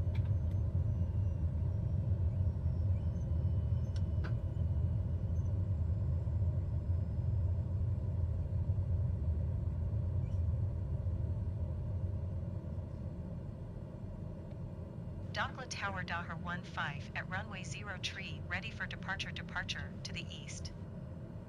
Daher 15, wind 015 at 1 tree. East departure approved. Cleared for takeoff runway 0 tree. Cleared for takeoff runway 0 tree, Daher 15.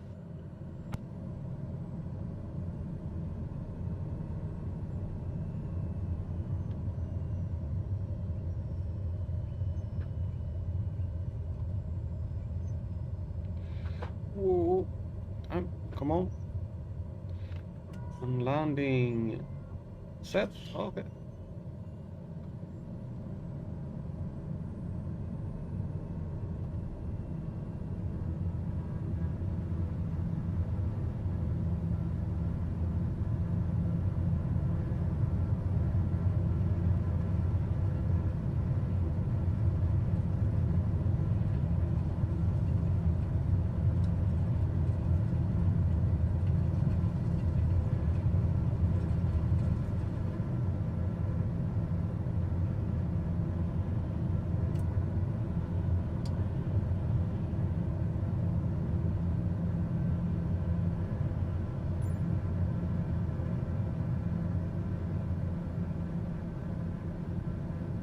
Daher 15, continue for east departure. Dakla Tower Daher 15, continue for east departure.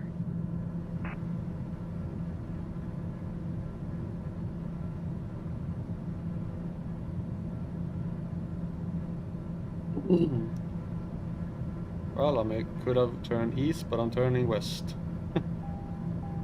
Yeah, I know. And I lost the ground because there's no ground anymore. It's just water.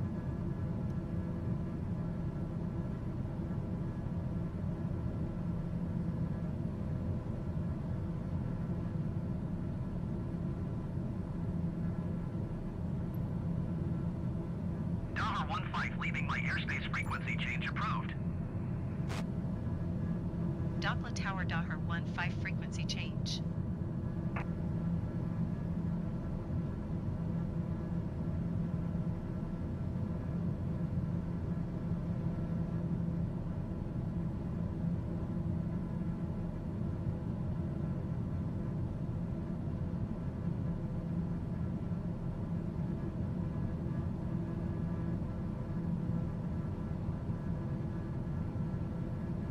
Well, heading over the town here of Dakhla.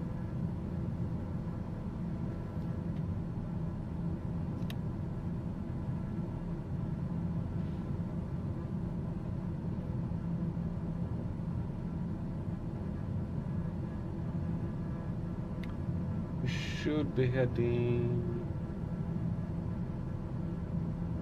132.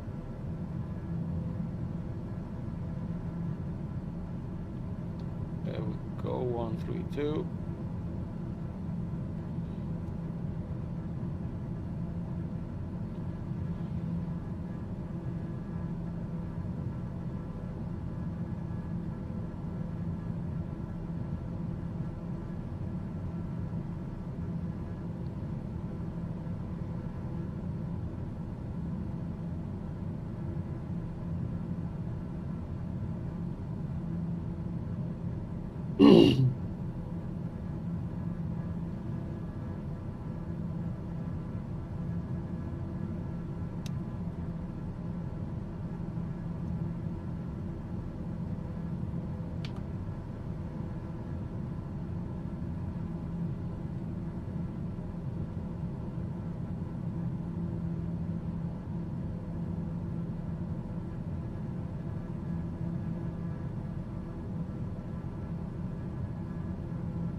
Yes, this will be fun to see if we can find this airstrip.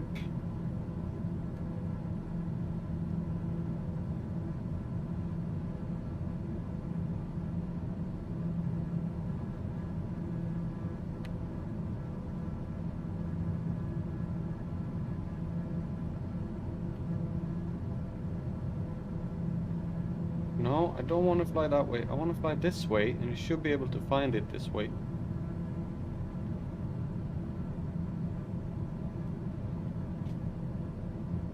Yeah, I don't want to make a bloody 360 turn just to get back on the track. I can do a just flying like this. And you seem to have figured that one out now as well.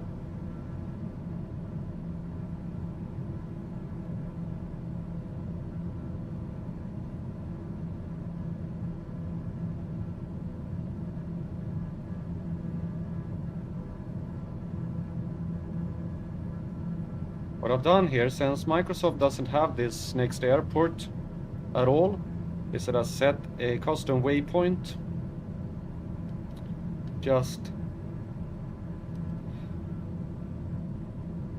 I am getting confused here. Now I should be. Yeah. Are you? No, you're not. Come on.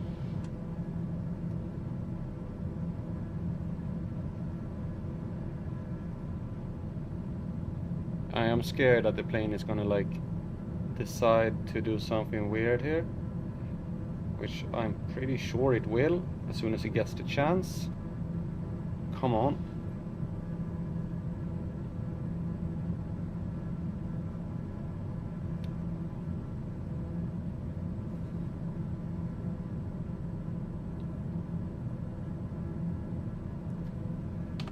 Can I just get this one in order without you trying to crash my plane, autopilot?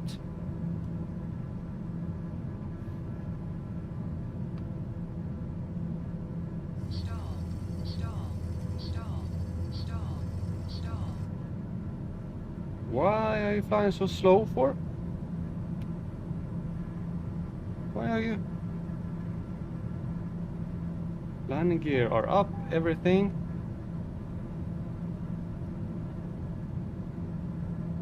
Oh, I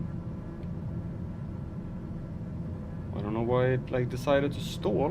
Why it doesn't wanna fly.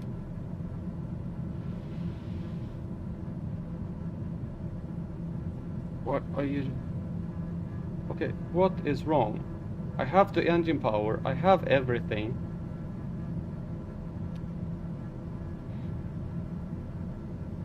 Flaps are up. Plane just doesn't wanna gain any speed. Everything is set the way it should. This is really weird.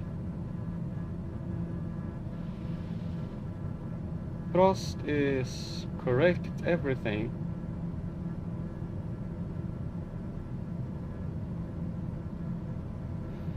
Can't.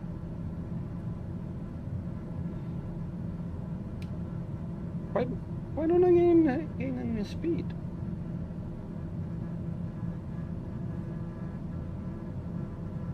Why does it want to go so high up?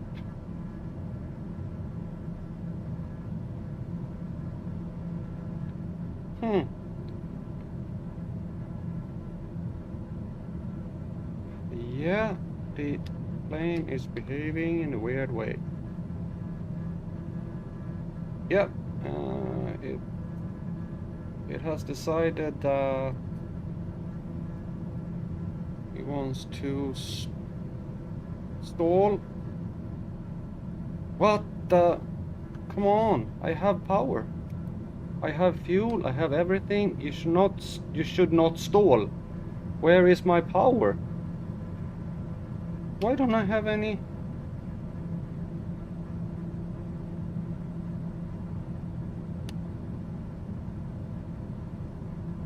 What is wrong? I have the flaps up, I have everything that's feathered correctly, but I don't get any speed. Huh. What is wrong?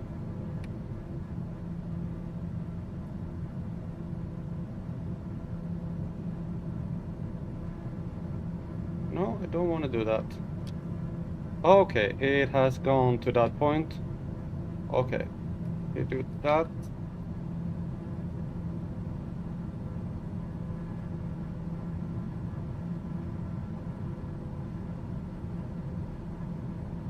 Okay.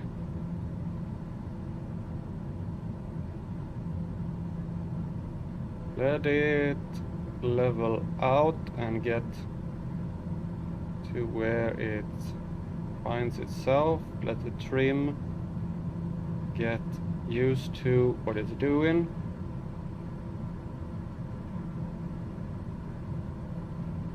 And then I can reset the plane. Yeah, plane reset. Okay, now we can start climbing again.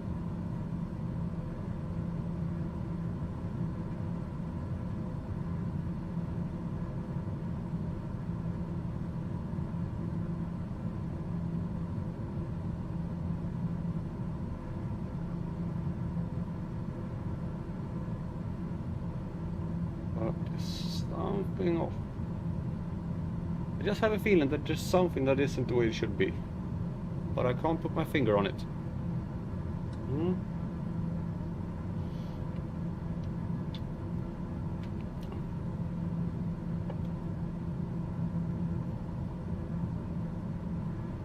But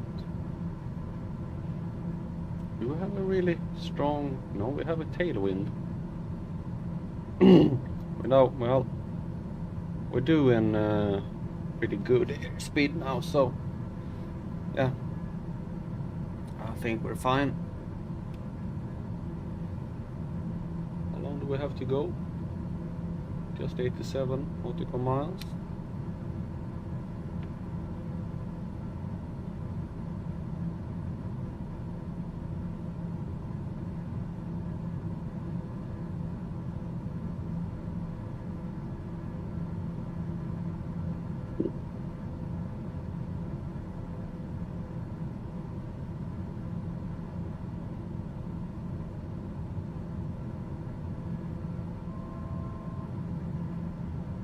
I always get nervous with that sound, but the only thing that sound indicates is that I'm getting close to the altitude. They should have another sound like bing, or not a sound that sounds like a warning that something is wrong.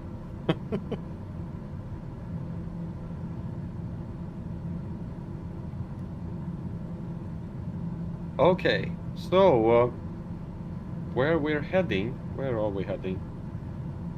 We are heading straight out into the desert again, and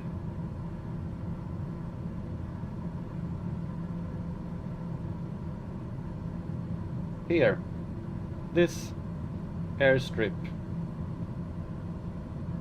which if you get closer shows as a sword UN team site airstrip.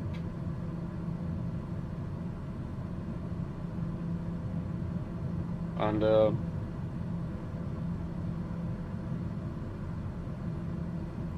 yeah, I can stimulate that I'm actually flying things there.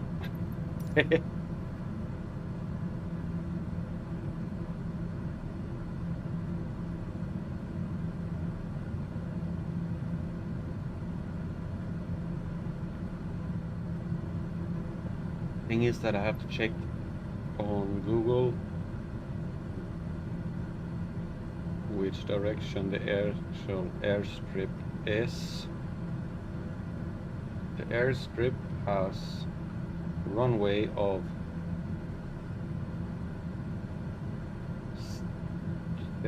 16, 17 and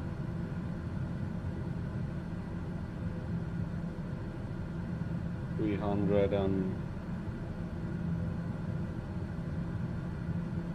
340, 350. Yeah. Something like that.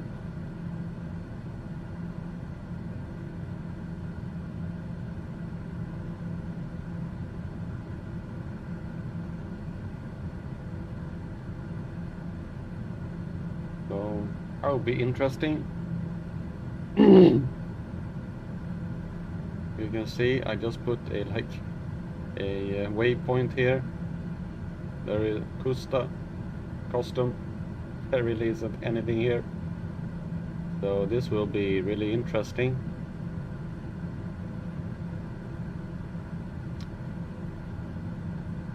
see if we can find that airstrip.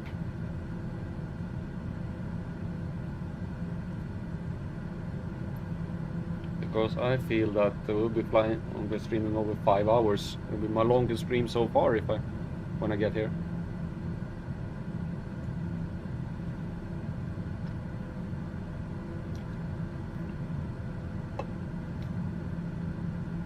I could have finished the stream in Dakhla and just flown to Zegeret in the next one, but I felt like doing this. It was like a big cool challenge to see if I could find this airstrip.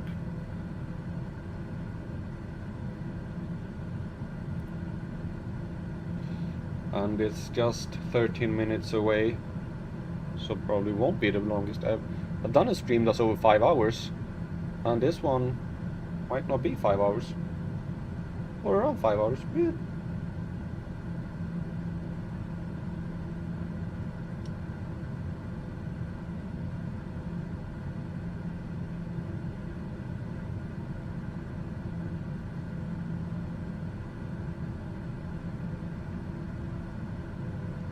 And this town, Ausard, not town, it's not a town, it's barely a watering hole.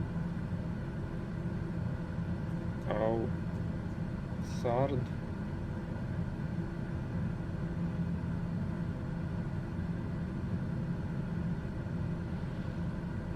Ausard is a small town and rural commune in Ausard province of the Dakhla Kuwait Ed Dahab region of Western Sahara, disputed between Morocco and the Sahrawi Arab Democratic Republic and under Moroccan control. The number of permanent structures in the Ausard is low, as many residents follow the traditional nomadic Bedouin lifestyle of the Sahrawis, passing through the town only temporarily and living in tents. At the time of the 2004 census, the commune had a total population of just under 6,000 people living in 225 households.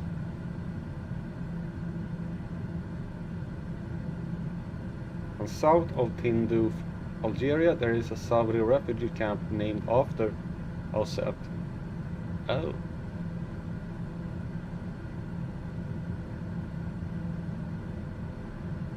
I wonder if that's where I'm going. Not the actual town.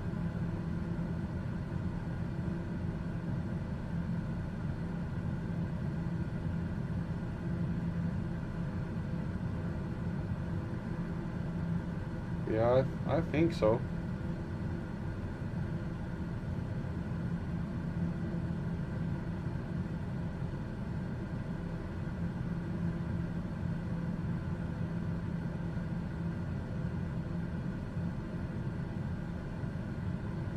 Yeah, I have a feeling we're doing.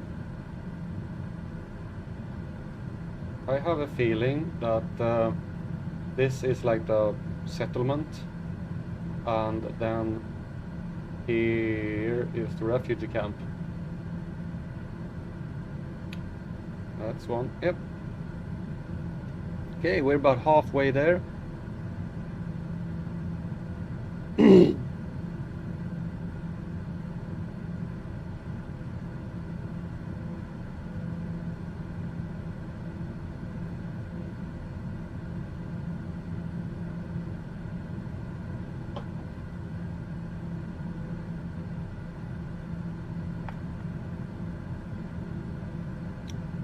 ETE of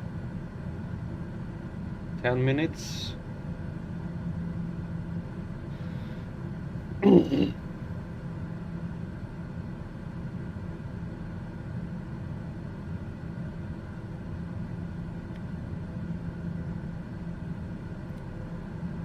And I've set this waypoint so that it's slightly north of the actual airport. The airfield is, look, the airfield is probably somewhere around here, so that I actually will have a chance of spotting the airfield before I go in for landing.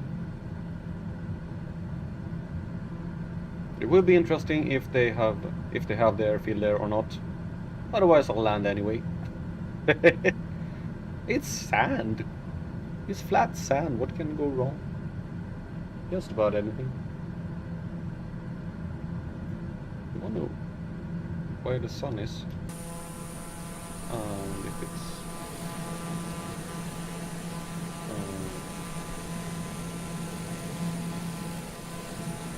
sun should be in this place here. You go, oh, it's there. Oh, it's really high up in the sky. You can actually see, if I point this out, you can see the curvature of the Earth. It's quite obvious. Oh, that's a beautiful image.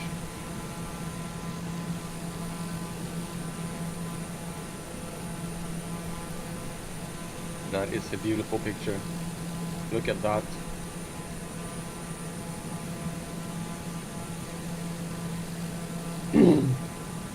Just flying beneath the sun. I like it.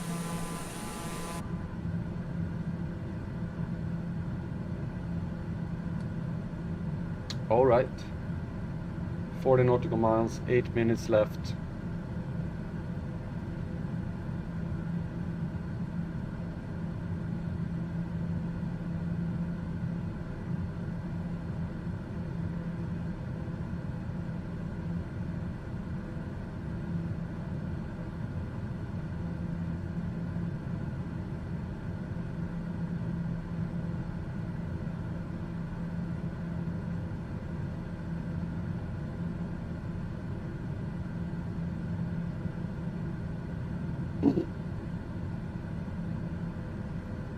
I think when there is about,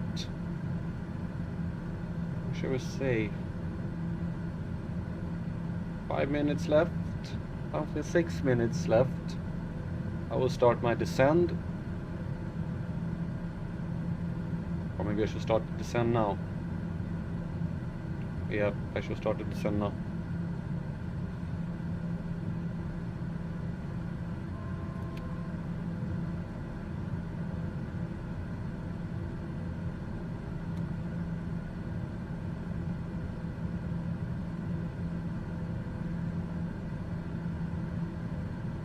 I need a time to and also if I start descending I can go faster and get there short amount of time.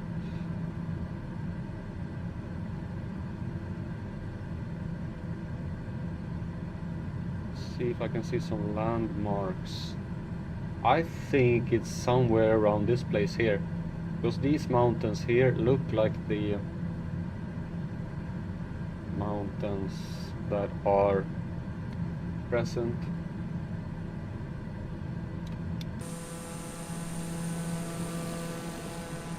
We go here. I have this thing. Yeah, I think it's that one there. I'm just, yeah, you see, you seen there. I'm looking at Google Maps here, and if I this one, I'm just gonna take measurement.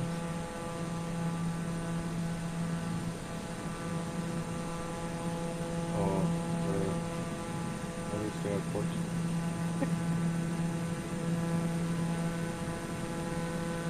I lost it. Yeah, there it is. If I take a measurement here, it said I had about 30 left. Yeah.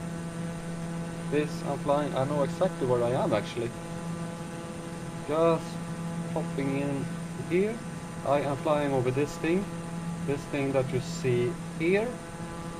That is this thing. So, hey, I'm flying over visual marks. I'm flying after. I'm really flying visual, you know.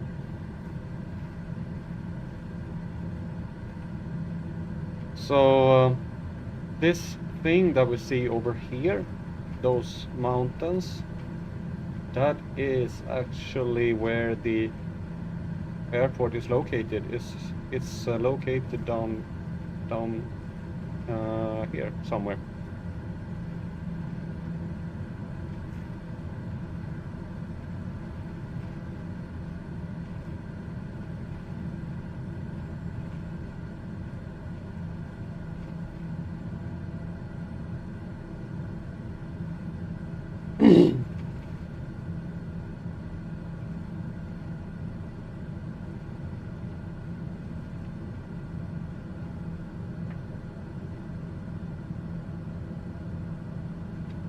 Yeah, we'll see.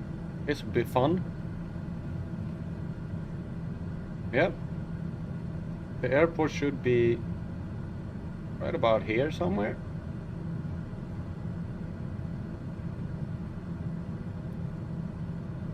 Because this thing that we see here, going around like that, that is probably this thing here. Now it's going back and forth between Google Maps and the game.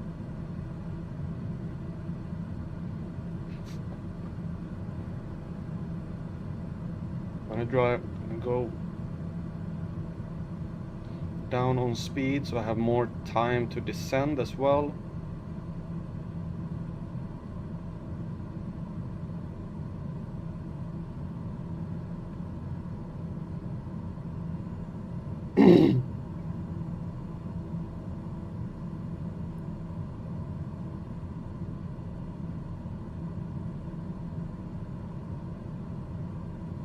We have 3 minutes to the waypoint, and then from the waypoint I have just a little bit of time before the actual airport.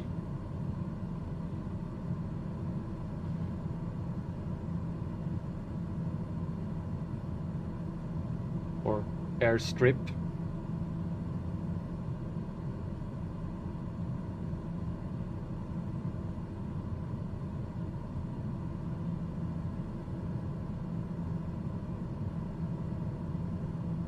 All right. This is probably the landing on something that according to Microsoft really doesn't exist. This comes in par with landing in heavy fog and things like that.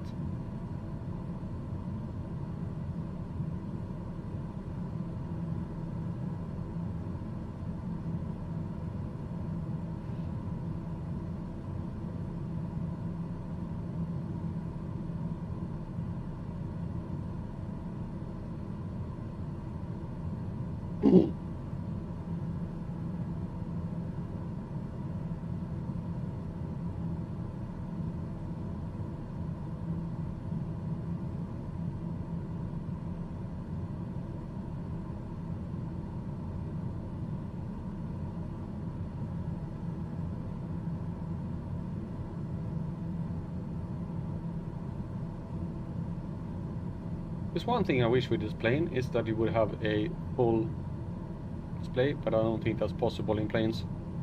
They usually have, they don't want those big windshields.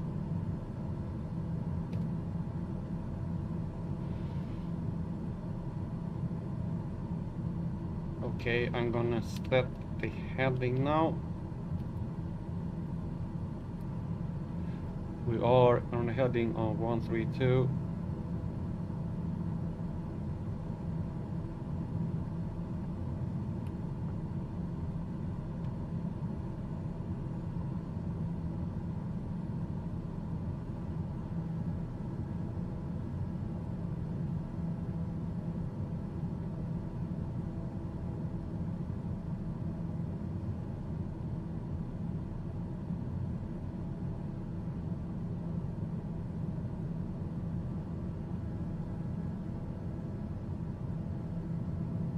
All right.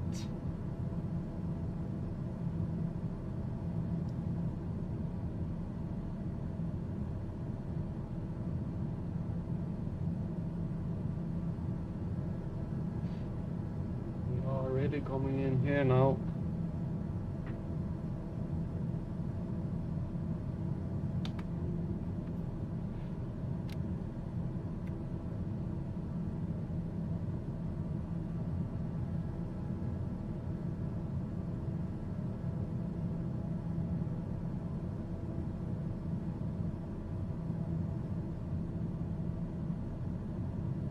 There it is. Look at that.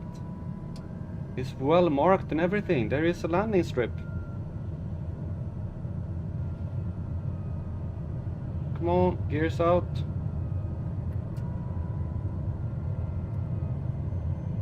Look at this. We have the landing strip. That wasn't hard to find. 500.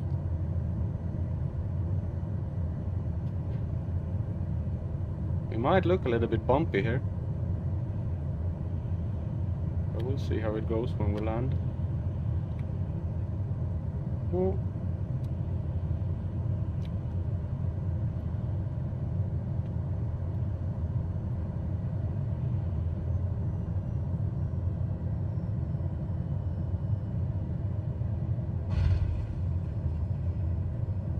Whoa, whoa, whoa, whoa, whoa. Yeah, well, it might not have been the most perfect landing strip, but it is a landing strip. And this is where we're gonna end the stream. Right out in the middle of nowhere. So,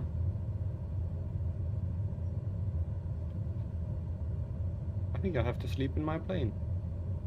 And this airstrip is really, it is like a roller coaster.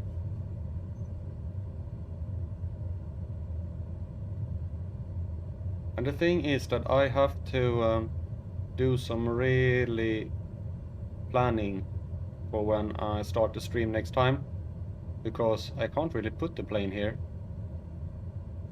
This is like, yeah, I have to really do some fancy things in order to actually start here.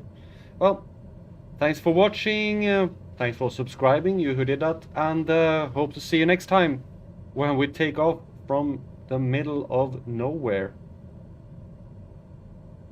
So next time, and hope you have a nice day until then.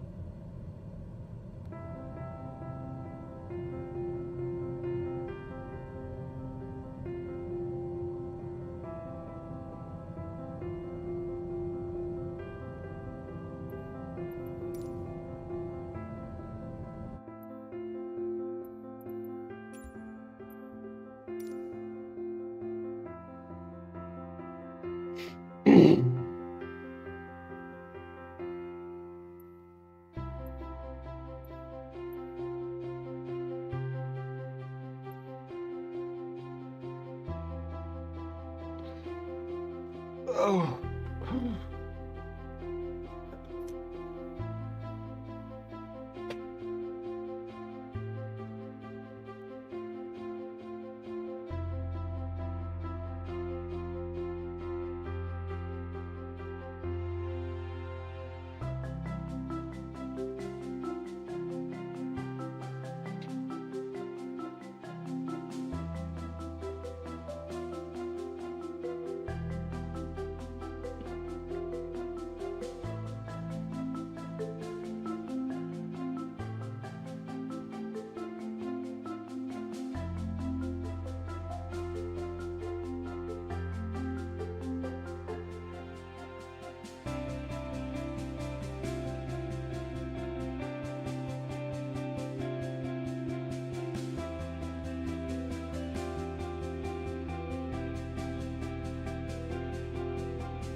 No. Flippy.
By ground news. Boom or later. This is one of those odd little videos I sometimes like to make about curious connections between things. It's like Only Connect for the London Underground. In real life, I am often mistaken for Victoria Coren Mitchell, so this is particularly appropriate. Today, I'd like to look at the unusual connection between the London Underground and Big Brother. Not the awful reality TV show that just won't die, but the original concept that inspired it. The classic George Orwell novel, 1984. You might well have studied that novel at school. I didn't, but I read it when I was 11 because I was a weird kid. If you haven't read it, you should. It's one of the most important books of the 20th century. It's in the public domain in the UK, so you can find it online for free. If you have not read it, let me summarize. It was published in 1949, and it's set in London in the then future year of, yes, 1984. In the intervening time, a totalitarian government has sprung up, and what was once Britain is now part of a vast empire known as Oceania. The government is simply known as the Party, or INGSOC, headed up by a probably fictional, Stalin-looking figure known as Big Brother. Life in Oceania is miserable, characterized by shortages, squalor, and constant pointless warfare. The whole thing is held together by two sinister threads: surveillance and lies. The people have no privacy, eternally being monitored by the thought police in case they say anything critical of the regime or its propaganda. There are cameras in your homes, your friends and colleagues might rat you out, even your children might report transgressions. And then there's the lies. Our main character, Winston Smith, works for an organization known as the Ministry of Truth, producing propaganda. The party's propaganda machine is perhaps its most important department. It not only controls the media in the present, but it's dedicated to obliterating evidence of the past. Questioning Big Brother's lies not only risks a visit from the thought police, but is impossible to back up with evidence. There's no way of proving that the chocolate ration has decreased, or that Airstrip 1 used to be called Britain, or that Oceania has not always been at war with East Asia. The party has even invented its own variation on English known as Newspeak, which massively limits the amount of vocabulary to make it basically impossible to criticize the government. The best you can do is say, Big Brother is ungood, but you can't elaborate on why. Language is key to 1984, so it's appropriate that perhaps the book's biggest legacy has been to give us a whole lot of words and phrases that have percolated their way into the broader lexicon. Big Brother, Thought Police, Newspeak, 2 Minutes Hate, Thought Crime, Doublethink, Room 101. Orwell had been a writer and journalist for many years. He'd always been something of an outsider, and he had a strong anti-authoritarian streak. This manifested in his non-fiction books. The Road to Wigan Pier and Down and Out in Paris and London were both socially critical, but also acknowledged the irony of his position as someone from a comfortable middle-class background making this commentary. In 1936, he went to fight in the Spanish Civil War, which crystallized his opposition to totalitarianism and led to the book Homage to Catalonia. So it's ironic that during the Second World War he should have found himself working for the BBC, producing propaganda. His justification being that the evil of the Nazi regime was far greater. However, he found himself repulsed by Britain's alliance with Stalin, writing in his diary, "This disgusting murderer is temporarily on our side, and so the purges, etc., are all forgotten." It's perhaps no surprise that he should have drawn influence from this experience in creating the Ministry of Truth. But there's another source of inspiration, and this is where the connection to the underground comes in. In the book, we get a physical description of the ministry. It's described as an enormous pyramid structure of glittering white concrete soaring up terrace after terrace, 300 meters into the air. This sounds like a much larger version of Senate House, the 64-metre-tall administrative and library building owned by the University of London in Bloomsbury. During the Second World War, though, it was requisitioned as the headquarters of the Ministry of Information, the government's official wartime propaganda department. Orwell's wife, Eileen Blair, was employed in the censorship section. Just as the Ministry of Truth was concerned with lies, so the Ministry of Information was employed in controlling information. And while there was a war on, it didn't escape the public's notice that there was something rather sinister about that.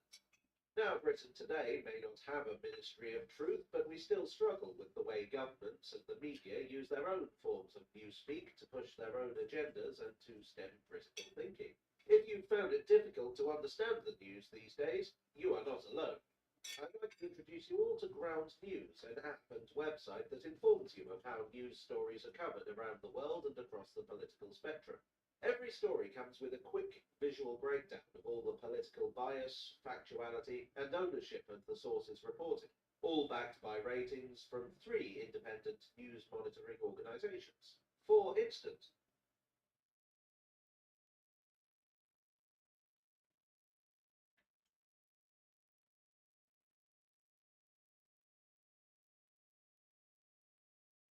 transparent. Thanks again to Ground News for sponsoring today's video. So what does the Ministry of Truth actually have to do with the London Underground? Well, that imposing building was the creation of Charles Holden. If you're a regular viewer of this channel, you will know who that is. Holden was an architect who is perhaps most famous for his work on the Underground. His first major commission for the Underground Group was the City and South London Railway's extension to Morden, which opened in 1926. There are certain common elements between these two projects, even though the scales are totally different.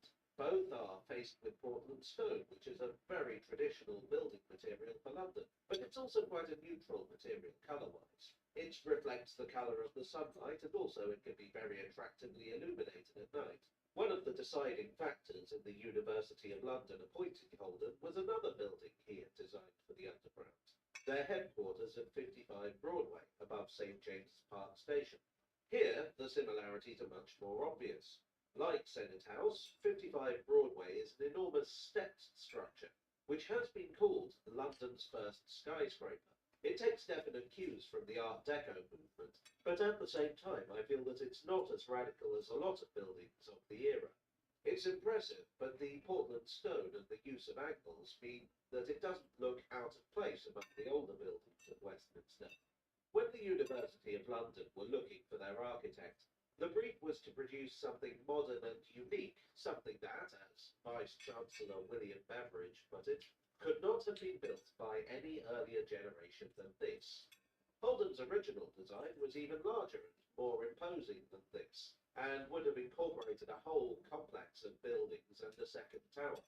Funds didn't allow the completion of this version, which may be a good thing or a bad thing, depending on your opinion. Holden was appointed to the job in 1931, and that's quite interesting from the point of view of his design career. 55 Broadway had been completed in 1929. That same year, the Underground Group planned to extend and modernise their Piccadilly line. For this, Frank Pick, the commercial manager of the Underground, wanted a revolutionary kind of architecture. It would be simple and functional, yet also bold and streamlined, drawing a lot of influence from what architects were doing in Europe at the time. The result was a series of stations that were unlike anything that had been seen in Britain before. Distinctive buildings that have, for the most part, aged extremely well and are still much loved by the public. These stations opened in 1932, which means that Holden must have been working on them at about the same time as Senate House. Yet Senate House operates according to a very different design philosophy. It's almost a throwback. It's ornate and luxurious. Like 55 Broadway, it still has one foot in tradition. Indeed, it would have been even more ornate. Again, like 55 Broadway, it would have been decorated with sculptures, had the budget allowed it. Naturally, it had its opponents. It is a very dominant building. At the time of completion, second only to St. Paul's Cathedral in height. Evelyn Waugh described it as insulting to the London skyline, a gross mass of masonry. More recently, Simon Jenkins referred to it as Stalinist, which I'm sure Orwell would have found most amusing. While we're here, and while we're talking about 20th century monsters, I'd like to discuss a popular legend about Senate House, and that's that Hitler had it earmarked as his British headquarters, and instructed the Luftwaffe to avoid it when bombing London. Well, firstly, it did get bombed in 1940, but secondly, there doesn't seem to be any factual basis for this story. Totalitarian governments do love their grand buildings, and the Nazi Party were particularly fond of overwhelming grandeur with strong traditional elements. I suspect someone commented on the similarity between the two styles, and the rumour grew from there. For the record, I've also heard it suggested that Whiteley's department store would have been put to this use. These days, Senate House is far less controversial. Its association with dictatorships, both real and fictional, is just an amusing footnote in its history. In fact, compared to a lot of buildings that have cropped up since, it seems very modest and conservative. In 1969, it was given Grade 2-star listing, which is the second highest level of protection offered to notable historic buildings. It's been used as a filming location many times, including, appropriately, in the 1984 film version of 1984. Senate House is a building that's been hated and loved over the years. It's a symbol of many things. modernism, authority, information, academia, and even totalitarianism. But I think the general opinion today is that it's double plus good. Well, I do hope you enjoyed today's video. If so, please do leave a like and subscribe for more. I'd like to thank my donors on Ko-fi and Patreon and here on YouTube for your generous support. You are the camera to my telescreen. I'd also like to thank Ground News for sponsoring this video and giving me an excuse to talk about Orwell. And I'll see you all again very soon. Cheerio.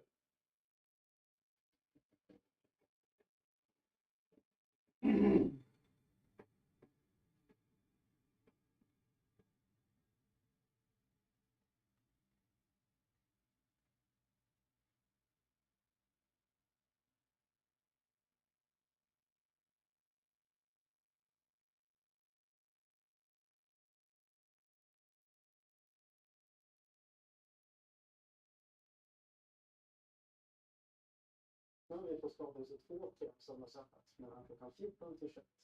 Du når oss via chatt, mejl och telefon. Jag svarar på alla dina frågor. Vi hörs.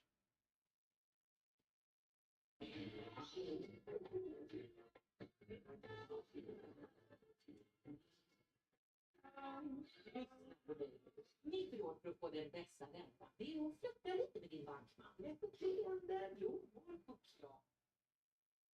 In 1879, time constraints, budget restrictions, inadequate design, and lack of resistance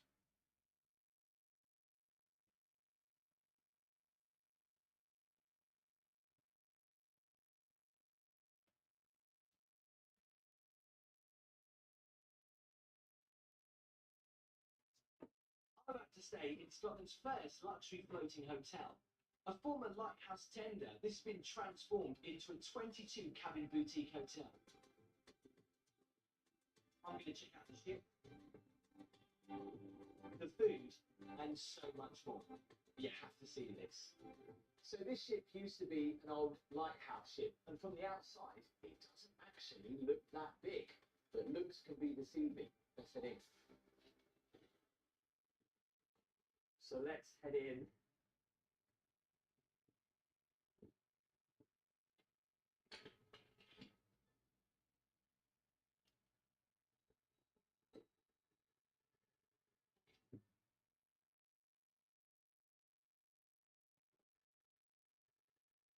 No, it's crazy. There's a lift in here that can go up the 3 floors on this ship. I'm now going to show you to my room. There's loads of photos of some famous lighthouses, actually, which is quite nice as you walk through the corridors. Now, all the rooms don't actually have numbers. They are named, I think, again, by lighthouses. This is Ormsay. Let's go in.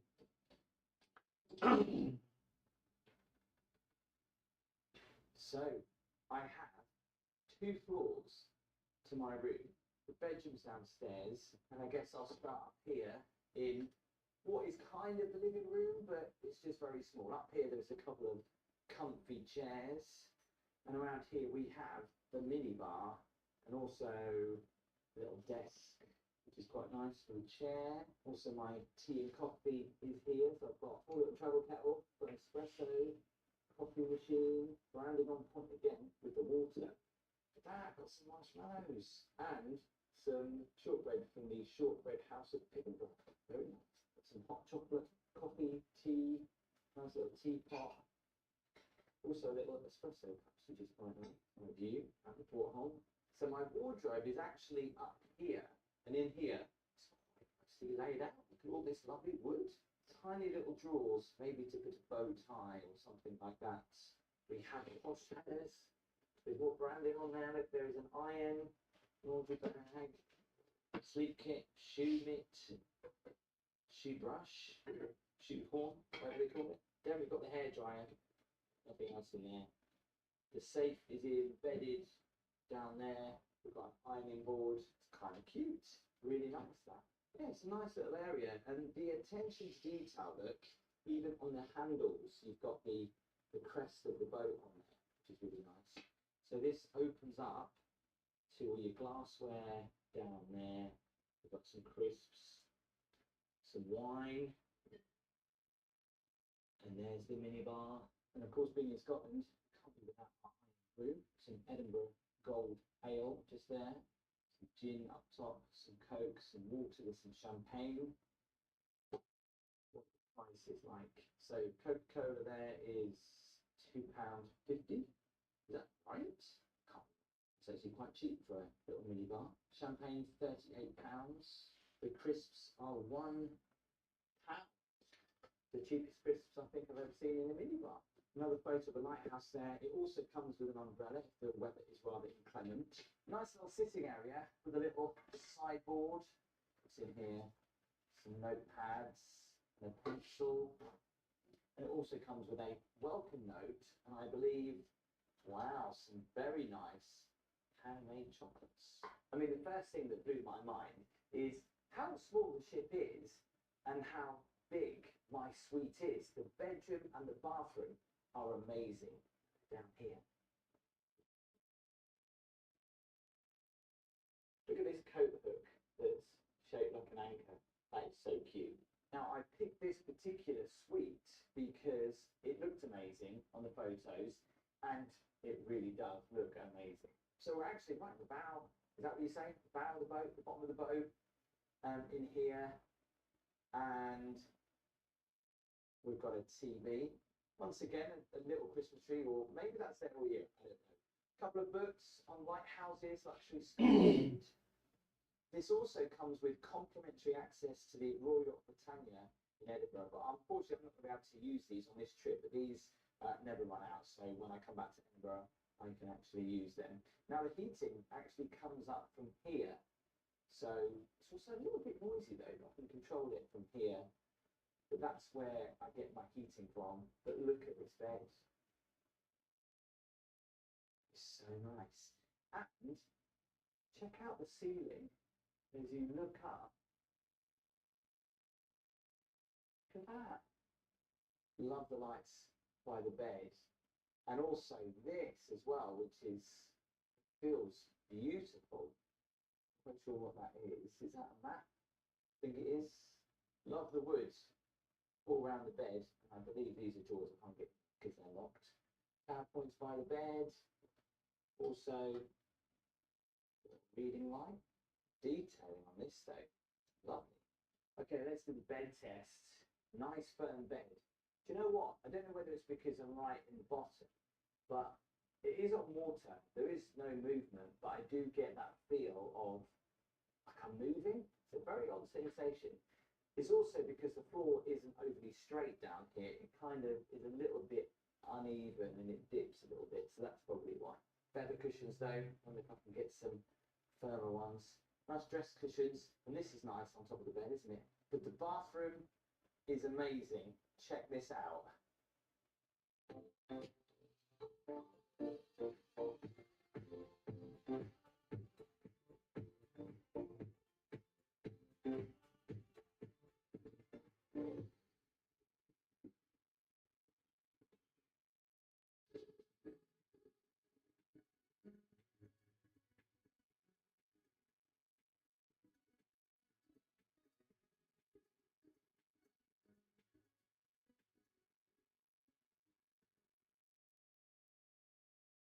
Just look at that. We've got matching robes, although I'm here on my own, unfortunately. We've got slippers. I like that slanting wall with the tiles on it. Very swish indeed. 2 sinks, which is quite nice. Never seen that before. Look at that. It's almost like one of those. Does it pop out? No, does it pop out? So I'm going to go a little bit closer on yourself. Definitely love these lights. Look at the polish on the taps. These are really lovely sinks. Complimentary soap. They look very fluffy. It still is blowing my mind how big this suite is and how small the boat actually is. I mean, it's got a massive bar in the middle of this bathroom. I love this slanting wall with the green tiles followed up by the porthole. Although what's quite interesting is when you look closely at the porthole, that does look a little bit dirty. Considering this is all very nice and swish, I could have finished that off maybe a little bit better. I'll probably take this off. I'm not a fan of these. They do look great, but I'm not a fan of using them. I just kind of feel a bit weird with that over in the bath. But you got some flannels, you soak in the shower gel. What's that? No Putting idea your what cell I'm talking phone. about, but I'm sure someone will tell me. Is it putting your cell phone on tablet? It also comes with a huge shower. This is massive. I mean, just look at the size of the shower door. That's one problem then. Make sure the shower door is shut, otherwise you will definitely walk into it because it is so clean. I can get probably about 4, at a squeeze, 5 people in the shower. Quite a nice collection of shower gels, moisturisers and shampoos. An extra shower head there to do the bits that you can't reach. I do like the taps though. They are really nice. And a big rainbow shower just there. And then last but by no means least, we have a very simple room, which is the toilet. First thing I noticed though is how cute is the flush. That is so satisfying to press. Toilet tissue. But I mean, if you think that this room is big, which it is, wait till you see the rest of the ship. It has an engine room apparently, which is literally just outside my door, and you can walk through the engine room. So we're going to do that.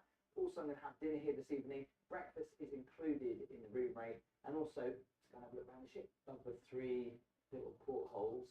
So cozy in here. So let's explore the ship. Now this is impressive because down here is the engine room.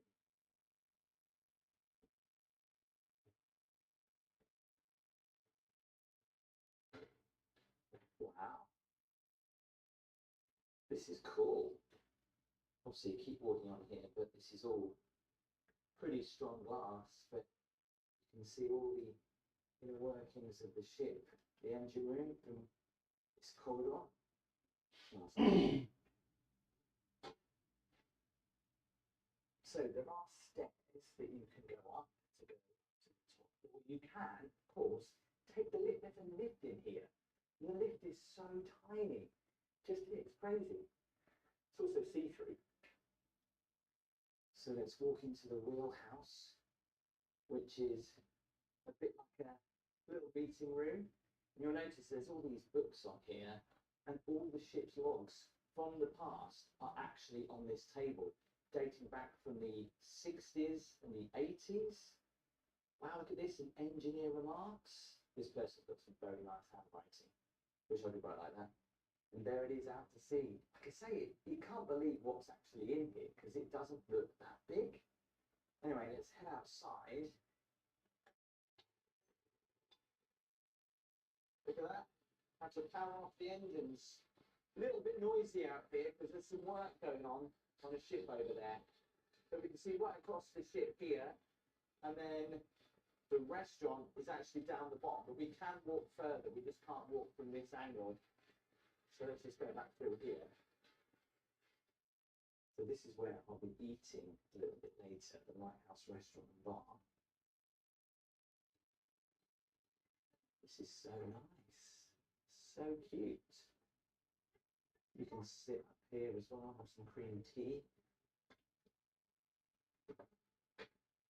And then you can walk out and have your Titanic moment by standing right at the front of the ship. Although I think I need to go down there to do that, but they need to do something with the floor up here. Maybe they are doing something with the floor up here.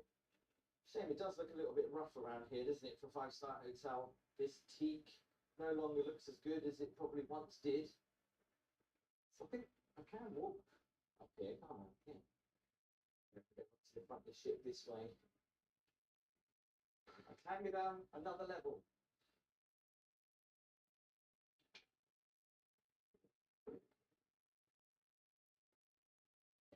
It's amazing what you can do in such a small space. There's also another room that I can't show you at the moment because I've got a meeting, so I'll show you that after dinner, which is actually at the front, which is again surprisingly big. It's a really nice big room where they can hold events or maybe even a wedding, so we'll go and check that out. And we'll check out dinner as well in just a little bit. I'm going to go and get washed up. I'll see you in a bit. Just before dinner, let's have a quick look in here. Wow, look at this space. There's a bar up here. People can get married in here, but it's also a great little entertainment venue. Reminds me of the Queen Mary in Long Beach, but this is like.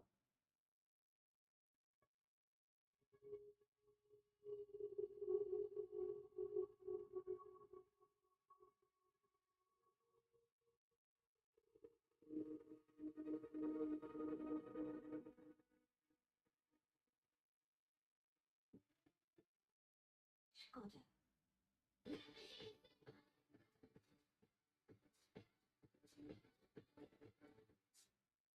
Is like very front end of the ship. You can see just up there where an orchestra would be playing them. You get married there. Wow.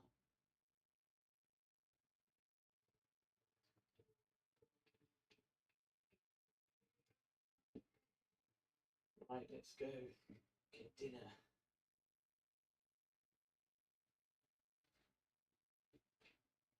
If you like to follow me. So I've got 3 menus, dinner menu, got a cocktail menu, and a wine menu. The prices are actually pretty good. So 2 courses for £45 or 3 courses for £55. Starting off with a cocktail. Logo in the ice. Now that is impressive. So this is a whiskey sour. Let's give it a try. Ooh, that's nice. I'll get over that ice cube. That was like the biggest ice cube. So for starter, gone for smoked salmon. Wow, there's even tiny little bits of caviar. Ooh.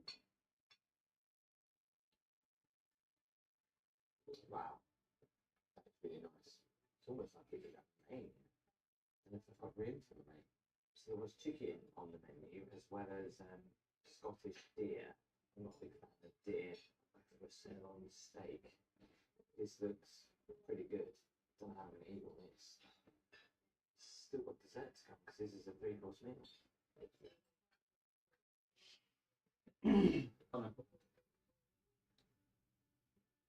So they asked me if I wanted turned down service, and I said yeah. I have a sleep kit.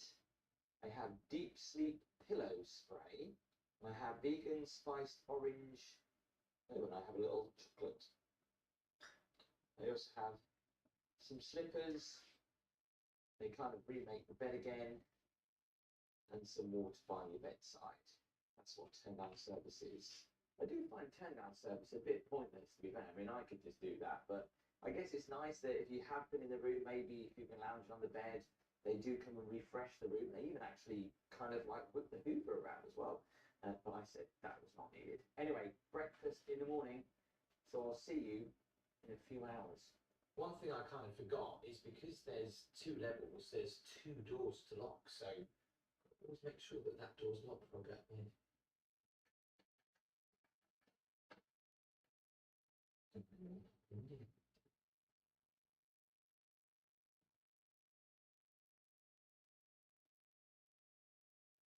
Caesar Southerner, I get it lighter.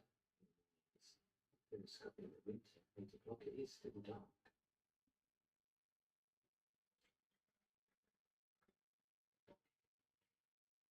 So the Scottish breakfast did come with haggis, but I decided to decline that offer. I don't mind haggis, but I'm not a fan for breakfast. So my room cost me £550. What do you think for the price? To be honest, this ship is like a TARDIS. When you turn up, you're like, that doesn't look that big. And then when you get inside, walk around your ship, definitely your room, I was amazed. The bathroom was incredible, the bed was really comfy, and the food last night was some of the best food that I've had in a long while. Next time you're in Scotland, and maybe you're around Edinburgh, definitely look this place up. If you like the video, please make sure you do give it a thumbs up, it helps me out. Comment below your thoughts, I always read them. Make sure you hit that subscribe button, and I'll see you next time.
Nej, jag tar för liten.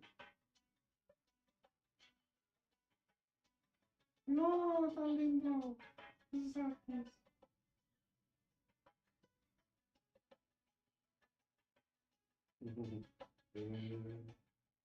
Åh, Tuxedos, du är så söt.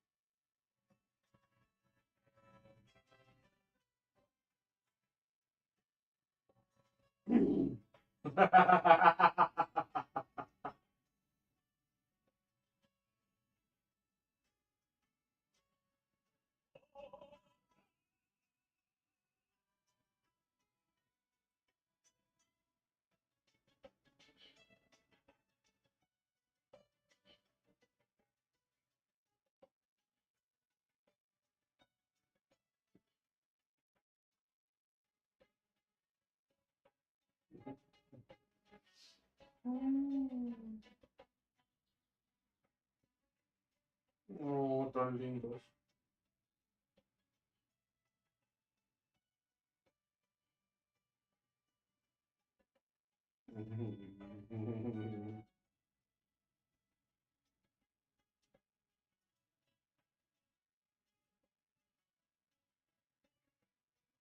Nej, nej. Men fan, stackars katt. Hur kan det vara oflöjt? No. It's kind of funny.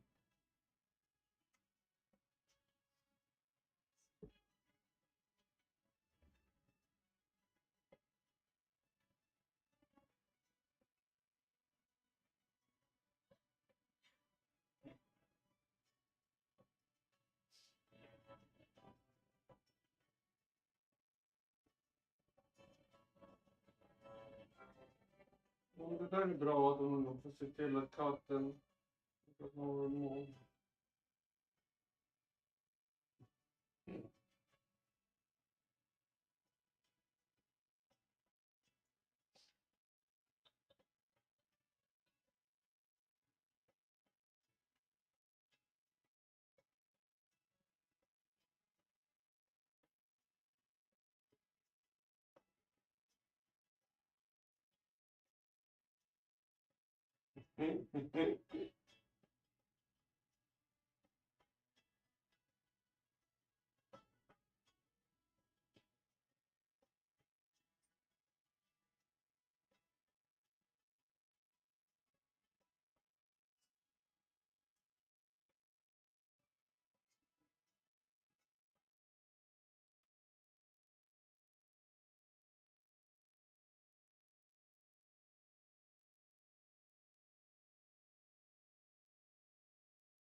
No, oh no, I would like that one. No, Totati. No, Totati, the fluff. It is so fluff.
Actually 125.